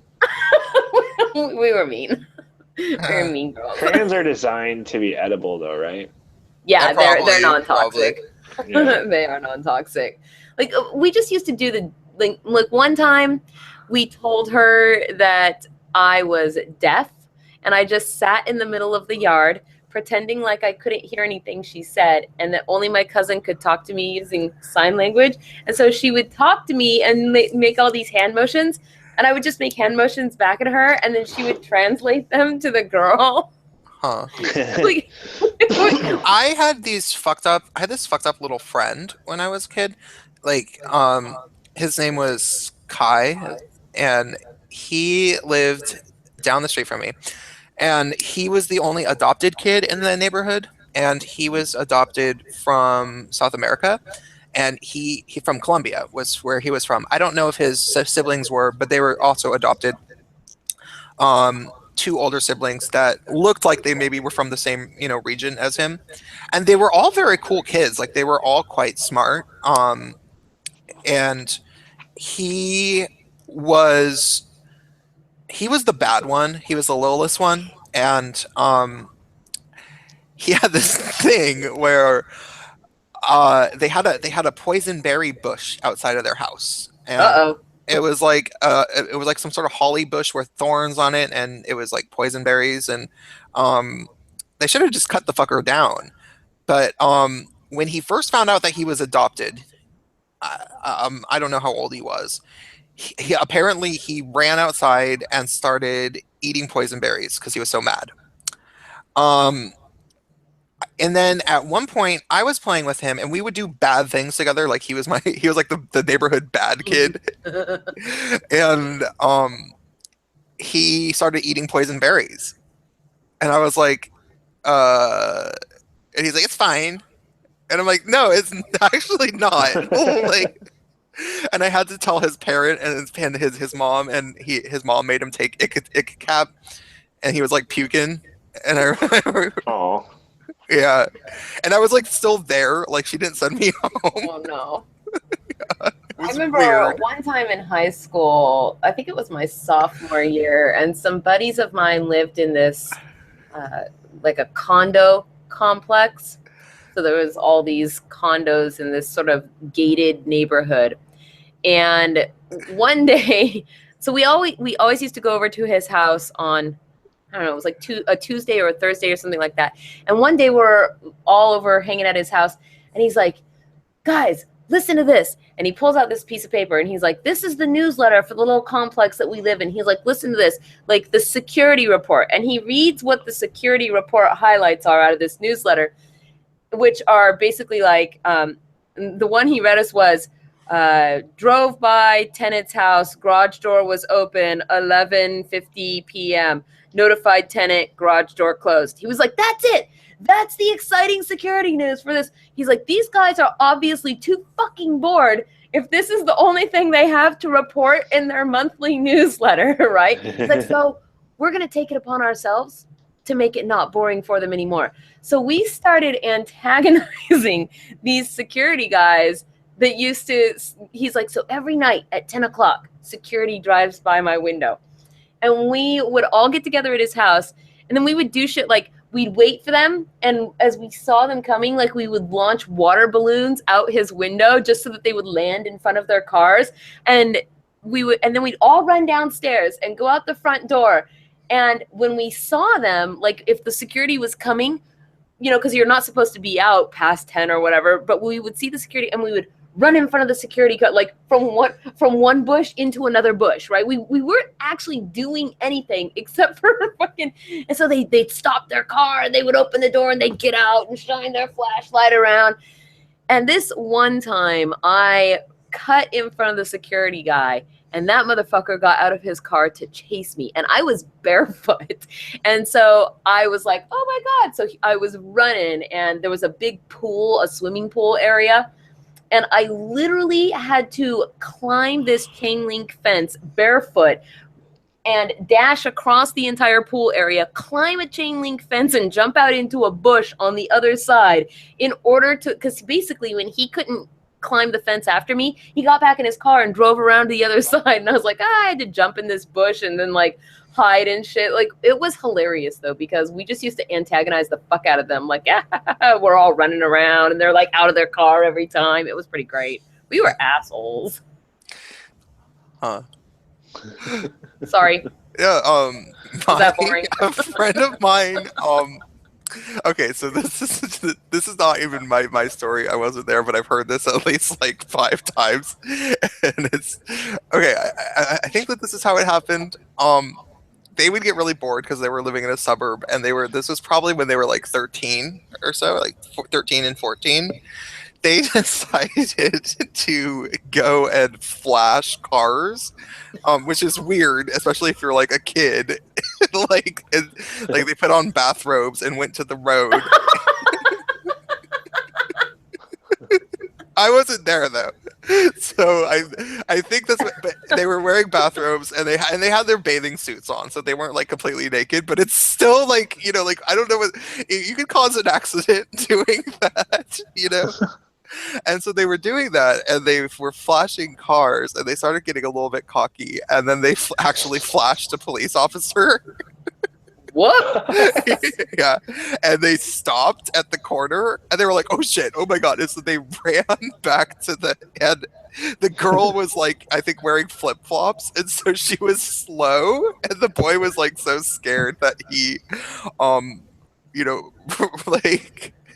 ran inside the house, and I think he just closed the door. I don't remember exactly what it was, just because he was being a bitch, you know, like he was being an asshole. He was just trying to save his ass, or maybe it was because he like went in through the garage door because the garage door was open, or something. You know, it's just some confusing thing.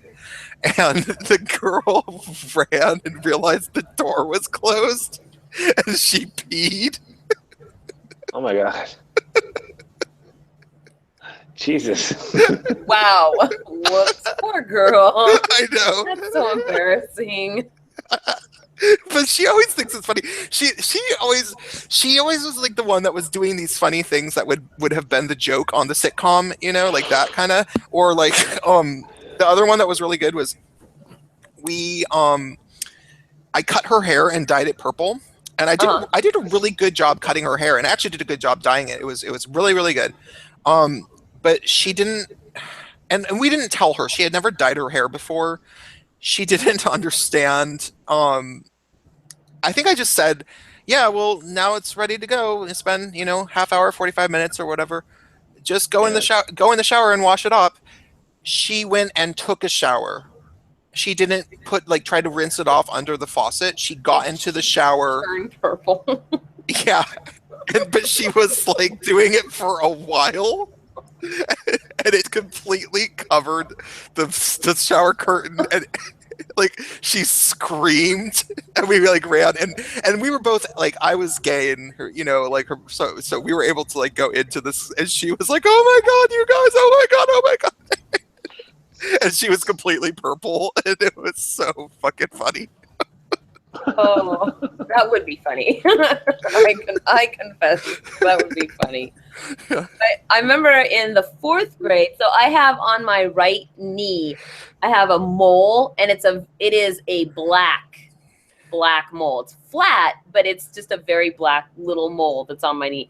And in the 4th grade, you'd wear like shorts or whatever to school, and kids would ask me like, what's on your leg, right? And so I used to tell them that it was my black mole, and that it was going to grow and grow and grow as I grew up and got older until eventually I was a black person. And then when they believed me, I would laugh at them. Just like, you believe me, dummy. No, of course it's not going to happen, moron. Oh, I was terrible. I was a mean little kid, I swear. I used to antagonize. My brother and I actually were very antagonistic towards one another. We get along fine now as adults, but boy, as kids, not so much. We pretty much were just like all the time. And I used to just like, I would say things like we'd be fighting, we'd get in trouble, we'd get grounded, like one of us to each each couch, right? You guys, you Right. have to sit on the, like, you're in timeout, right?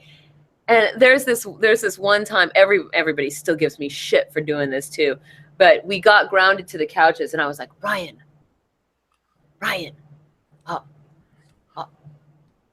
I dare you to get up and run across the living room and touch the TV. He's like, no, I'll get in trouble if I do. I was like, no, I won't tell. Imagine what happened next. I Yeah, right. convince him to do it. He gets up, runs across the room, and the second his ass leaves that couch, I'm like, Mom! Ryan's off the couch. And then, of course, she comes in, doesn't ever even give him a chance to talk, whoops his butt again, makes him go back to the couch. Oh yeah. Oh, man. Believe me, though, I've paid for that for the rest of my life because anytime the stories come out, it's Oh yeah. like, I'm That's the like, one. I'm Wait, so how did sorry. it I work? was a How did the jerk. mechanics work again? What?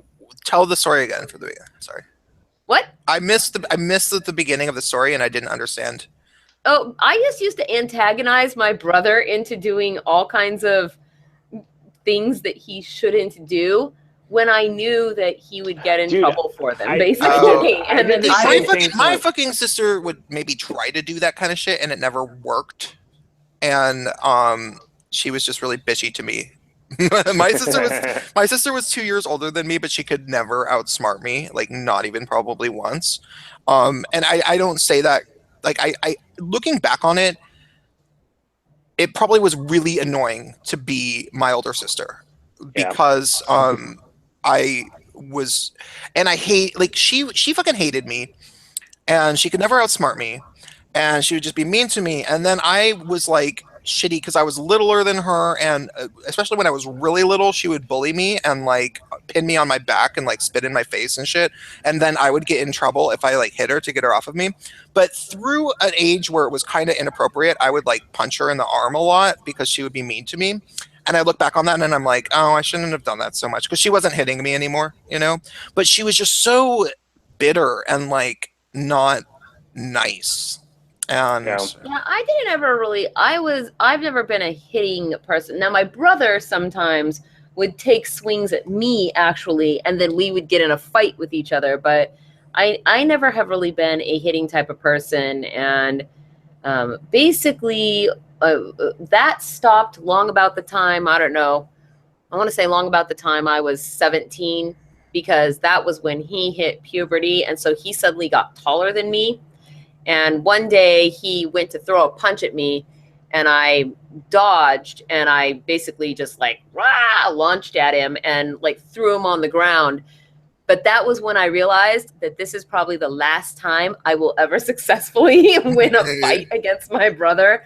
And I've never fought with him since. I was like, ooh, maybe I don't want to do that again because that was close. That was close. the little girl that I was talking about that got purple, because she was a year younger than us, so, and we were good friends with her, and you know we were close with her all through. But we would fuck with her so bad. We were such assholes to her, but not in like a super mean spirited way, you know, like just kind of a like.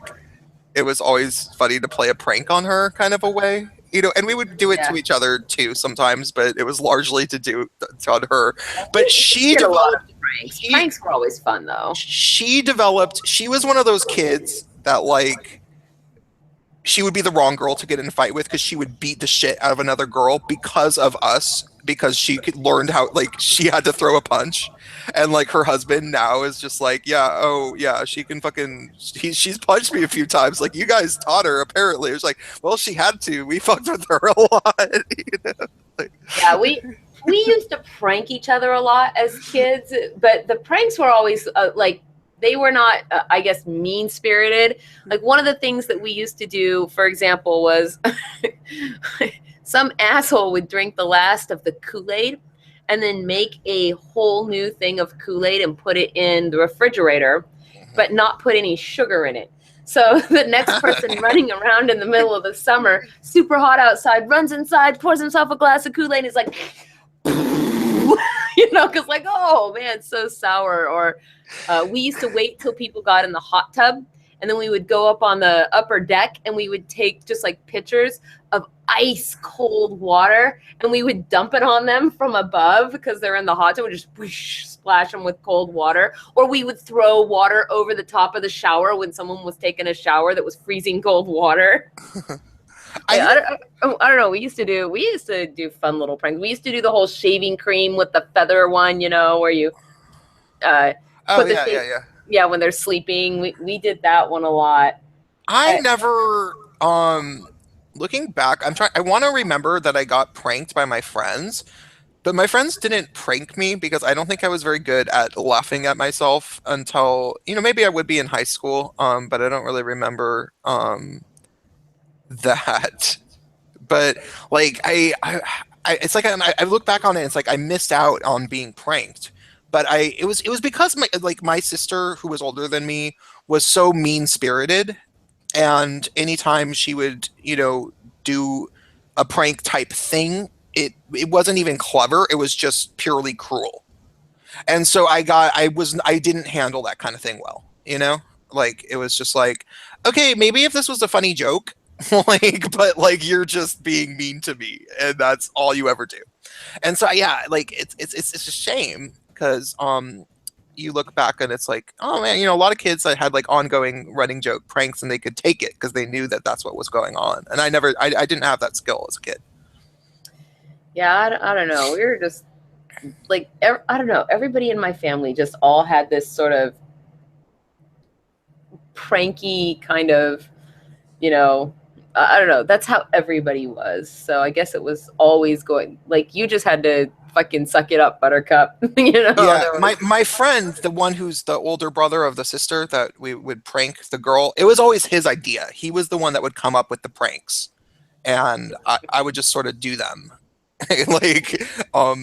Now, my brother used to antagonize me. So we had separate rooms as kids all growing up. I always had my own room because I was the only girl. And my brothers always had to share a room because they were two boys. And so they pretty much hated the fact that I always had my own room. But, my brother it used to drive me nuts. And he would stand right in the doorway, where the line of the door is. He would come and just stand right at the edge of my door, and he'd be like, "But I'm not in your room," until I would scream, "Mom!" I would get so angry, "Get out!" And he would be like, "But I'm not in your room." He would fucking antagonize the shit out of me like that. He was a dick. We were dicks to each other. Yeah. I think I won, though, for the most part growing up. I was a fucking prick. I once threw him into a brick planter, and he had to get stitches on the top of his head because it's cut his head open right on the crown of his skull. I once fed him 3/4 of a bottle of Bayer aspirin at 500 milligrams a piece. He was about 3 at the time. He turned blue and had to go to the hospital and almost died. My God. Yeah. Granted, at that time, I was not very old myself, and so I didn't really have a concept of what I was doing, but he doesn't let me live that one down. He's like, "Yeah, you've tried to kill me 4 times growing up, starting with the aspirin." There's 2 stories from my childhood when I was really, really little. From with my sister. These are just examples. These are the famous ones that my parents would always tell the stories of, or and this is just sort of an example of how things were. Okay. She was 2 years older, and at one point she decided to give me a haircut, but I was just a little baby, actually definitely a baby. And she had scissors. I think they might have been safety scissors. They must have been safety scissors because they wouldn't let her anywhere near. But my parents were like, "Oh, that's funny," and they went and got the camera and took pictures of my sister giving me a haircut. And it was always like, "Look at her," and I think I was crying in the pictures, and they just let this happen. And it was always kind of when I was growing up, I was like, that's kind of weird, because I remember my sister bullying me a lot when I was very little. Those are some very early memories of me when I was definitely too little to defend myself. And the other thing that happened was that I don't even remember this, but apparently, when I was probably 1 or 2 and she was like 4, she would say, let's adopt Prince out and then we can move to Maui. Because some friend of hers had been to Maui and she heard about how cool it was. And so she would say that. But what was, Horrible. well, yeah, and it's like that's not that big of a deal for a kid to say. But what was fucked up about it is that it became a meme in my family, and they would bring it up. They're like, "Oh, remember how Lauren or this shouldn't just actually dox my sister." But remember how your sister would say, "Let's adopt Prince out and move to Maui," and they would bring it up like it was funny all the time, and it was just kind of like, okay. That's not that big of a deal that she said that, but it is kind of messed up that my parents, keep bringing it up like it's funny and reminding me of it. You know what I mean? Yeah, yes, because it's like there's almost an underlying hint of we wish we actually could. Yeah, kind of. Yeah. And they were saying that to me when I was, like 4. Like they were like, remember how yeah, no, it was like a thing I grew up hearing. Sad. That's sad. My mom. And they were it's also like, they were encouraging my sister to be shitty to me. Oh, Yeah. that's not good. No, my parents were forever trying to get us to not be shitty to each other. I think that my parents might have convinced themselves that they weren't seeing it that way. No, but were you there when I told the whole story of my childhood? Because I'm not going to go through it again, like on my channel.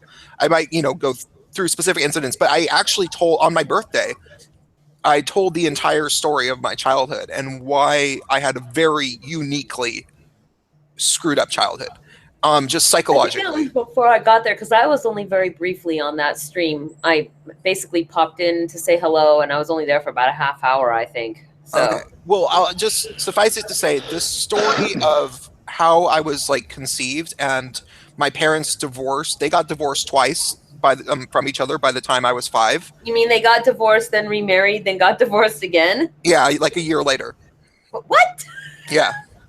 That's not that uncommon. Yeah, it might have just been separation. You've told me though the story of that though, like at your house. Okay, yeah, So. yeah, no, and so it was a very, and then there was a custody battle that I think went on for like 2 years over me and my sister, who's 2 years older than me, and like and I actually ended up moving back and forth between my dad. I lived 2 different periods at my dad's house and 2 different periods at my mom's house, full time. And so like I like all the layers. And I'm very much over it now. You know what I mean? In the way that like I accept that it has made me who I am, and I. You live through it, and I don't have a victim complex at all. I never talk about that about me, and I don't really want people to know. It's just not how I am. Right. But at the same time, like when I end up actually telling people about it, people are like, "Damn!" Like they're like, "Whoa!" That's like you could easily make a movie about my childhood, and it would be like a really interesting movie. So, yeah. Do you ever sometimes I look back on the things I did and I'm like, I'm surprised I lived through all of that. Like, I don't know, but like even the things that we're talking about right now, I sometimes wonder if this is in some way more harsh than what the kind of younger SJW crowd, like if they were to hear this stuff, would they just be like mortified? Like, oh my God, I can't believe all the things. I wonder what they would think. Like, I mean, they've kind of grown up in bubble wrap, right? That's what the stereotype is, but like, I don't know. I have a nephew that just turned 18, and Anita Sarkeesian grew up and was born in the same year I was. Huh. I mean, so what kind of life did she have that led her to there? She's exactly as old as I am, and I grew up with in a society that was largely, you know, fuck PC, whatever. Huh. I think she's just. I think Anita Sarkeesian is literally just a brand, and she is just making money. That is all she's doing. No, I think she had political motivations. I think that they put her up to it, what she was doing. I think that they paid her a lot to do it though. So she has that shit with that whole marketing thing where she's just I think that they chose her because she was already doing that kind of thing. But I think that a politician were like, "Hey, we have our eye on you, and we want you to do something. We want you to be a crusader to censor the internet, basically." That's kind of a conspiracy theory there. Oh no, I wrote an entire script about it. I have a full-length script about it, and it only makes sense that way. And maybe it's not, it's fictional. It's not about Anita Sarkeesian. It is about Anita Sarkeesian-like person, and I want to make it into a full-length movie. And one of the I was actually wanting to steer this conversation back around to movie making. One of the things I want to do, I think that we could make the Camp Cancer Lake movie. It'd probably take I don't know how long the animation parts would take, but it wouldn't really take all that long to do the audio stuff for it. I don't know what the best way to record it would be, because we'd all have to sort of we'd want to act it out with each other, you know. But Byro just gives us scripts and has us just read our part into a microphone and send it to him separately. Yeah, we do them separately. I don't know if I want to do that with this script. I understand why you wouldn't. I did have to tell him because he did it in a way where he gave me, like, the one thing I recorded today. He did it in a way where he gave me just my part, which is just a small sketch. But I was like, dude, send me the entire sketch. I don't care about the whole script, but the entire part that I'm in, I'd like to know what I'm responding to. Because I listened to some of his stuff when he has guests in, like Bearing or Sugar Tits or whatever, and you can tell they don't know the context of what they're acting out. Oh yeah, no, that's very important. One thing that could be done. But he did send me the script, and I think it'll come off pretty cool. Yeah. If we wouldn't have to necessarily record together if we at least got together and practice it. And practice. Yeah, you can do that. You want to do it like a straight up rehearsal, since you're missing the play, right? Yeah. Everybody can record their parts. Well, and also, that would be really good, because you guys would get the feel of the whole play, and it is the type of thing that you want to do that with. Obviously, you're going to want to make sure Byro wants to even do this, but well, yeah, totally. But it would be cool if we could get this to happen, and then somebody in the chat already wants to be in it as well. And if we did get this to happen, because we could do this ourselves, like we could actually do this, you know. But the movie, the script that is about Anita Sarkeesian is like, it's one of the things that I think in my life would be the most marketable thing that I've maybe ever made, just because because it explains what might have really happened with Gamergate, kind of. Like it makes it make sense. Like, it explains to somebody who had never heard about it at all, like, what actually happened. And and because I realized when I got into, like, learning about Gamer, I didn't watch it unfold. I only got into it at early 2016. Oh, I watched it unfold. Yeah, so I wasn't, in it. I wasn't, like, I had only heard about it as a rumor, so I had to play catch up. And I ended up it took me like a month to really feel like I kind of had a handle on what really happened. And I was watching videos about it, like, constantly. And when I figured out what happened, and I honestly felt like it was the most significant cultural event of this decade. I agree with that. Seeing how things have panned out, I think Gamergate is a lot of people won't give this credit. Yeah, I think because they don't understand. Gamergate actually has a lot to do with why Trump is our president. I think so too. I genuinely absolutely believe that. Yeah, and I saw it. And I saw it as soon as I looked into Gamergate. That was when I knew in my mind that Trump was going to win. I was like, no, this is too huge. Too many people know about this.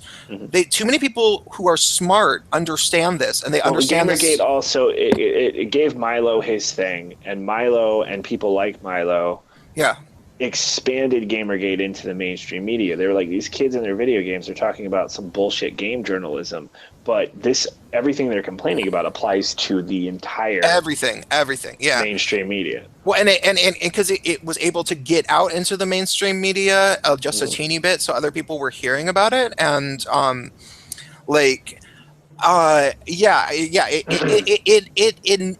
they poked a hornet's nest, and that hornet's nest ended up killing them. And it's still killing them. Yeah, exactly. Well, but the thing is, it takes so long to learn about it by way of actually watching the YouTube videos that explain what really happened. Like you can do it. You can sit through all the Thunderfoot and Sargon videos and the like, even if you want to get super nerdy, get into like the Mr. Repzion videos, and like you can get a sense of it. But it takes a really long time, and you have to really want to learn about it. That's true. Yeah, and so I realized I was there through the whole thing, obviously. So I mean, to me, it was just naturally evolving. But yeah, thinking about somebody trying to actually catch up with all that bullshit, damn. No, I became obsessed because I realized how big and crazy the corruption was, and I was like, how did a woman, Anita Sarkeesian, being the most interesting character, how did she become such a real life actress? Like she was an entire fraud, and she had so many people fooled, but it's so obvious that she's a fraud if you actually look at it. And it relies on ignorance. And I bought it. I bought it myself.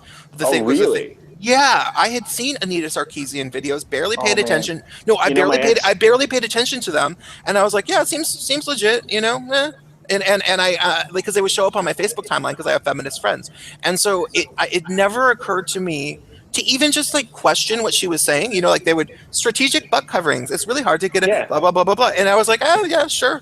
Wait, and then even with that video, you were. I don't know about that. I don't know about that. Yeah, that one's the one where I probably just saw the princess as reward type fucking thing. Yeah, see that stuff you can argue for. Yeah, but like, so I totally bought it, and when people complained about her, I thought that they must have been misogynist. Like I didn't get it, because I just didn't care. I didn't care enough to really look into it. But then when I had really really extra bad run-ins with feminists, like I had always had bad run-ins with feminism, but when it got to be the point that they were willing to lie about me and start saying crazy shit and say that I threatened them over the internet and like weird shit, like because I wasn't willing to have them shame me about being a male in a gay male space on the internet. Like it was a gay male message board. Women decided that they needed to be a part of it, and then they shamed me for being a man, and I was like, no, that's not okay. This is supposed to be for gay men here. And they basically were like, fuck you. And I was like, wait, these people are fucked up. Like there's something really wrong with them. And then I started researching feminism, and then Christina Hoff Sommers did a good like sort of rundown of what Gamergate was. Well, do you know how I really got into it? This is funny. I got into YouTube. I found Blair White's channel, and because I was trying to find all over the internet where somebody would admit to female privileges, and it was just impossible to find in text. Like every blog that I was looking at acted like there was no such thing as a single female privilege ever, and to the extent where it was Jesus, to the extent where they were bending over backwards to deny blatant privilege. Like they were like, the only female privileges I've ever really heard about are things like if you get a speeding ticket, sometimes you can put your cleavage. But that's not really even just objectification. And that's the only thing that they would mention, and it was like, but that's dumb. Like there's so many other things. Like like a lot of it is what you don't have to do. That's what they don't understand. It's some of the I think the ones who are coming up with those ideas do understand, and they're just coming up with decoys. Oh no, I mean, a lot of these people know they are lying, and they get paid to lie. I think, that's true when it comes to the mainstream media, but when you talk about the big leaders of the feminist movement, a lot of them are people who are carrying on their initial activism in the 90s, and they're pushing it now. See, the Yeah, same yeah, people, that's true. No, that's true. There's some out of touch women who were like gender Claudia studies. Wolf, fucking Gloria Steinem. I believe these people are trying to carry on their own failures in their 70s. Yeah, you know, yeah, and to they the probably 90s still activism. believe that they're fighting the patriarchy because they can't Yeah. understand that they're the establishment. And that the world has changed either. They don't Yeah. seem to accept that the fight that they're fighting is no longer relevant. Yeah, And that yeah, they lost the bigger battle. I agree with what you're saying. So, but like, okay, but this is the weird trajectory.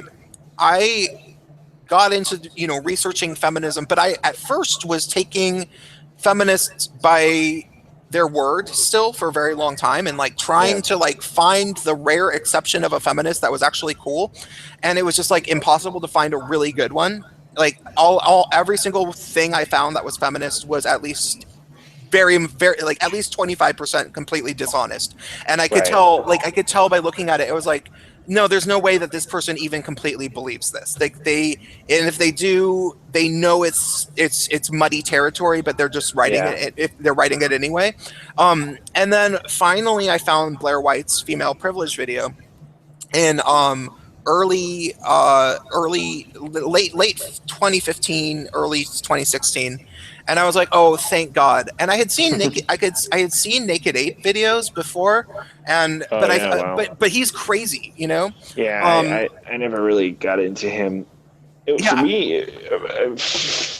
For me, it was Sargon that really kicked me into it. But like, I knew I saw a few Sargon videos, but I thought he just seemed like a douchey because he said some words that at the time it was not acceptable to say, in my opinions. Well, he came at it from a very.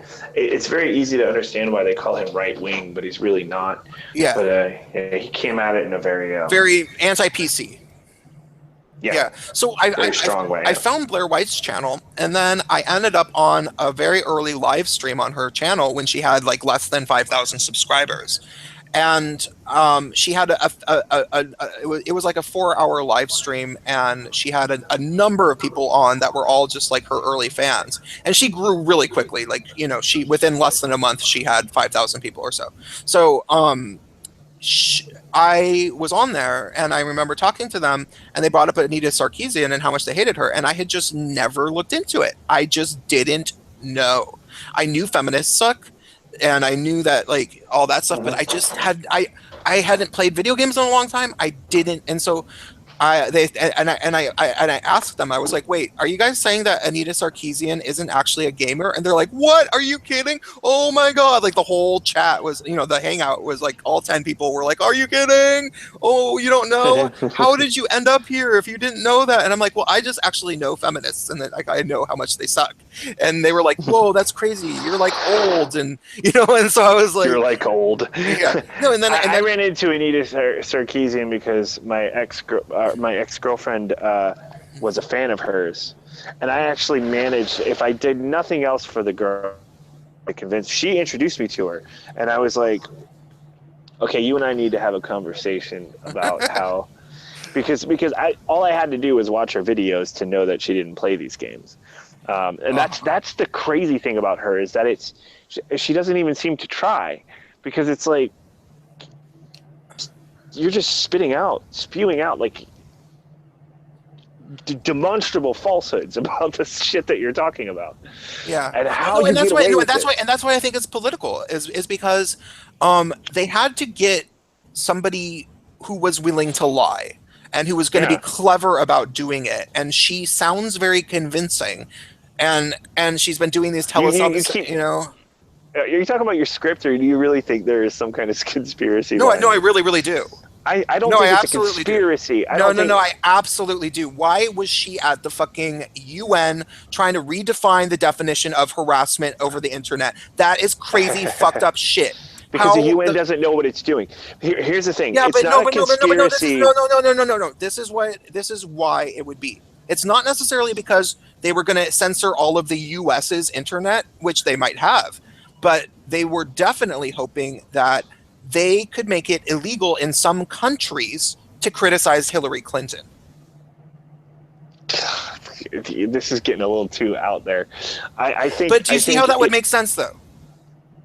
I can see how you could construe it to make. Here's the thing. I wouldn't go that far. I mean, Gutenberg to be believes honest, me. He's watched all my videos where I kind of talk about it, and he's talked to me about it before. I have believes convinced you. him. I don't have to believe you. You don't know this is true. This is a theory you have. Well, but, yeah, but he believes that this is a theory that it seems more true than not. it might hold water, but to me, I think it's more of an independent venture between her and Macintosh. There's no way they could people for money. There's no way they could get there's no way they could get the entire mainstream media to collude when it was so very incredibly clear that to collude. They were publishing, they were covering for her ass every step of the way. And no, but that's because she hit on something that was really important at the time, or that really worked at the time. Because feminism, when she started, feminism was not reviled the way it is now with us. Like we didn't exist really. There were only a few. Like Gamergate exposed feminism for what it is. There was already no. Okay, so fourth wave feminism was heinous all around. It was all about sure. But I know I'm saying it really brought it to the forefront of our conversation. To some people, but not to everyone. No, either side.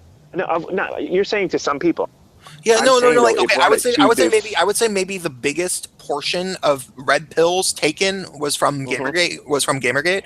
But there was a lot of, like, I look back at okay, so I was friends with. But we're talking about now where feminism is kind of at the center of the entire conversation, though. No, but it was trying to work its way. Okay, feminism tried to work its way to become the main cultural issue by 2016 to elect Hillary Clinton, and they did that. And they did that in various different ways. Because that was obviously their plan. That was the only card they ended up having in the election was the woman card. That's all they had.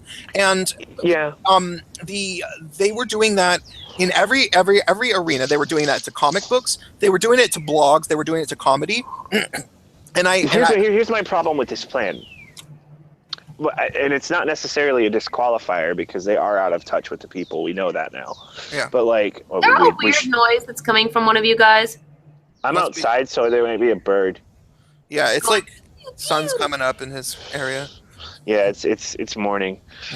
I'm just finishing a cigarette. Yeah, it's a bird. Pew pew. So were you saying something? Sorry. Now I'm distracted. Because now all I hear is the bird. Hang on, let me go inside. Okay. I was friends. Here's the thing. I know that feminism started becoming, it was pushed in comedy, and I was friends with one of the main feminist crusaders of comedy, which was Lindy West, and she had tried to have a stand-up career which failed, and then it ended her. Did you say you were friends with Lindy West? Yeah, I went to grade school with her.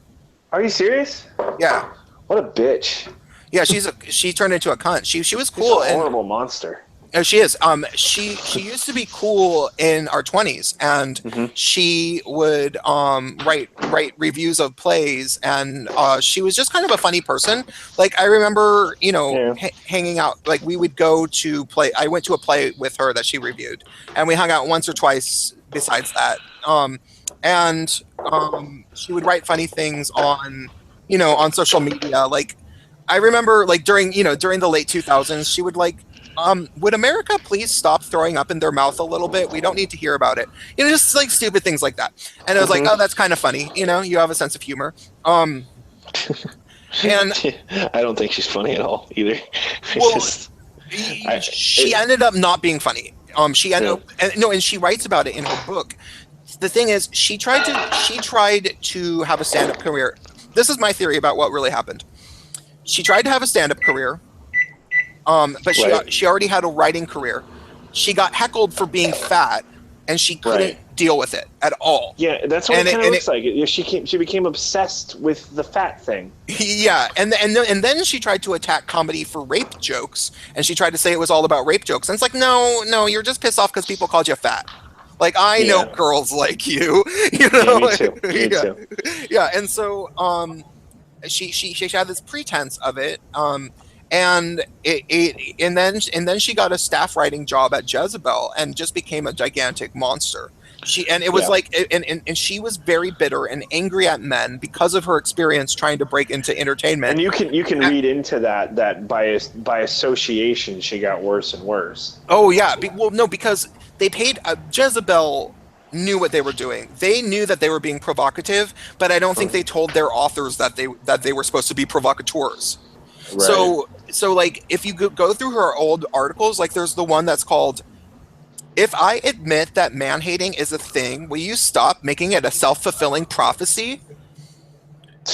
And it's like, what an unbelievable cunt, you know? And why do we have to bargain with you admitting that some women hate men? Like that's just an. And it's like, well, and thanks for judging us before we even. Like, you know, and so she was writing articles that were like that when I was her friend. The irony is that feminism sort of makes misogyny a self-fulfilled prophecy. Exactly.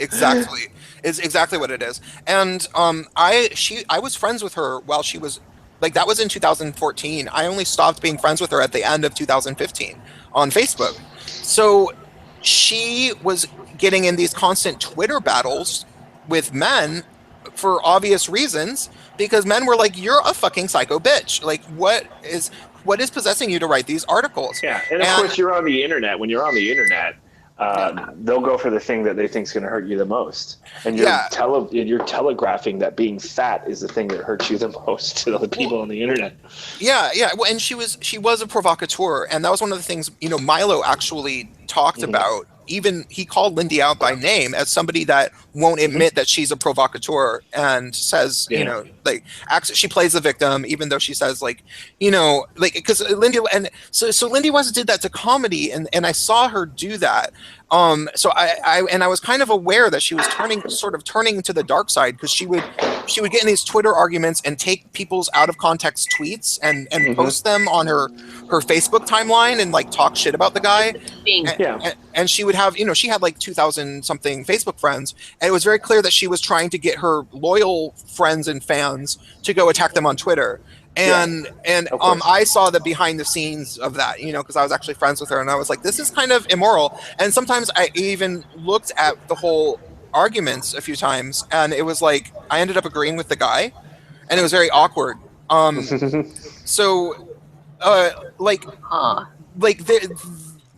Lindy West was sort of, she was political, and I know this because as soon as, like, literally a week after Hillary Clinton announced her candidacy, before anybody even heard of Bernie Sanders, Lindy West published an article about how she wanted Hillary Clinton to be president. And it all tied together way too smoothly. And I think that the thing is, I think maybe some of this stuff happened before they wanted to capitalize on the feminist angle for Hillary. I think it was just very convenient, and that's part of the reason maybe they wanted to push Hillary over Bernie.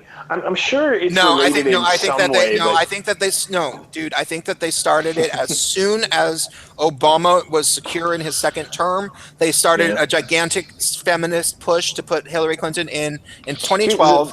Do you know? Are you aware that the blog Everyday Feminism, you know, like the biggest, the most well circulated feminist blog that, you know, it's everywhere all the time. You always hear, like, if you search for any feminist story, there'll be like 5 Everyday Feminism articles about it. That blog did not start until 2012. Yeah. Okay. Jezebel started in 2007. That's weird and creepy. And Everyday Feminism sabotaged Bernie Sanders. It lied about a rally. There was an article during the primaries that had a comic in it, and it showed a Sanders rally and depicted everybody. It was talking about the one where he got interrupted in Seattle, and it showed all the people, and they're yelling, "Boo! All lives matter! Get off the stage! Get off the stage, thugs!" And then it said, "Go home, you monkeys!" Which was absolutely not what happened. The crowd was actually really, really reasonable. And so like everyday feminism was lying about like Sanders people. It was weird and creepy. So like I really don't think that all of this stuff was coincidence. Anita Sarkeesian was kind of the weakest link out of all of it, because they drastically underestimated the gamers and their ability to create their own media on YouTube. I mean, yeah, it's not the craziest theory in the world, I'll tell you that.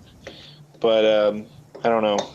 I think maybe it ties in. There's a generational thing as well, that it only makes sense for feminism to have resurfaced now. There is that. We're talking about a move. We're talking about a move that has been made several times throughout history before Hillary Clinton was ever. You can always at some point capitalize upon. I mean, you could theoretically do it. No, I don't think you could actually do it to men that easily for various reasons. But you can always capitalize upon women's fear of their own safety and fear of the world because of the fact that they feel more vulnerable than men. Like you can capitalize upon that. You can make the women scared collectively because there's an instinct in women, and there's a women's instinct to defend each other because you have to defend the female population. And so it's easy to capitalize upon that, and it has been throughout history. And there's a male instinct to protect the women as well, so you get the male allies pretty easily. Yeah, I say it like there's a male instinct to protect women. There's also a female instinct to protect women. Funny how that works out for men. Yeah. I mean, we're built to die. We're the hunters. We're the hunters. We're the warriors. Yeah. So I don't know. I should probably get going to bed. Yeah, I'm tired too. This is the longest I've seen you go, but that's just me. Well, I didn't drink tonight. Oh, yeah. I just smoked weed. Neither did I. It was fun hanging out and smoking weed and talking to people because I've never gotten. I bought some weed like a week and a half ago, and I've smoked it enough times that I'm not like getting severely paranoid, and I can actually talk to people. So yeah, it's cool. But yeah, we should. Can you hit up the guy about the script? Yeah, go ahead and follow him on Twitter though. Oh yeah, what's his name on Twitter? I think it's still just Galactic Bubble Productions. You should be able to find it. Oh, okay, I got him. Yeah, I don't know if his DMs are open, but I can tell him to follow you so that you can talk to him about it. I followed him. Okay. All right. Yeah, I'll let him know. Okay. I'm just gonna say, hey man, Edindro is. I'll tag you in the tweet. Is gonna DM you about a project idea. I'm not going to really tell him everything about it. I'll just tell him to follow you and talk to you. Yeah. Just sort of say something that you think that it would be something that would interest him, blah, blah, blah. So. Mm-hmm. Okay. Well, great to talk to you, Edindro and sister. Absolutely. Great to talk to you too. Thanks for the invite. I liked hanging out. Yeah. Yeah, it was fun. Yeah, it was cool. Good way to kill the night. Yeah. Yeah. I will talk to you guys soon. Bye chat. All right, bye guys.